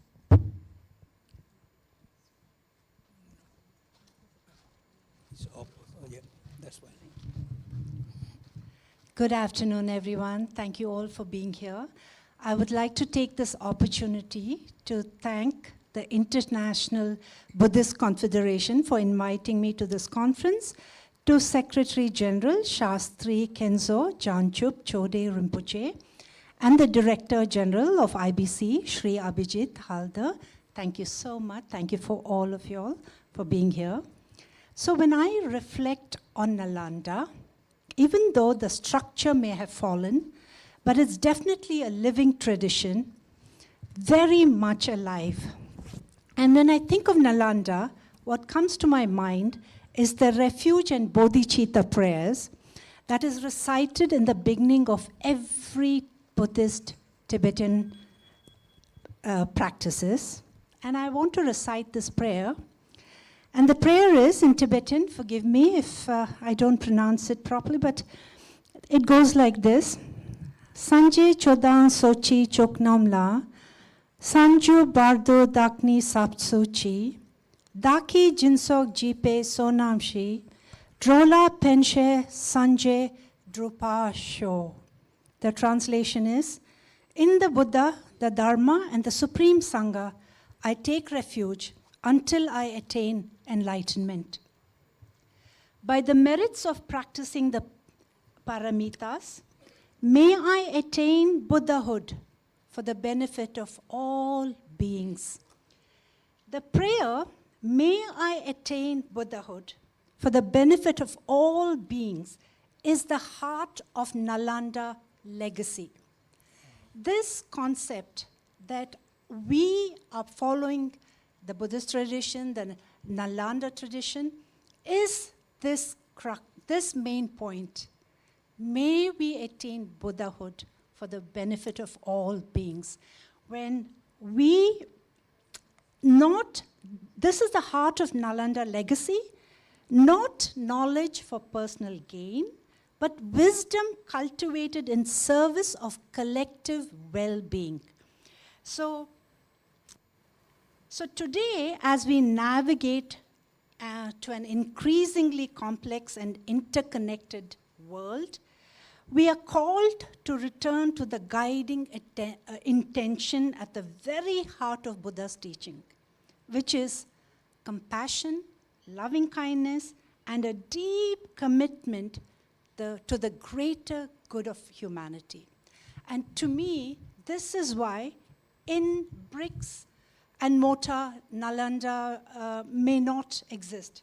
But it certainly exists in the hearts of all the Buddhist practitioners. It is this living tradition that exists.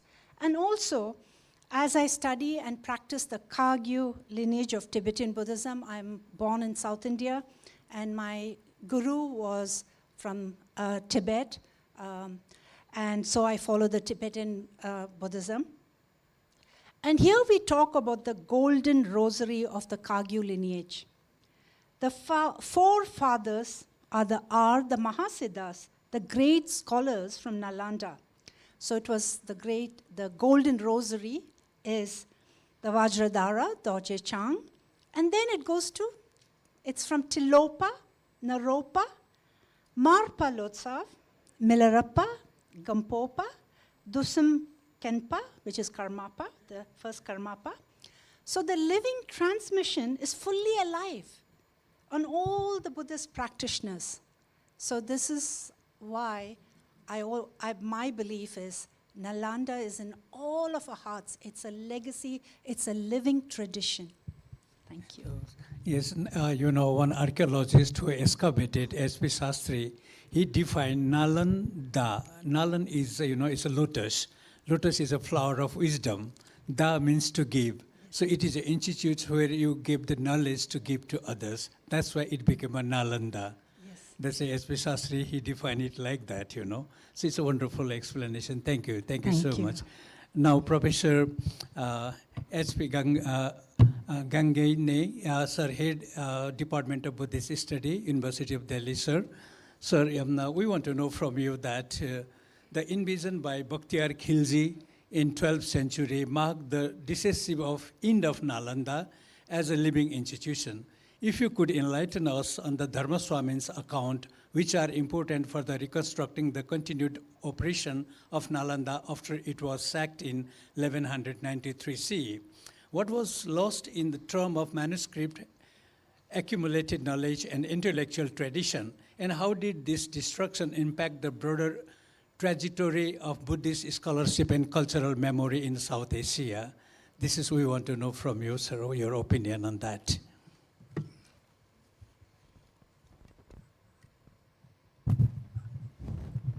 Thank you so much for this question, Professor Basantji. Good evening, everybody. Without going for the formal kind of addresses, I'll straight come to my point. It is said, when we talk about Nalanda, we are talking in territory. It begins from the 4th, 5th century AD till the 13th century, or the beginning of the 13th century, I'd say. So in this period, this is a big period, almost 600-700 years. In that time, many things happened. During the time of the Kumaragupta, as we say, when he started with that, after his son Skandagupta came, Huna invaded. When the Huna invaded, then after there's some kind of destruction. If it's not destruction, some kind of mishap might have been happened. Because history about Nalanda is very possible, very small. Nobody is very clearly speaking about it. Then comes to about the Bhaktiar Khilji during time of that. Then there again, there was a period when, before that, yes, again, Shashanka has come an invasion over there. At the time, this one, Professor was talking about the Harshavardhana, he was a contemporary to that. It comes around again, 7th century, around like that. Then come the Bhaktiar Khilji, we are talking about that. During the Bhaktiar Khilji's period, this is not again very Tibetan sources, is not categorical about that. They have put the big library on the ocean, they have ransacked the Nalanda. Definitely there is references, They have we got some information from Taranath's history of Tibet. That's what, there are 3 sources which I have consulted. Goilo Chaba's Blue Annals, the Tringonpo, then Taranath history of Buddhism India, then the other one is the Bhutan Choijum. Nowhere it is said, this library was set on fire. So, but they always refer it, yes, they are Turukshaka. Turukshaka means, again, they are talking about this Turkish invasion. Somewhere we say Muslim invasion, whatever we are talking about that. So at that time, this happened also during the time of the Hun also, during the time of the Kumaragupta and Skandagupta. So that time, then after the Bhaktiar Khilji, when it comes, then it is also not very clear about whether the Bhaktiar Khilji or it was the Muhammad Ghori. Because Tabaqat Nasiri, Minhaj, he writes about that. This secondary source I come to know about that. This word is called Minhas, Shihaz, or other was a Kutub. Shihaz bin Muhammad Ghori. And other is a Kutub Udin Eba, Kutub. The true word Shihaz is as kind of a polar star. Or they sometimes say, Buddha, it translates like a moon. The king named Moon came during the time of the this Buddha Sena. So then again this Bhaktiar Khilji's time come, Khilji, he was the general of, some says Muhammad Ghori. Some people say he was the general of Muhammad Qutub Ebak. But it's not categorized because the period of the Muhammad Ghori invasion in India and the emergence of this Bhaktiar Khilji as a journal is almost closely linked. So therefore it is very difficult to say this is which is the right one through which on which we are relying upon them. But when they are doing time of this name which we are going to Dharma Swamis, he comes because it is said he was the person, first person. I don't think he is the first person. Many people come and gone during this period, but they have not recorded. But this Choijepal, Dharma Swamin, he was the one who has come from Tibet to India. His main purpose was to visit Vajrasana, Bodh Gaya, which is calling about that. That was his main purpose. It was not something more academic or spiritual, but he was having this kind of thing he has, because his uncle, Choije Dachompai, uncle, he was a great learned scholar who has worked with this Shakashri and the Gyanashri and the Ratnashri. These are great acharyas. They was based on the Vajrasana. So Vajrasana is equally important, but in this travel, he never mentioned about the Odetpuri and the Vikramshila. Yes, he references when this Turukshka kind of Muslim invaded, how he has suffered. Because that time is in the phase-wise, they are keep on attacking or ransacking these monasteries. So if you go back to the history, probably Muhammad Ghori attacked Somnath. It was not because he was having ill will against the Brahmanism or Hinduism, but he was basically meant for generating the revenues, sources, taking this wealth. That was the main purpose. Other, if it was like that, many of his journal later on he has put was small kings, non-Muslims, as their regents. They are working under him. He could have put Muslims only. Similarly, this happened with this man. So during the time of probably Huna, when we call it Mahirikul Huna, so he might have gone up to the East Bengal, which is called. So there might be many people left there. Then after became the Shashanka, he was also non-Buddhist, but he was having alliances with these people, and they have ransacked Nalanda. But when he has, Dharma Swami came to India, exactly he left Tibet when his uncle, 1216, his uncle dies. Then he decides, his uncle also encouraged him to go to India, to learn more about this Abhidhamma especially. Because Tantra and especially the Samvara tradition, he was the expert. His tradition, his family was an expert. But to come to the India, he says now he should learn more about the Abhidhamma. So he came to then after Nepal. Nepal at the Bodhinath temple. He stays there now. So there, he stays there. But there, Bodhinath temple, there was also though it is Chaitya, but there is a monastery as well.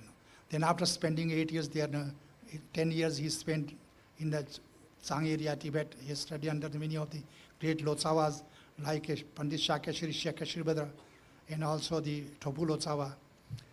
Then comes to India, and from the Nepal, crossing through Hud, then come to Vaishali, from the gaze to the Vajrasana. Yes, we don't get much information in this Dharma Swami's reference and the Nalanda. Yes. But there is something like glimpse as such now. When he comes from Vajrasana to Nalanda, there he comes across that there was one great Acharya. While he was in the Gridakuta, he also studied there and one Acharya. Acharya's name was I forgot his name, He studied that. Then he came to the Nalanda. Rahul Shribhadra was there at time.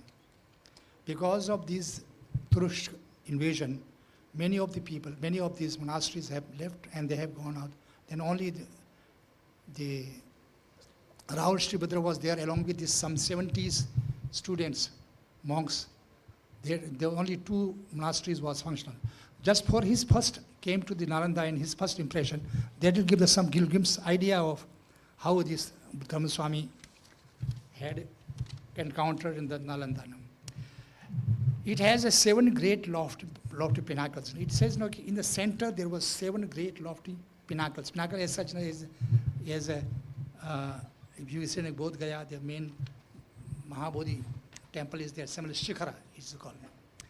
In 7, there were great lofty pinnacles in the center, 2 of which has been erected by the Raja or whole sponsor, and the rest of 2 are with the 2 great acharyas. Means teachers also have contributed to making these great temples. Actually, it should be major temples in Probably.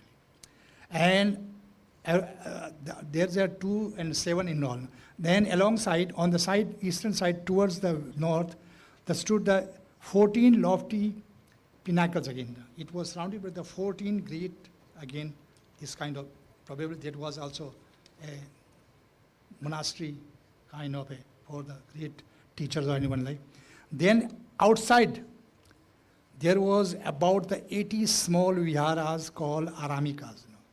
So this means, technically speaking, in the center, there are 7 temples, and then after 14 monasteries, then again it is of the 80 small aramikas, which is called again monastery or viharas.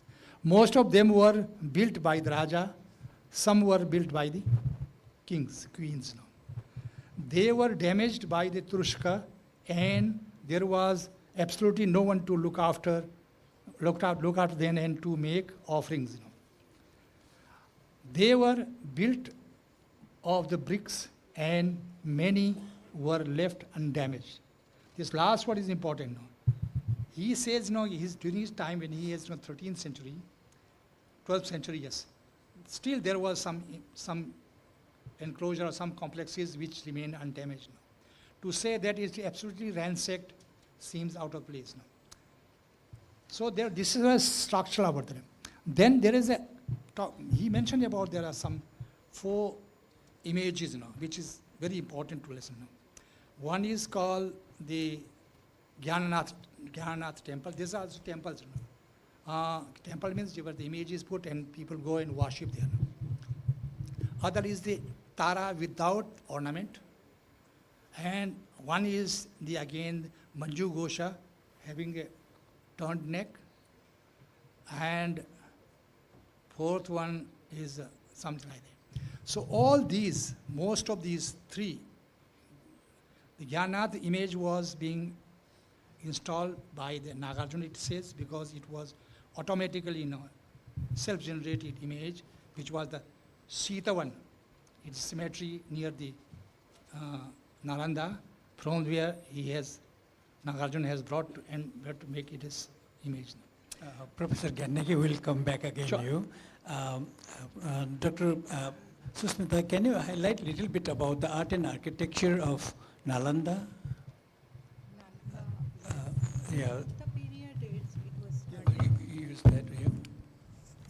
In the No, in between, the Mukharis, and they also did something like they made a Buddha image of 80 feet height, copper, image. All these are in description we find about the architecture of Nalanda. Can you highlight some more lights on the architecture and art and architecture? Mostly in the Gupta period, we can see the image of in the style of Mathura and style. In the Pala period, we can see the image which was influenced by the Brahminical religion. True. That is mostly the image of Tara, Avalokiteshwar, Vajrapani, Padmapani, and they are mostly influenced by the Brahminical religion. That is mostly, I can say, is the significant changes we can see in the image of. And in the Vihara and stupas, that one we can see in the period of, in the Mauryan period, little bit we can see in the stupa of Sariputta. And in the Gupta period, we can see the development of Vihara monastery and the images which is influenced by Mathura art. And in the Pala period, we can see the images which was changed in the style or influenced by the Brahminical. Thank you. Thank you for your venerable. Can you some highlight about the intellectual pursuit of this Nalanda University and the present modern time? How can this influence came from Nalanda to present tradition? Yes, thank you. I often, as I speak and teach around the world, I talk about ancient wisdom to the modern mind. And what is amazing is 2,500 years ago, all the Buddhist teachings is so relevant even today. If you are in the Western world, when you go to America, they have taken all aspects of the Buddhist teaching, which is emptiness, which is interconnectedness, which is all these teachings are integrated in psychology, and Oxford University, Harvard University has done more than 200 pages of research on this subject. So can you just imagine the wealth of knowledge there is?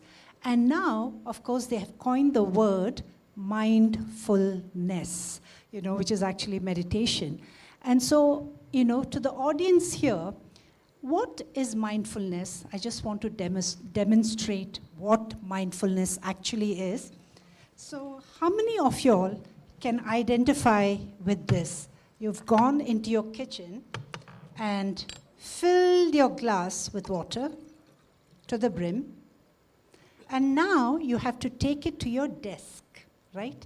And so what do? We lift the cup very gently and tiptoe all the way to our table. And we put it there, and even though it's filled to the brim, not a drop falls. Why? Because you are mindful. And this is a very simple description of mindfulness. Of course, there's a much more practiced way, but this is what mindfulness is. So in the West, I live in New York, and when I teach, when I'm invited to teach to the universities or the IT companies or even medical field, we talk more about mindfulness. It's become the it word. And all this knowledge comes from the ancient wisdom of the Buddhist teachings. And so it is very, very relevant. I talk about mindfulness, I talk about meditation, how you can live to your highest potential with clarity, with focus, while you can practice mindfulness. And to all our lay practitioners who are here, if you really wonder what is mindfulness and meditation, I really get the question more in India, what is meditation and what is mindfulness? It is really a practice, just like, when you go want to have a healthy body, when you go to exercise, you can't have a healthy body in one day of exercise. It's a practice. So mindfulness, meditation, is a practice. And the more you practice, even for a few moments, you will have more wisdom in your mind. You have more space. You have space to instead of being reactive, you have a space to think before you react.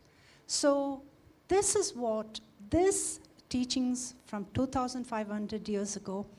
I am so thankful to all the practitioners, Buddhist practitioners in the West, America, all the European countries, everywhere you go, there are monasteries. Even where I reside, there are 3 monasteries around me, Tibetan monasteries. So we are today, one of the most greatest joy that I have is when I go and teach to the youth. Since I've been in Delhi for a while, I've taught at the KMC college, that is Kiroli Mal College, and this is exactly what I'm teaching the youth: mindfulness, meditation for clarity, for focus, to build resilience. And I've been invited again to do a practice session with them. And this is my mission, to teach every school, every university, and I will also be doing a mindfulness meditation practice for the Delhi's elite women society, who needs it more, I think, which will be in a couple of days. And yes, thank you. Nowadays, it's more important for the school-going children, Yes. If you go to the small school and the children, if you teach them how to sit upright, Yes. keep neck straight, and the breathing, samatha, and all that, that is more effective for the children than the adult people, Yes, I absolutely agree with that. Yeah, because It adult starts people, with they the are a lot children. of, many problem in their head and the family, office, and all that. But the school-going children, they just go play and schooling and all that, This is more important for them. So thank you so much, Venerable, your explanation. So now these 3 questions which we have raised and got the answer. So far the time is, concerned. We have already, 45 minutes. So far we know that the time is given. So you want to conclude by yourself saying something, then we go to the floor, and if some has some, question, then we answer it, and we end up this session 3 now. Well, please, my Professor. topic still remains Please continue.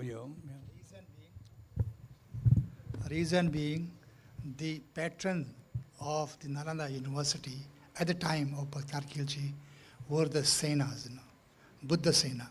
The Sena was not the ruler, though the Buddha Sena himself was called as the Magadhadipati. Similarly, when Shashanka, when he came to power, he used Istanbul. Maharaja Adiraj, Shashanka, God Adiraj Shashanka. So therefore, no, they always try to put there like that. But the Buddha Sena, who was patroning the Nalanda and Bodh Gaya, they were called the Pithapatis. No? These Pithapatis was actually during the Gupta time, they were their principal kind of a regents. So they have at the time of the Dharma Swami when he came, it was a Buddha Sen who has patronized, who was giving fund and who was taking care of the 4 teachers together with these Rahul Shribhadra and the 80, 70 students. He was taking care of them. After that, it continues. After that, his sons comes. These are called the. Then the Pratita Sena was the last one who did. After that comes a kind of the Shingala Raja. Shingala Raja also from Bengal. He also consolidated his power both from the Islamic principle kind of a feudal lords, and he together with he controlled power over there. But he was a Brahmin, but his wife was a Buddhist. Because of that, he has again reconstructed the 4-floor images of the Bodh Gaya temples, which we call the Mahabodhi Gondala, means Gandalya, means Disanghang, main image, main shrine where his worship is done. First 4 floor he has rebuilt it and renovated. Then after he has contributed and given a lavish kind of a offering to the Nalanda and Vikramshila as well. So that time he has also appointed at the Nalanda a Pandita. Pandita means Buddhist term, great scholar. Pandit doesn't mean a Brahminical Pandit. Pandit Sariputra. He also has given fund resources to maintain the temples, not the monasteries. But he has not something sponsored and kind of the patronized for the academic learning like that. But it continues. But Bhaktar Khilji's time, when he has come over there, that it is said, there was 4 images which is he mentioned about. There's worth seeing, very miraculous as well as great. This 4 image will give us some little idea about the Buddhist kind of a history of the Nalanda. First image was the image of the Khasaparana. Again, these 3 images directly linked with this Chandrakirti and the Chandragomin, their debate. First image, which is the Chandrakirti and the Chandragomin were having debate. In between, he was asking question. Then the Chandragomin goes out. Then he says, why he is going out? Chandrakirti goes and see to it. There he was being instructed and given teaching by the Khasaparana. So when he reached there, he saw this Khasaparana turned into a stone. So even today they send that image, which is of the Prasangika mode of giving the finger as raised. There's one thing. Other is called Tara, without ornaments. Tara without ornaments, Chandragomin's time, there's some troops came from South India, perform for the kind of dance and music of that. Then after going there, when they were going, they needed some kind of a fee. They asked for the resource, money. So they were not having money. So Chandrakirti made a kind of a prayer in front of the Tara. You say Tara, her own kind of ornaments given to you. That way, now the trace is still there, of the ornaments on her body, as such. Traces are there. This is one again, Chandragomis, and third one is called the Manju Ghosha. When the Chandragomis, he has composed a kind of a prayer in the praise of the Manju Ghosha. And he just recited in front of him. And it's in the Manju Ghosha, he is just bending his head, listening to it. So that image is still there. It's, Then third was Gyannath. Gyannath was when this man, 90 years old, when Turushka was to come, and Jayadeva was one of the sponsors of this Rahul Shribhadra. He was in the this place called Odantapuri. Odantapuri was already ransacked. Then they were turned into a kind of a military compartment, a kind of a cantonment. So that he put into jail, he sent the message that Turushka is going to invade Nalanda. So this is better to flee. So all these rest of the 70, they flee away. So, but this man, Tibetan monk, Dharma Swami, he stayed back. They said, even if I die, I won't leave you alone. So he said, no, we cannot go far. So he has put him on the shoulder and took him to the place called the Gyannath temple. The Gyannath temple was a safer side because he said the earlier time they have also ransacked Nalanda. So that time the person who has caused main throw the dirt and the whole thing on this image, while going back, he has died because of putting the kind of a blood. So that way, they used to fear it. This is the one, that was the image, the protector. So like that, these 4 images, it also related with this debate and discussion of the Nagarjun's tradition, Chandrakirti and the Chandragomin. Chandragomin was the lay person, but as the Chandrakirti was a monk. But this debate is always, this is one thing again, ki Nalanda was not only a learning place of the monks, but also the lay people also learning there. That's one thing important about it. So this later on when Chingal was also this kind of this, therefore when he talk about this Nalanda, it was ransacked, libraries were built. He never mentioned about the library again. He only says there were not much manuscript. I saw some of the monks, young monks, they were having manuscript in their hands. But never mentioned about the library. If the library were ransacked, he said, no. Professor, there is one Muslim, Islam historian, he mentioned in his account. That's what in this, they also say, or this Minhaj kind of a Tabakiti Nasiri, It was a big book, during time of the Buddha Dharma. It was been commissioned to the Minhaj. So he wrote about that incident of those kings and the small kingdom of this eastern India, especially the East Bengal. But there also, I don't think it is truly, because if Tibetan scholars, they have gone, these are the books, that's important thing. If that is being burnt, that is not available, it should be a great hue and cry. Is it because Buddhist, they see, because Anityavati Sankhara, because it's impermanent, it has gone, it's gone, no problem. Like the Bamiyana, we have never raised kind of the weapon and go straight against fighting for that, why you did it like that. Is it because of that? It has gone, it's gone?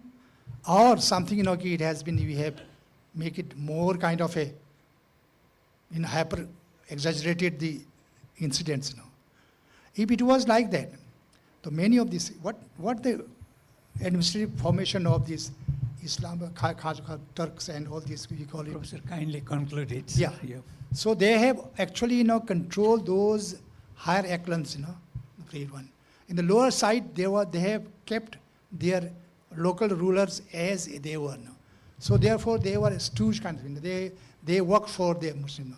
Similarly, though there was the Bakhtiar Khilji's time, later on Muslim came, but the ruler of the Vajrasana, Bodh Gaya, they were the Senas, which you whenever they come down to 4 Senas. So they were not having much powers, but they were having little power. Through that, they were also helping the Buddhists for their learning, but it not in a big way that earlier used to have. So therefore, it is not probably or good to say, these things have been disrupted and finally it has been destroyed. But thing continued, or even thing continuing today is there. That's what I think. Thank you, Professor. Thank you, Professor. Here we end this session now.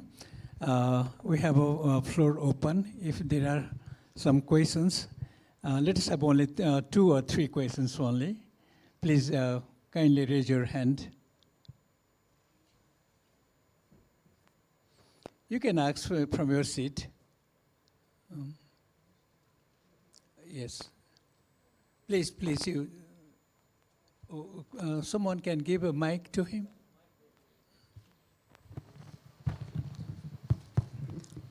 I am Dr. Premraj, affiliated with Cambodian Buddhist monastery.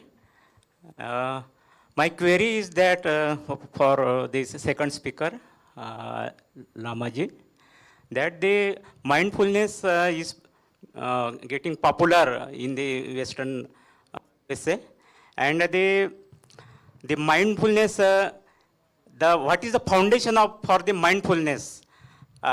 In the India, the 5 precepts, the Panchashila is the foundation for mindfulness, and the monks views that if the Panchashila is practiced, it will be more effective. So what is your opinion on this? Yes. I think the word mindfulness has become more popular in the West, and here mostly it is referred to as meditation. But the word itself is, for me, a little controversial.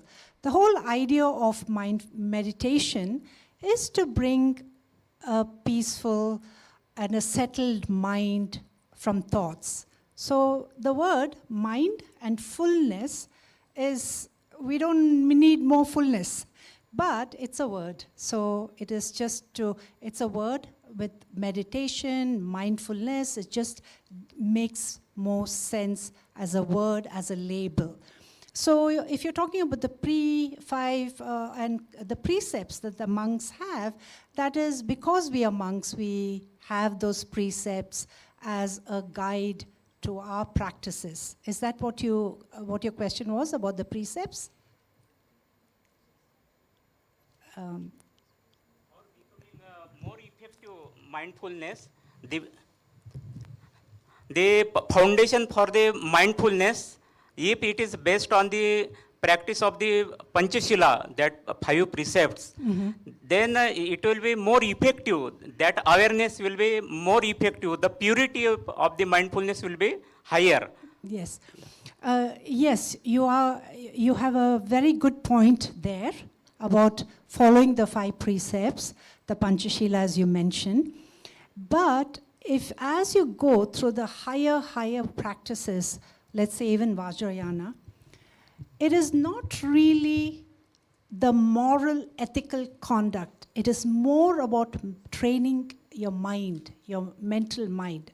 And that is where mindfulness and studying the nature of that mind, emptiness, impermanence, all this comes together. Thank you for your question. Any more? Is there any questions? Okay. My name is Sunita Dwivedi. I have been traveling all over Bengal, Bihar, and also Bangladesh. I have read in history books that Turks were responsible for burning the monasteries, destroying them, destroying the libraries, and killing the monks. Not one, but several historians like A.K. Warder, even Minhaj. So, but according to you that it is an exaggeration, but the historians of those times, like Minhaj, he himself has said that the Turushkas, the Turks, and he has named even Khilji, that he destroyed the monasteries in Bihar. Thank you. Yes, I understand your question. So same was having idea. So still it is not known who was the person responsible for destroying this library at all. Was it a Muhammad Ghori or was it a Kutubuddin Aibak? Because the Bhutan says, it says, it is a king named Moon. So that's one thing. So then again, my other question is this: the great 3 texts I talked about, that Tibetan scholars, Goyal Chawa, Blue and all, is a renowned scholar. Then Taranath, who wrote in the history of Buddhism in India. Then again Bhutan, who are the renowned and credible historians in Tibet now. There is no mention about that it has been burnt or it has been destroyed completely, such as such. So why it has happened, I'm also baffled. I don't know why it happened. But one thing, closing it there, there's one thing, Minhaj also, I have not read his Minhaj book, but whatever resources said about that. So, but one thing is this man, Bhaktiar Khilji, was the kind of both the side. Was he the general of the Muhammad Ghori as well as the Bhaktiar Khilji? Because period is almost coming same, nearby that.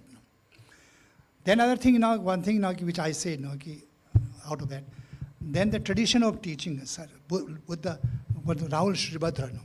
Then after that, his disciples, probably the four, Buddha again mentions about that. That the Buddha Shri, after Rahul Shribhadra, then there comes the Bhumi Shribhadra, then Upaya Shribhadra, Karuna Shribhadra, and Munindra Shribhadra. All these people has continued the legacy of the Nalanda, especially of the Rahul Shribhadra. Since all the name is having the Shribhadra in the at last, probably they might have been the student of the Rahul Shribhadra. So this continue. And then again come to the Chingala Raja, I told you, he has also kind of continued, though he was the Brahmanical traditions, but still the continuity is there now. So there might have been a damage. I can't deny that. This happens now. Even that if you go today, they say there's traces of the kind of fire. There might have been fire. I understand that. But to put solely at the Bhaktiar Khilji as such, categorically, nothing is speaking about that. So far, I don't have any information about that. So similarly, these authors of this Bhutan, they say, I don't have much information. Gohila Sahib also says, I don't have much information on that. Okay, thank you very much, sir. Thank you. Thank you all these panelists and Thank participating this. It's a great, honor to have you here in this, conference. So thank you very much from my heart. So here is the third session. Thank you, sir. Thank you, panelists. That was the third session on the rise and fall of Nalanda. May I please request Colonel Akash Patil, Director of Dr. Ambedkar International Center, to please come and felicitate our panelists for this session.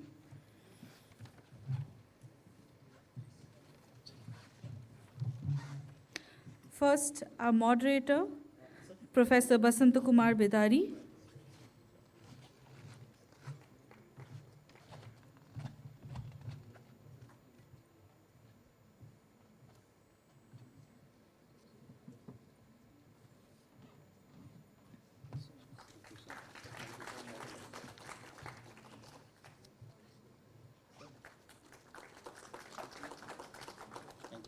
Our first speaker, Professor Hira Paul Gangnegi.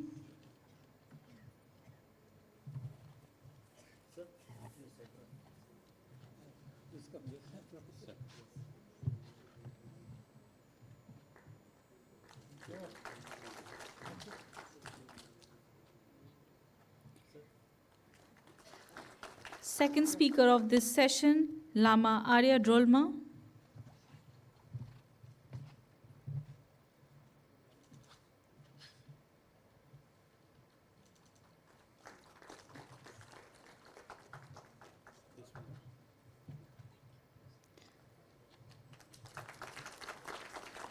Last but not the least, Dr. Sushmita Vyas.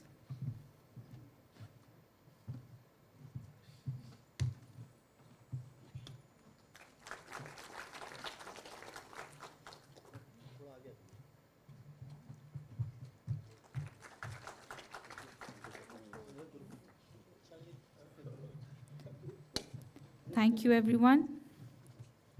We will now be commencing the fourth conversation, which is the last session of this evening. It is on global dissemination and contemporary relevance of Nalanda legacy. I request the panelists of this session to please come on the dais. The moderator of this session will be Venerable Professor Dr. Wangchuk Dorji Negi, Vice Chancellor of Central Institute of Higher Tibetan Studies at Sarnath, India. The speakers of this session are Venerable Shinkar Rinpoche Nodup Dorji from Shinkar Chair Longshenpa Center of Bhutan. He was also the former National Nyingma Representative, Commission for Religious Organizations of Bhutan, and Chair of Asian Interfaith Network on HIV/AIDS, Bhutan. The second speaker of this session is Dr. Chintala Venkata Sivasai, Head of the Department of School of Buddhist Studies and Civilization and Director of International Affairs at the Gautam Buddha University, India.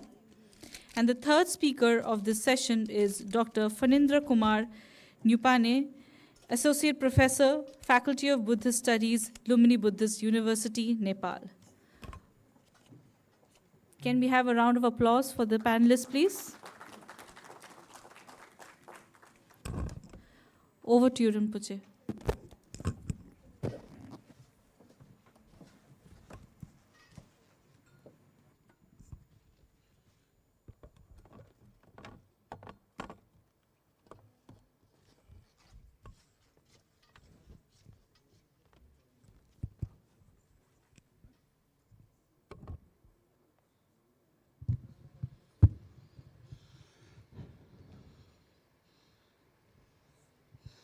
Namo Buddhaya. This is our fourth or last session, so I extend my warm welcome to all panelists and distinguished Rinpoches and all scholars and Upasak and Upasikas. Actually, at the outset, I would like to apologize that my English is not good enough to, present or moderate such August, but because IBC is the part of Ministry of Culture, and myself is also employee of the Ministry of Culture. So, the Director General, Shri Haldarji, sent me the invitation, so I can't refuse, and I am here. So I think most, boring moderator, maybe I am. So anyhow, we have, I think, 50 minutes. So each panelists have 10 minutes, and I think 10 minutes for open floor for question answer. So I think before posing the questions, I would like to present, my view on global dissemination and contemporary relevance of the Nalanda legacy. Maybe it will take 7 to 8 minutes, according to my view on this topic.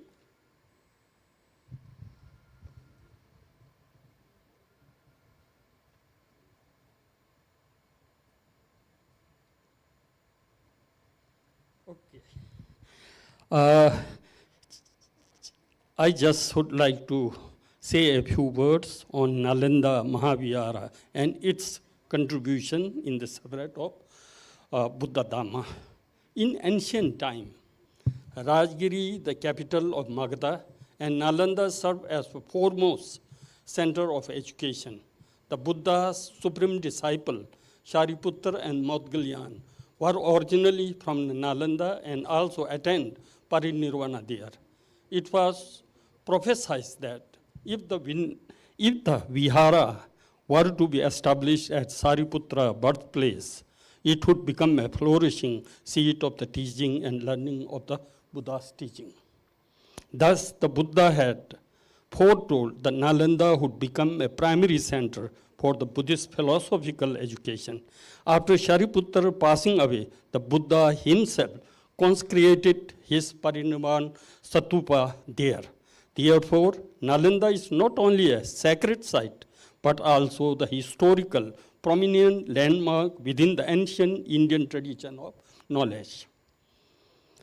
The excavated site of Nalanda University, as seen today, dates back to the 5th, 6th century of the Gupta dynasty, it was like a modern university with the common libraries, lecturer halls, and common dining facilities. Thousands of students were entering through the rigorous entrance examination and resided in one-side dormitories. Because of this sophisticated structure, it is widely considered to be the first residential university in the world.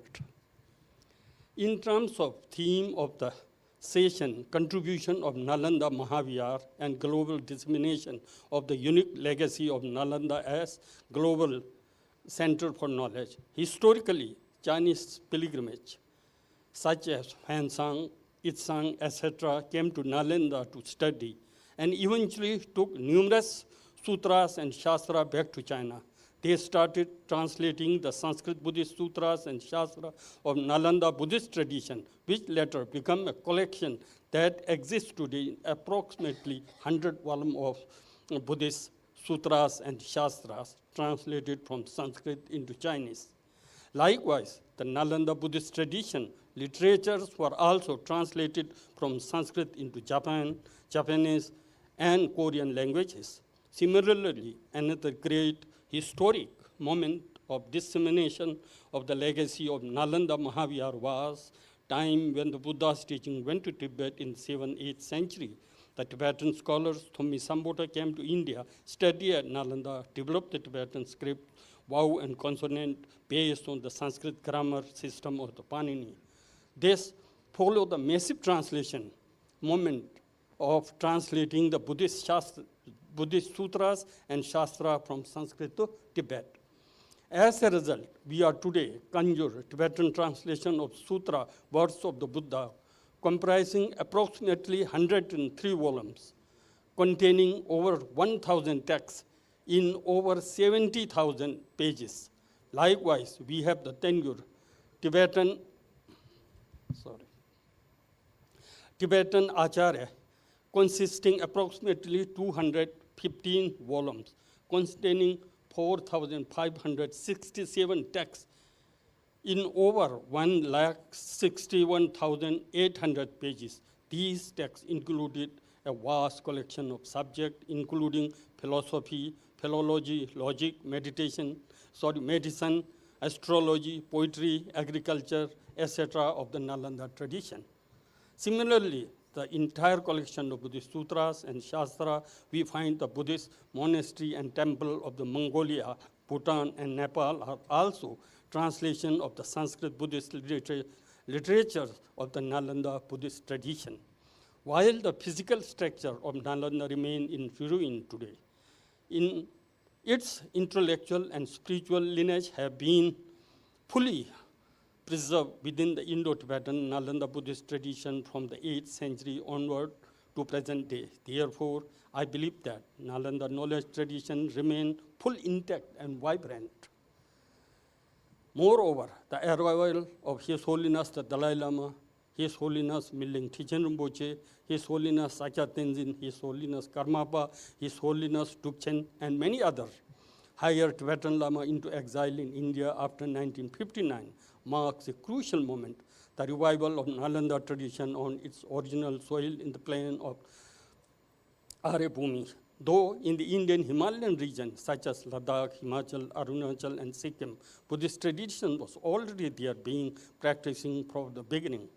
Most importantly, the heart of Nalanda knowledge tradition is not only back in India, but has actual preserved all over the world as a living tradition. The Nalanda tradition was not only preserved within the Indo-Tibetan Nalanda Buddhist tradition, but was enormously enriched with the commentaries written by Tibetan Buddhist master on the Shastras, written by Indian Buddhist master. Today, all these literatures are accessible to the world physically, digitally, and through the translation in many cases. The entire collection of Nalanda Buddhist literature is preserved today in major libraries of the world in various forms, written, translation, audio, video. I believe that now the legacy of literary lineage of the Nalanda Buddhist tradition will never be disappear from the world because it is separate across the world. And this I see is mainly due to the many years of effort of the Tibetan Buddhist tradition. Today, if one were to become a practitioner of Nalanda Buddhist tradition, the textual resources for it are available and accessible in the various languages, whether it's the Tripitaka itself or their commentary through the digital Buddhist resources platform, such as one started by Gene Smith, the Buddhist Digital Resource Center, Digital Sanskrit Buddhist Canon Project of Nagarjuna Institute, and the University of West. His Holiness Karma Pass, others, and many other platforms in various languages. Also, there was many research and translation talks have come up with the functioning of the searching parallel of the text, and many searchable database of the text have been created. In terms of physical libraries, almost all the major Tibetan Buddhist monasteries and institutes have built their own libraries, and their resources are accessible through the digital platform. In fact, in terms of my own home in Kinnor, we have the entire physical collection of Kanjur, Tenjur, Sungmum in our shrine hall. Hence, the fully alive Nalanda legacy is vibrantly thriving today. In essence, Nalanda is Mahayana Buddhist tradition, and at the core of Nalanda, Mahayana Buddhist tradition is the profound aspiration, Buddho Bhaveyam Jagato Hita. May I become a Buddha for the benefit of all beings. This aspiration is rooted in the philosophy of Pratitya Samutpada, or interdependent origination, the understanding that all things exist only dependent upon others. I am myself a Buddhist practitioner, basically, and I generally speak or teach about how profound teaching of the Buddha on anicca and pratitya samutpada can be applied in one's life. But I don't know much about how they can be applied in international relations, politically, etc. However, I am confident that if one contemplates on the Buddha's teaching on anicca, impermanent, all composite phenomena as impermanent and no inherent existence, and become fully convinced that everything is impermanent, one will be realized that there is nothing to say such a mine and yours. No notion of my country and your country, because once one is died, there is nothing such as my things and my country. If such an understanding of impermanence can be reached by the global leaders, I think all problems in world will disappear. The second profound teaching is the philosophy of pratitya samutpada, the understanding that we all exist merely by virtues on depending on each other. Just take example, one simple thing, such as oxygen. We cannot survive even a minute without it. Likewise, we exist by depending on 4 elements: earth, water, fire, wind. These 4 elements is turn depend on each other, as earth depends on water, water depends on earth, likewise the fire depends on wind, and so on, vice versa. Hence, if there is elements become the polluted and diminished, and therefore not appropriate for use, imagine what the world would be like. There would be no way to survive. Having a complete understanding of pratitya samutpada and anicca is the crucial for the balance and peaceful living. Similarly, treating other and oneself as other, is the another significant part of the realization. There are essence of Buddha's teaching, and these are the fundamental philosophy, principle of Nalanda Buddhist tradition. Such a profound philosophy, principle, has come only from the Indian Nalanda Buddhist tradition. There is no articulation of such a profound philosophy in other faith and philosophy. We must try to maintain this profound philosophy originated from the Indian Nalanda Buddhist tradition. I strongly believe that if we can deeply contemplate and propagate this philosophy of interdependence throughout the world, global peace will follow as natural consequence. So I'm sorry, it's become like a short kind of presentation, kind of anyhow. Actually, what is dissemination? This is the dissemination. And what is the relevance of Nalanda philosophy? Of course, Nalanda philosophy is to know impermanent, to know four noble truth, to know interdependent. If we follow it accordingly, I think there will be world peace, no question. So now, of course, you all three are from different country, I think. You are Bhutan, you are Nepal, and you are, of course, India, but Nepal, okay, you. Okay, yes, you are India, okay. So, could you light how Nalanda tradition disseminate to Bhutan, Yeah, first. Thank you, Venerable Professor, and thank you, General Secretary IBC and the Director General IBC for having us here today. Well, knowledge, the truth doesn't have boundaries. Probably if there's a boundary for truth, that would be ignorance. Of course, this truth comes through the, literature. Without it, not possible. I'm asking you, Nalanda means literature or Nalanda literature, how come to Bhutan? That is my question. Yes, of course, that's Professor. That's exactly where I'm going to go. But then I need to dismantle the boundaries before I really get there. So after the enlightenment of the Buddha and Bodh Gaya, the truth has been taught. The truth has been taught in the sense truth exists at all times with or without the Buddha's presence.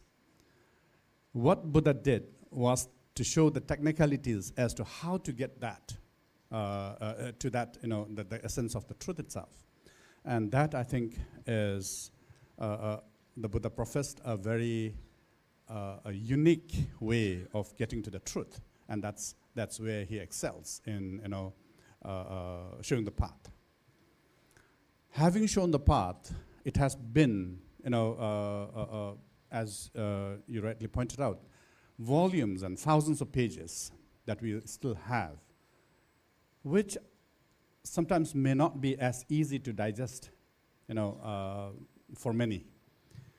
So hence, the Nalanda tradition became so important because through their research, through their debate, through their propagation and teachings, and through their practices of what the Buddha taught, has this become so convenient for us, the followers of the same tradition, the Nalanda tradition of India, that we have the opportunity, even to this day, to sort of practice and do the same, not in the same setting, but in more or less in the same kind of an environment of our own. So the teachings, the profound teachings of the truth, or the technicality to reach the truth, has, as I started in the beginning, no boundaries.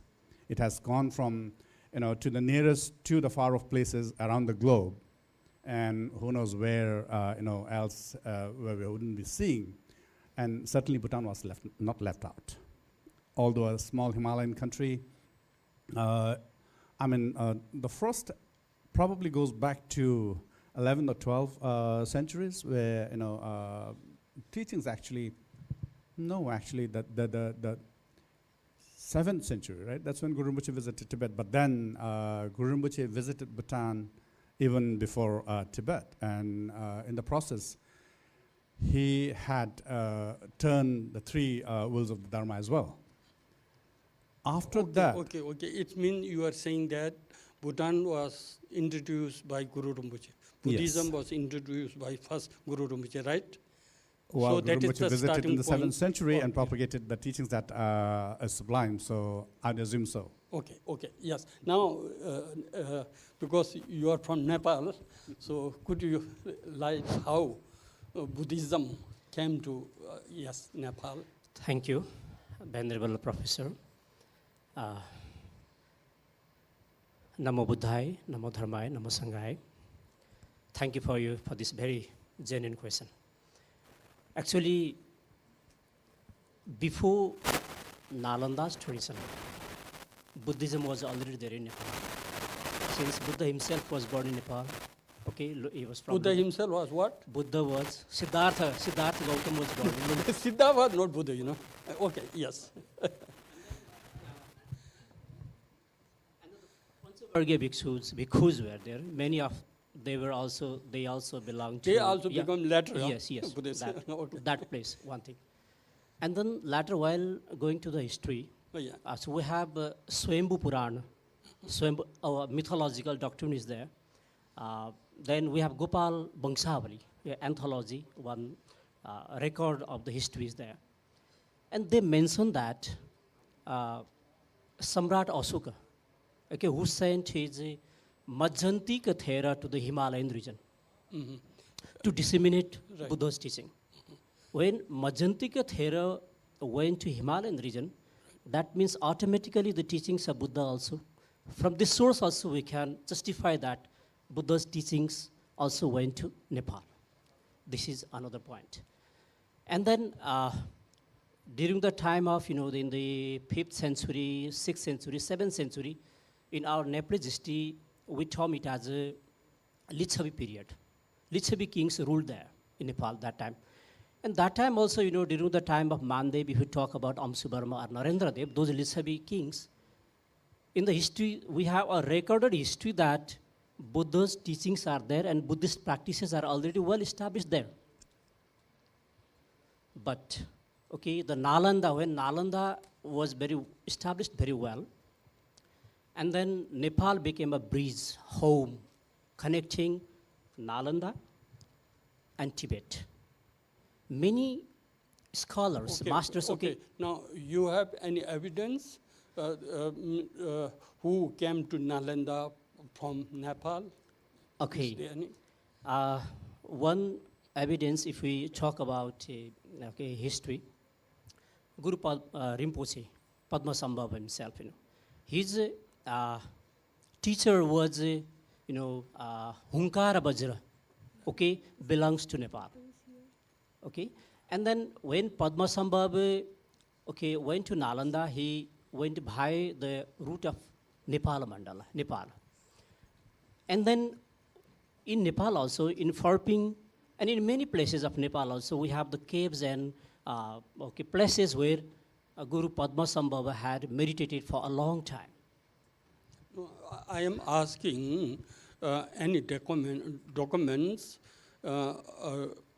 in Nepali where mentioned that such master visited Nepal, Nalanda to study. My from question Nepal. was actually that. From Nepal, Lila Bajra was one master from Nepal who came here in Nalanda and he studied. Right. After him, Advaya Bajra.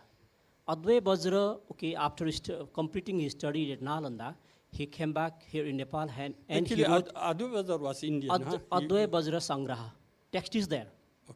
Okay, which define and how to practice monastic activities, and everything is mentioned there in detail. Okay, it follows the Nalanda tradition. And then after that, now we have the other masters also. Okay, many other masters like Phantimpa brothers, Bagishwar Kirti, and then we can say Maha Karuna, Santi Sri.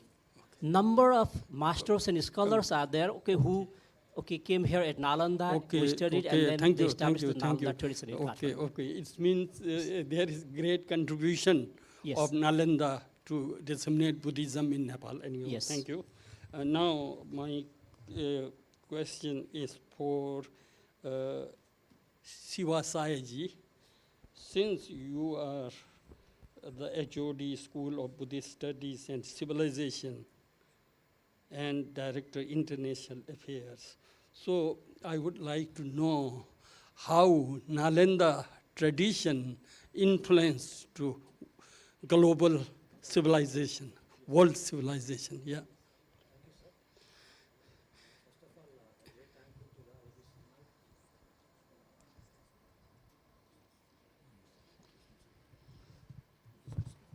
Yes, thank you, sir. First of all, I'm great thankful to the IBC, Secretary General, Director General, Director Pan, sir. So whatever the conversation has given for me, the role of the revival of Nalanda or contribution to the global and the scenario challenges. Here I would like to make 4 important reflections. The contribution of Nalanda and the facing in the global challenges. It is a great privilege for me to speak on that. As the earlier speakers already said that Nalanda has one of the world historical residential university. Not only the university, it is institute of learning.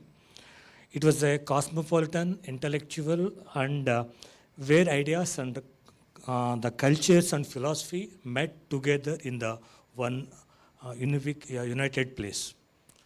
So here I would like to mention that the revival of Nalanda in the modern, we are having some institutions, particularly I would like to mention the 2, the Nalanda University and the Nalanda Mahavihara. So this is a new idea, new concept which was taken from the world, the ideas and philosophy and the pedagogy system, what real Nalanda was happened. So the today revival of Nalanda has, through these institutions, I would like to make, it represents not more than the physical reconstruction and the ancient center. At the same time, it is a revival in the intellectual tradition rooted in the openness, the plurality and ethical reflection.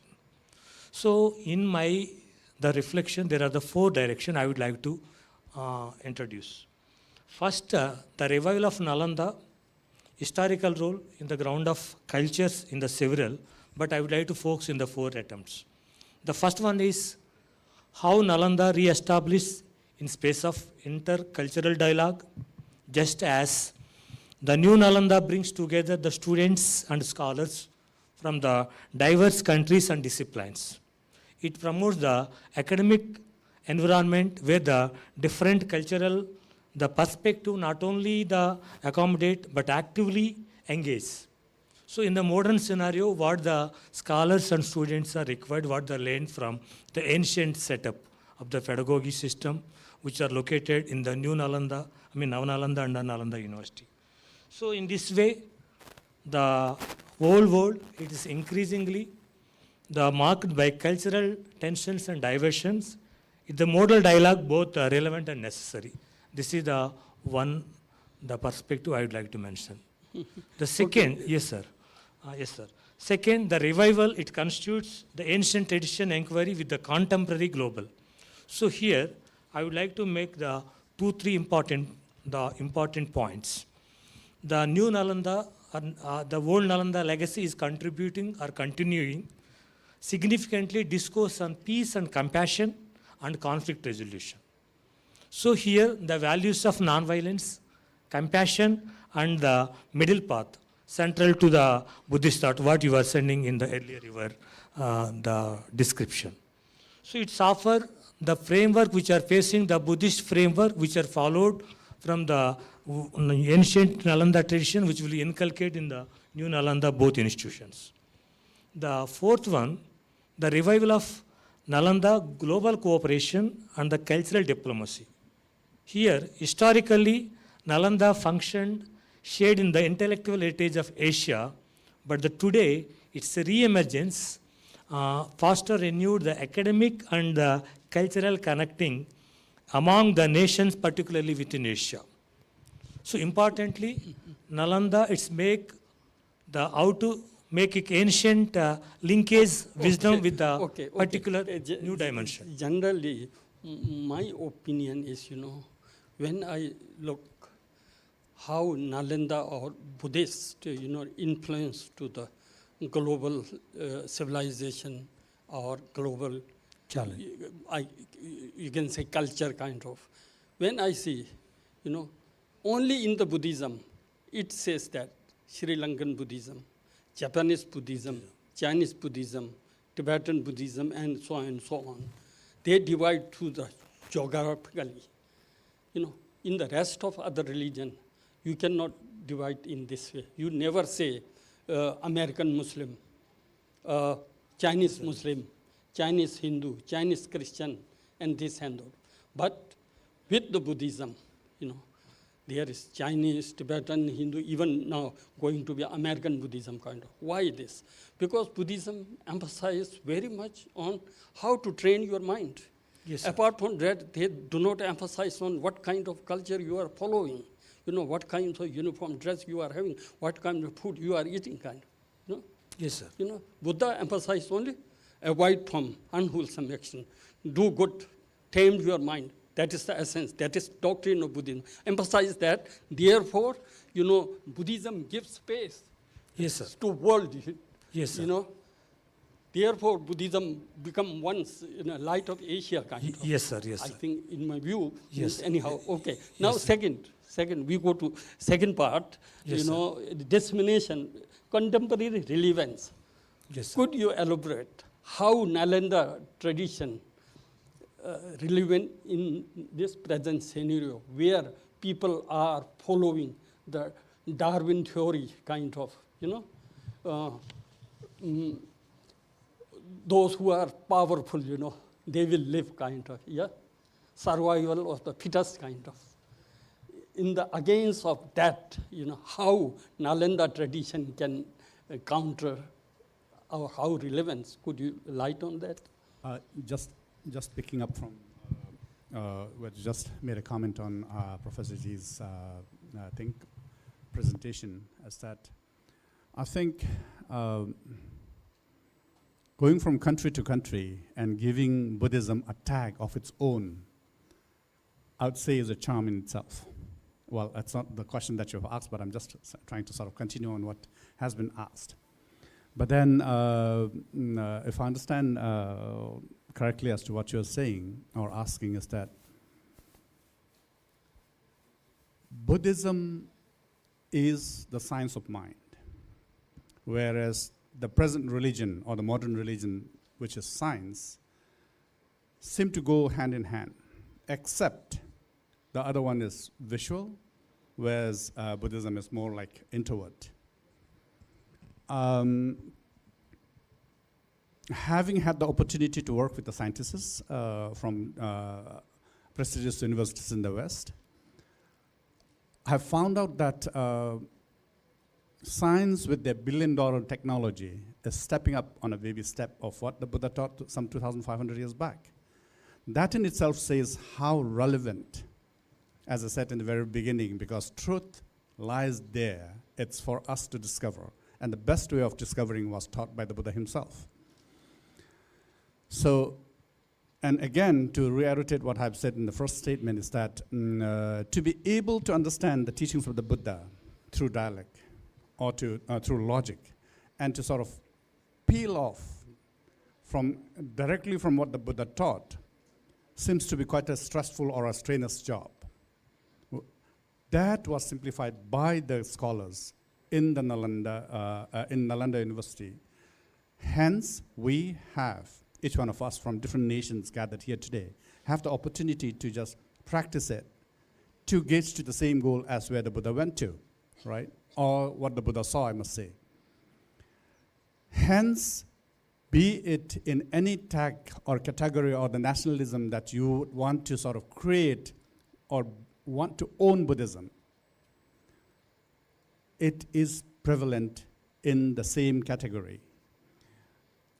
The best example I can think of is that if you go to Bodh Gaya, in one of the busy sessions, an appropriate weather, I guess, you'd see people dressed like me, some in yellow robes, some in white, some in gray, some in black, all gathered to worship one idol or the spot, the power spot where the Buddha was enlightened.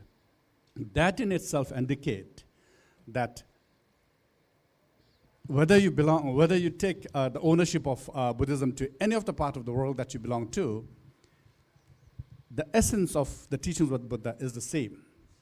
And as it says, you know, the multiple nationalities of followers of the Buddha coming into Bodh Gaya to make its presence felt and to rever or pay respect to the Buddha statue or the environment or the space there in Bodh Gaya in itself shows that the core of Buddhism or the essence of Buddhism is one. And hence, the spread of Buddhism, and as spoken on the pages, I think it's not dogmatic in the sense. Means, yes, this is because we are the follower of Buddha, of course, therefore we have faith toward Buddha, So people come to worship, or people come to bow down to the Buddha and get blessed. But that is like a, faith kind of, that is in everywhere. In Christianity, they used to go to Makkah, Medina.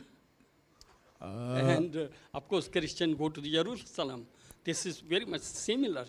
This doesn't make any distinct with the, Nalanda tradition or Buddhist system.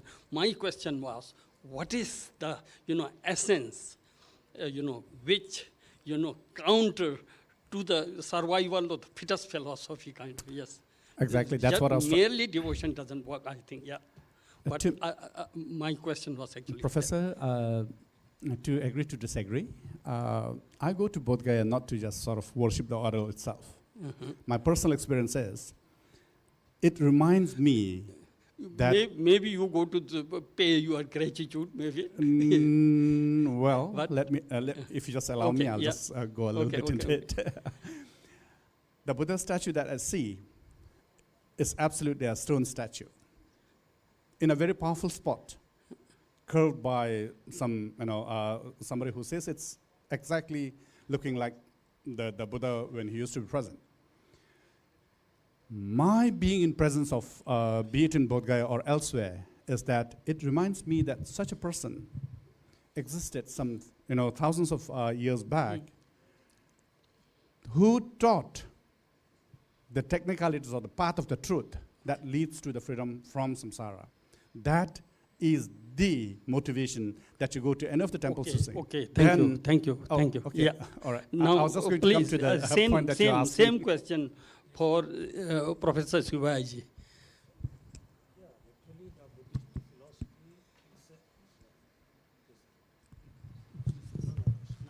The Buddhist philosophy, it is the unique, it's easy to follow to everyone, the total Buddhist philosophy on the mind-centered. So human beings have the total thoughts, feelings, emotion on the basis of the mind and thinking. So in this way, the Buddhist ideas or thoughts or philosophy, it will goes to easily to reach every human. So that is the mind-centered the Buddhist philosophy, what we.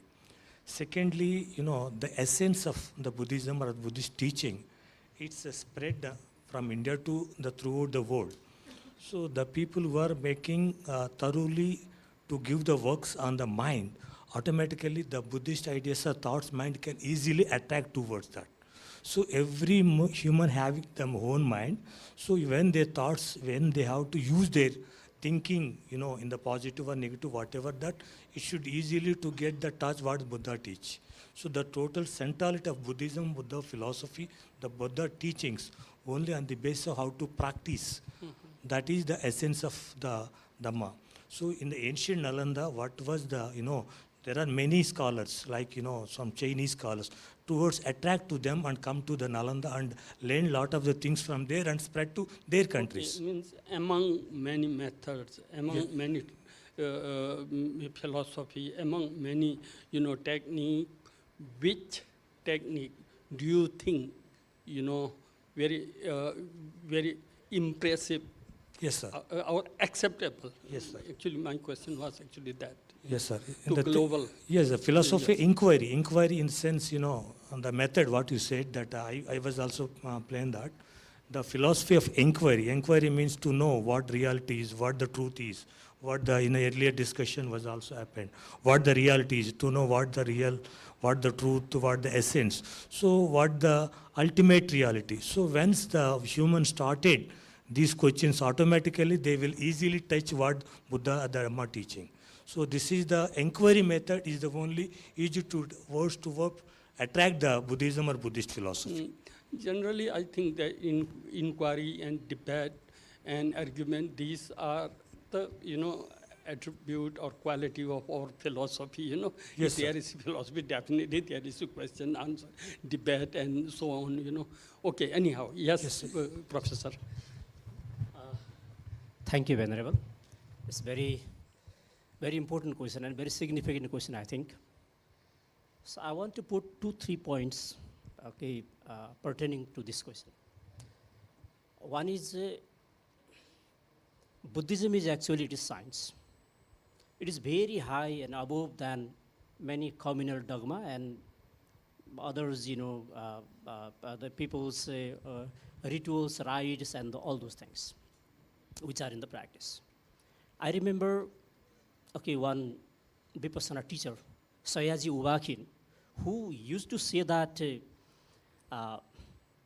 denominator of every religion is to purification of mind. And that aspect, that fact is exactly here in Buddhism. Buddha taught how to purify our mind. For that, he taught, Eightfold Noble Paths. And there are many other philosophical aspects. Okay, I'm not here to explain all those things. You know very well. This is the fact. This is the height of Buddhism. That makes Buddhism, can sustain everywhere it goes. Next thing is that it is very versatile in nature. Okay, one example I want to put here, because many of in the scholarly world, the people may not have idea that Buddhism, from the time of the Buddha's time, from the Buddha's times, until now, without having any breaking, it is still being continued in Nepal. And here, in Nepal Mandala, generally we say Newar Buddhism. Okay, well, the patterns were not in favor of Buddhism that time, in the middle time. There was a Hindu dominance was there, and there are many other different factors were there. But those Newari people, they maintained their practice and the Buddhism there in their special way. Okay, instead of, the celibate monks, they developed the concept of household monks even, just to protect Buddhism. They just discard their robe. And those aspects which are seen from the outer eyes, they maintain the inner qualities of the Buddhism. And we see still that the Buddhist practice we say Buddhism of Nepal Mandala, and we claim that Nepal Mandala is still it is a living museum of preservation and promotion of Buddhism. And more than this, the Nalanda tradition of Buddhism is preserved, and not only preserved, but promoted in Kathmandu Valley. Okay. Here, it is this quality, I think, this has, enabled the practitioners of Buddhism maintain the Buddhism in its life. Here, I would like to know, for example, Newar people, they practice very much Vajrayana tradition. They visualize deity kind of, They perform many rituals, dogmas, even Vajra Yogini dance, this and that kind of many. Same thing, even deity visualization, recitation of mantra, visualization, performing fire artis, and those are available in Sanatan Hindu tradition also. How do you differentiate between Hindu deities? Say Hindu Tara. In Hinduism, Sanatan, they have Tara. Same Buddhism have Tara. How do you distinguish between this Tara and that Tara? Yes, Venerable. There is vast difference. Actually. Difference in essence. It seems that in practice, the similarities can be seen there. But the motivation of those practices are different. In Buddhism, those deities are just, the mental projections are only to realize the different mental states. Those cetasikas, or we say chaitya, and chittas. Actually, they are, just the projection of the chittas and cetasikas, that how we feel, then how we, act in our day-to-day life. While observing, imagining, and visualizing those, these deities means visualizing and understanding our own mental status, actually, in Buddhism. Okay, in practice, they create those deities, and, they realize sunyata, emptiness. Just for the realization of sunyata, those deities are created. Okay. They are just generated. But here, in other practices, they are, it is the Brahman tradition, and there is some ultimate, some realities. They are outside there. okay, from our physical and mental status. Some power is there, which may be known as either Ishvara, and they, in other practices, they invoke those Ishvara and they try to link their soul Atma with the Brahma, and this is one technique. But here, nothing to do with this technique, okay, of the Buddhist practitioners. Very vast difference. We should not be confused with just seeing, they also talk about deities, and here they also talk about deities. Okay, according to Buddhism, you are saying that the deity is only your mind fabrication. Yes, yes. Apart from that, not reality. Not you reality. mean, right? It means that Tara and 5 Buddhas are merely. They are philosophical and conceptually defined aspects, like the Panchabuddha, concept of Panchabuddha is there. What did this say? What is the concept of Panchabuddha? Panchabuddha is actually, just an emanation of the enlightenment. Understanding in enlightenment is nature in different ways. But according to Mahayana tradition, all sentient being possesses the Buddha nature, right? You have that potential to attain the Buddhahood. Of course, Buddha have, 3 bodies: Dhamma body, enjoyment body, and Nirvana body. Apart from that, you cannot imagine Buddha kind of, right? Yeah. If Buddha have 3 body, that is then not like an illusion or fabrication kind of. When we visualize the Tara kind of, we visualize from the primordial mind, which is the Buddha nature.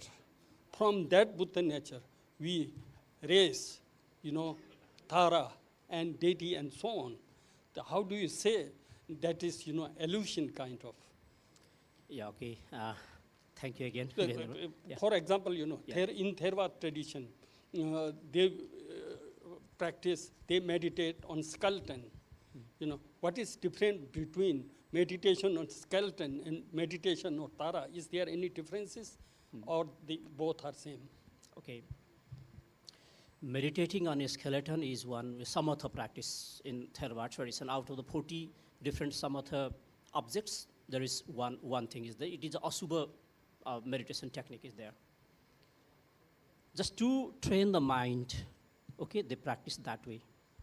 And here in the Mahayana tradition, actually in Mahayana tradition is also, they are not talking about, some extra, okay, the power, okay, other than our, the physical and mental phenomenon. Every talking and every discussions, every understanding is within this, the corporeality of the mind and mental factors and the body. There is nothing beyond this,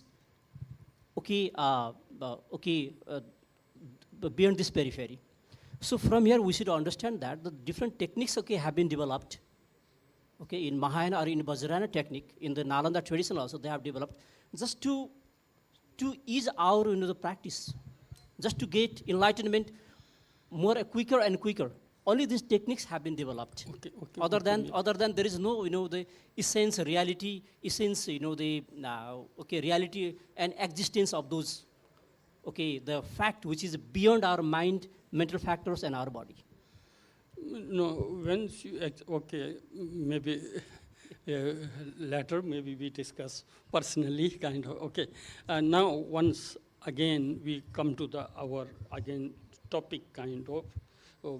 Please, again, I would like to, which theory, which view, which concept, very much relevant to contemporary world. Simply put, I think logic, unbiased logic, is the basis of all establishment of all truth. So without unbiased logic, faith itself does not or will not take you much further. Using... Okay. Now time is, I think, over. Just only simply, always I use to my student, the uniqueness of, Nalanda tradition, whether it is or Buddhism, interdependent origination. Understanding of interdependent origination make person, very, honest, kind, and so on. I gave example to my student. For every morning in breakfast, we have tea every time. During the breakfast, we need to pass, and we need to think of the history of tea. The leaves of tea, where does it come from? Need to contemplate on. The tea leaf is coming from Assam, Darjeeling, Sikkim, tea bagan, where people are working hard. They are put their kids to back and, tied with the shawl or whatever, and in rain, in stretching sun, they are plugging, tea leaves, and too many labor process come to our tables, right? Likewise, sugar cane, who grow, work hard by, farmers and so on, milk. And if we contemplate the kindness of others, we are enjoying this cup of tea. Then when we come across with the poor people, labor, hard worker, our compassion comes by its own. This what we need. This what we need. This is all interdependent origination. As I mentioned in my paper, if there is no oxygen for moment, where is I am? Where is me and where is mine? Kind of. See, we are all interdependent. We are dependent on food. Who create? Who produce? Think of that. We are wearing clothes. Where does this come from? So, most important thing in Buddhism, I think, interdependent origination. Yes, and sir. Every day I used to my colleagues, professor. You are professor because of the students, okay? If there were no student, no, you are professor. You are getting salary, the name of student. If you don't justice with the students, never, karma will give you, peace, kind of, right? Everything like that. If officer, because of his employee, if king, because of his public, everywhere, we are all independent. This is what we need to know. If we know that we are all independent, without which our existence is nothing more. If we are able to generate such kind of attitude, I think world will be, it's come by its own. Thank you. Thank you, panelists. We've come to the end of today's one-day international conference. I will request Professor Ravindra Pant, Director IBC, to please come on the dais and felicitate our panelists.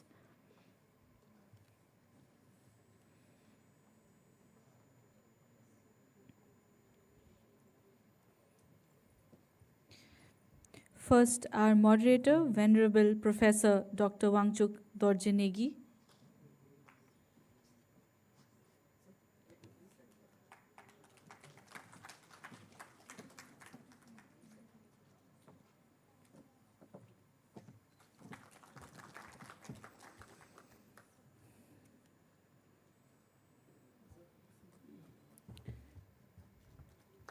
Our first speaker, Venerable Shinkar Rinpoche Nodub Dorje.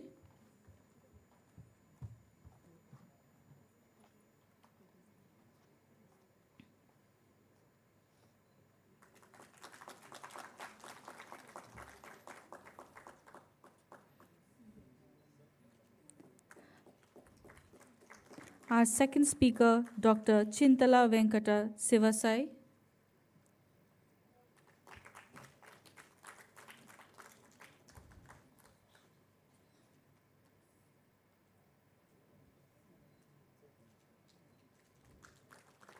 Our third speaker, Dr. Phanindra Kumar Nupane.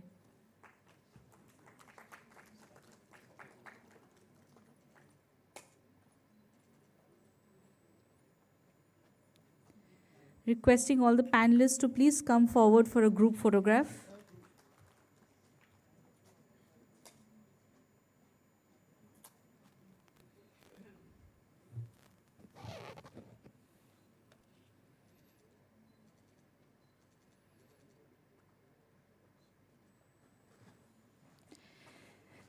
Before we conclude today, the organizers have organized a short video from the ambassador of India and Azerbaijan, Ambassador Abheke, who is also the author of the book Nalanda, How It Changed the World. This was published last year while he was the Deputy Director General of the ICCR. We have a short video from him on his book, The Nalanda. Hello, Namaskar. I am Ambassador Abhay Kumar and the author of Nalanda, How It Changed the World.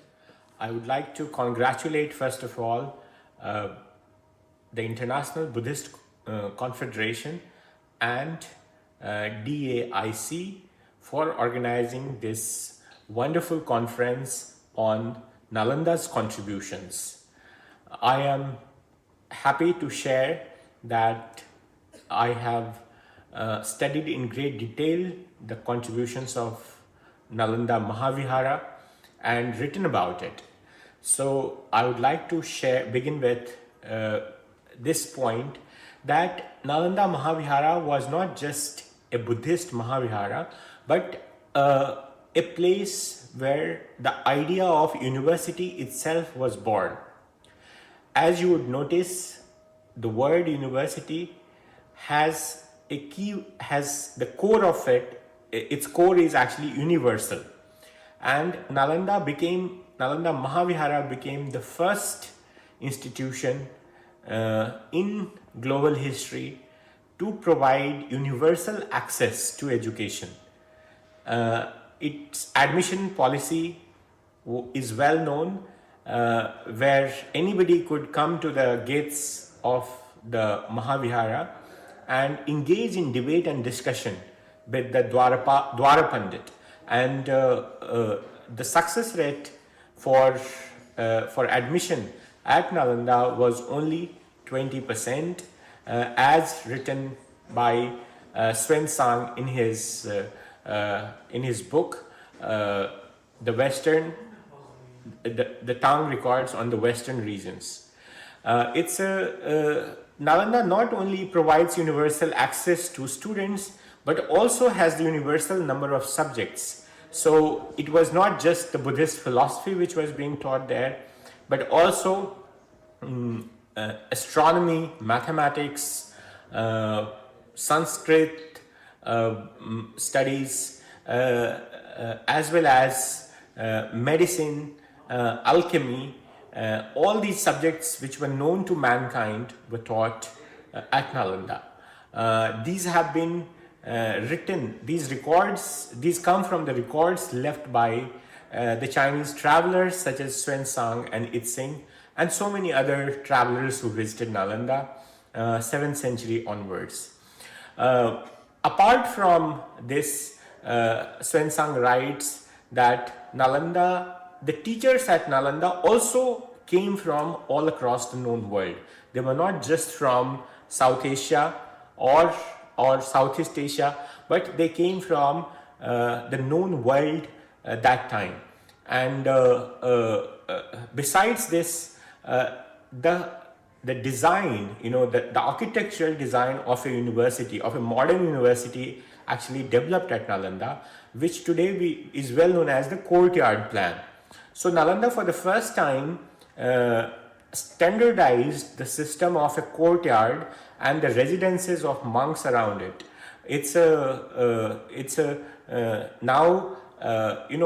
That architectural plan traveled all across South Asia and Central Asia, and from Central Asia to the Arab world, and from there to North Africa, and then to Europe.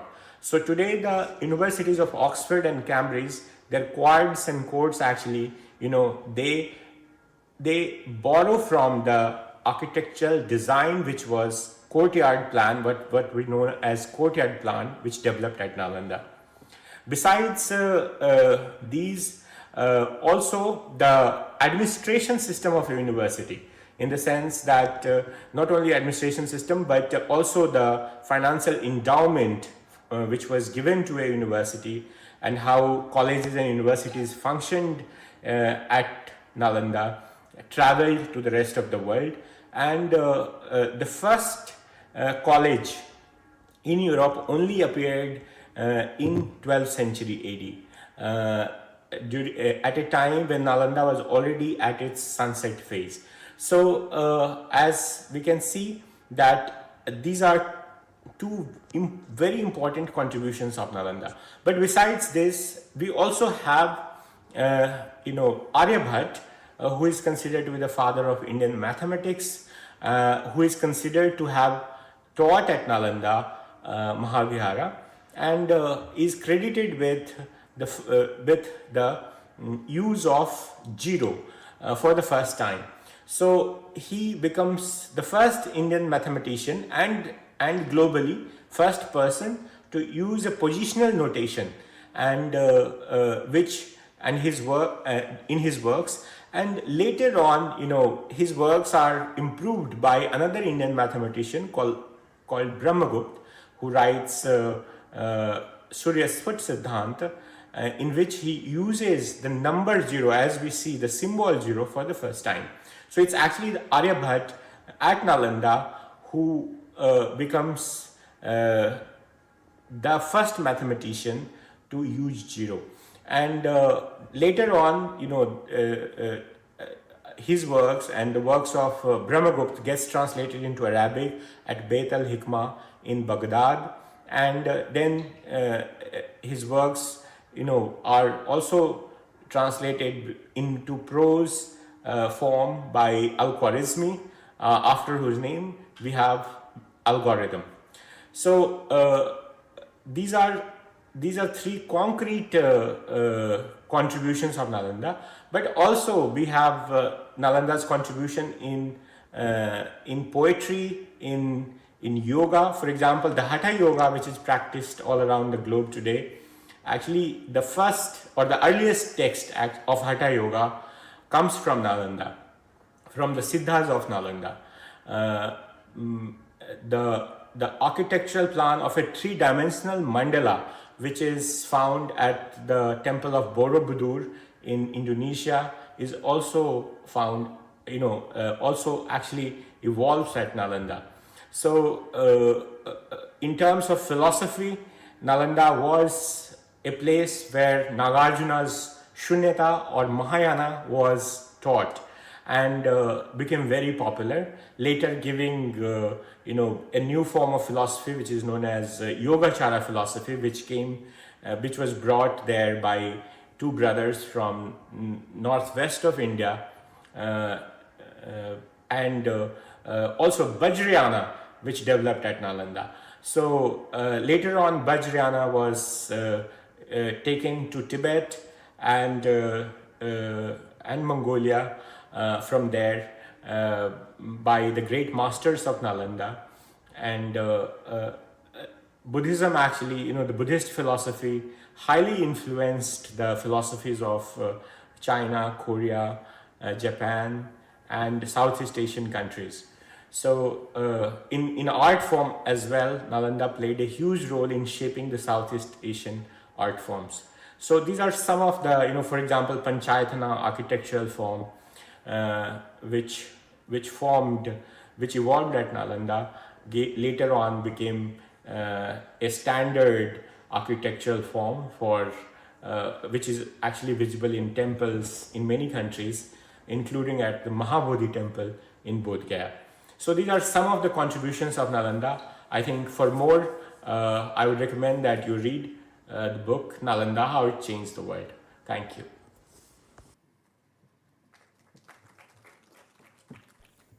That brings us to the end of today's conference. I'll request our co-host, Colonel Akash Patil, Director of DAIC, to please come on the dais and propose the vote of thanks.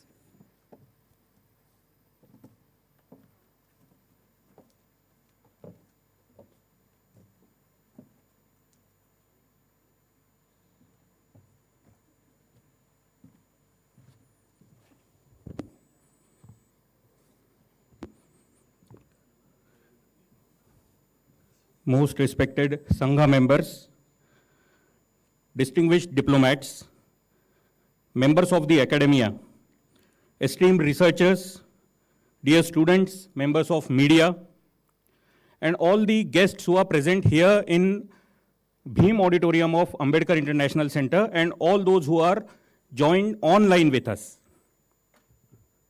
In the previous session, as the moderator, Venerable Professor Negi said, he gave the analogy of, we are all interdependent, and he gave the analogy of tea.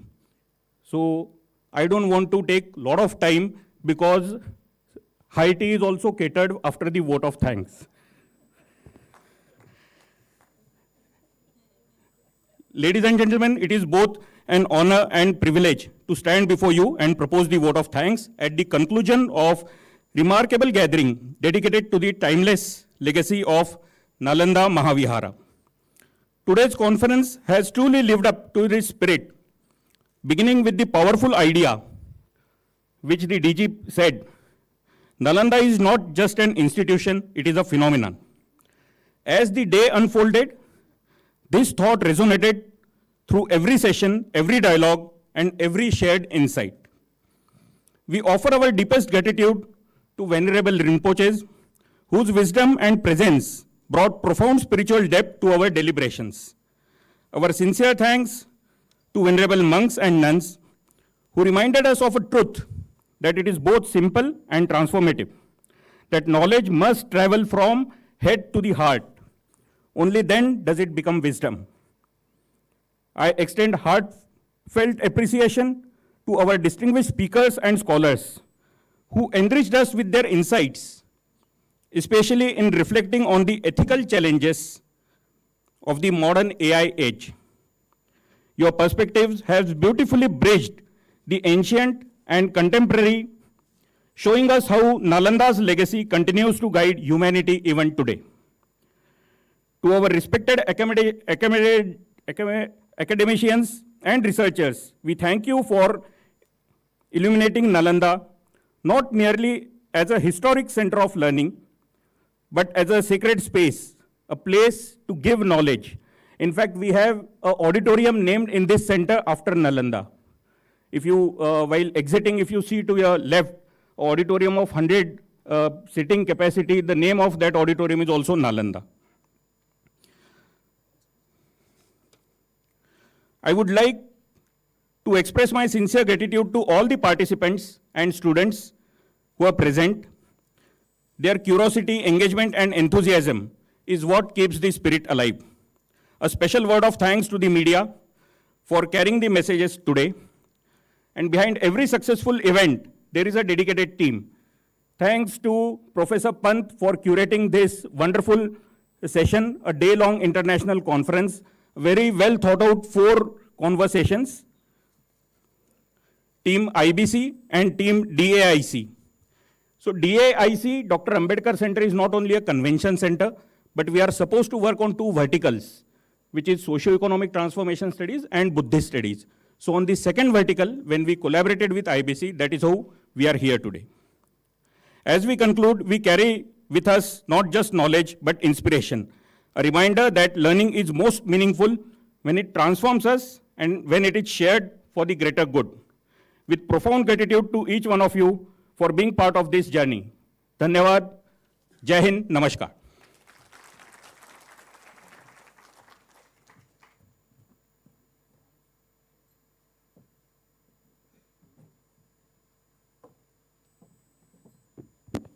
Thank you, sir. We will now break for high tea, and we'll follow the same format as lunch. Everything is going to be served on the first floor. The Sangha members are requested to go to Shravasti, dignitaries and VIP at Vaishali, and for all other delegates at the foyer. Thank you. Have a great evening.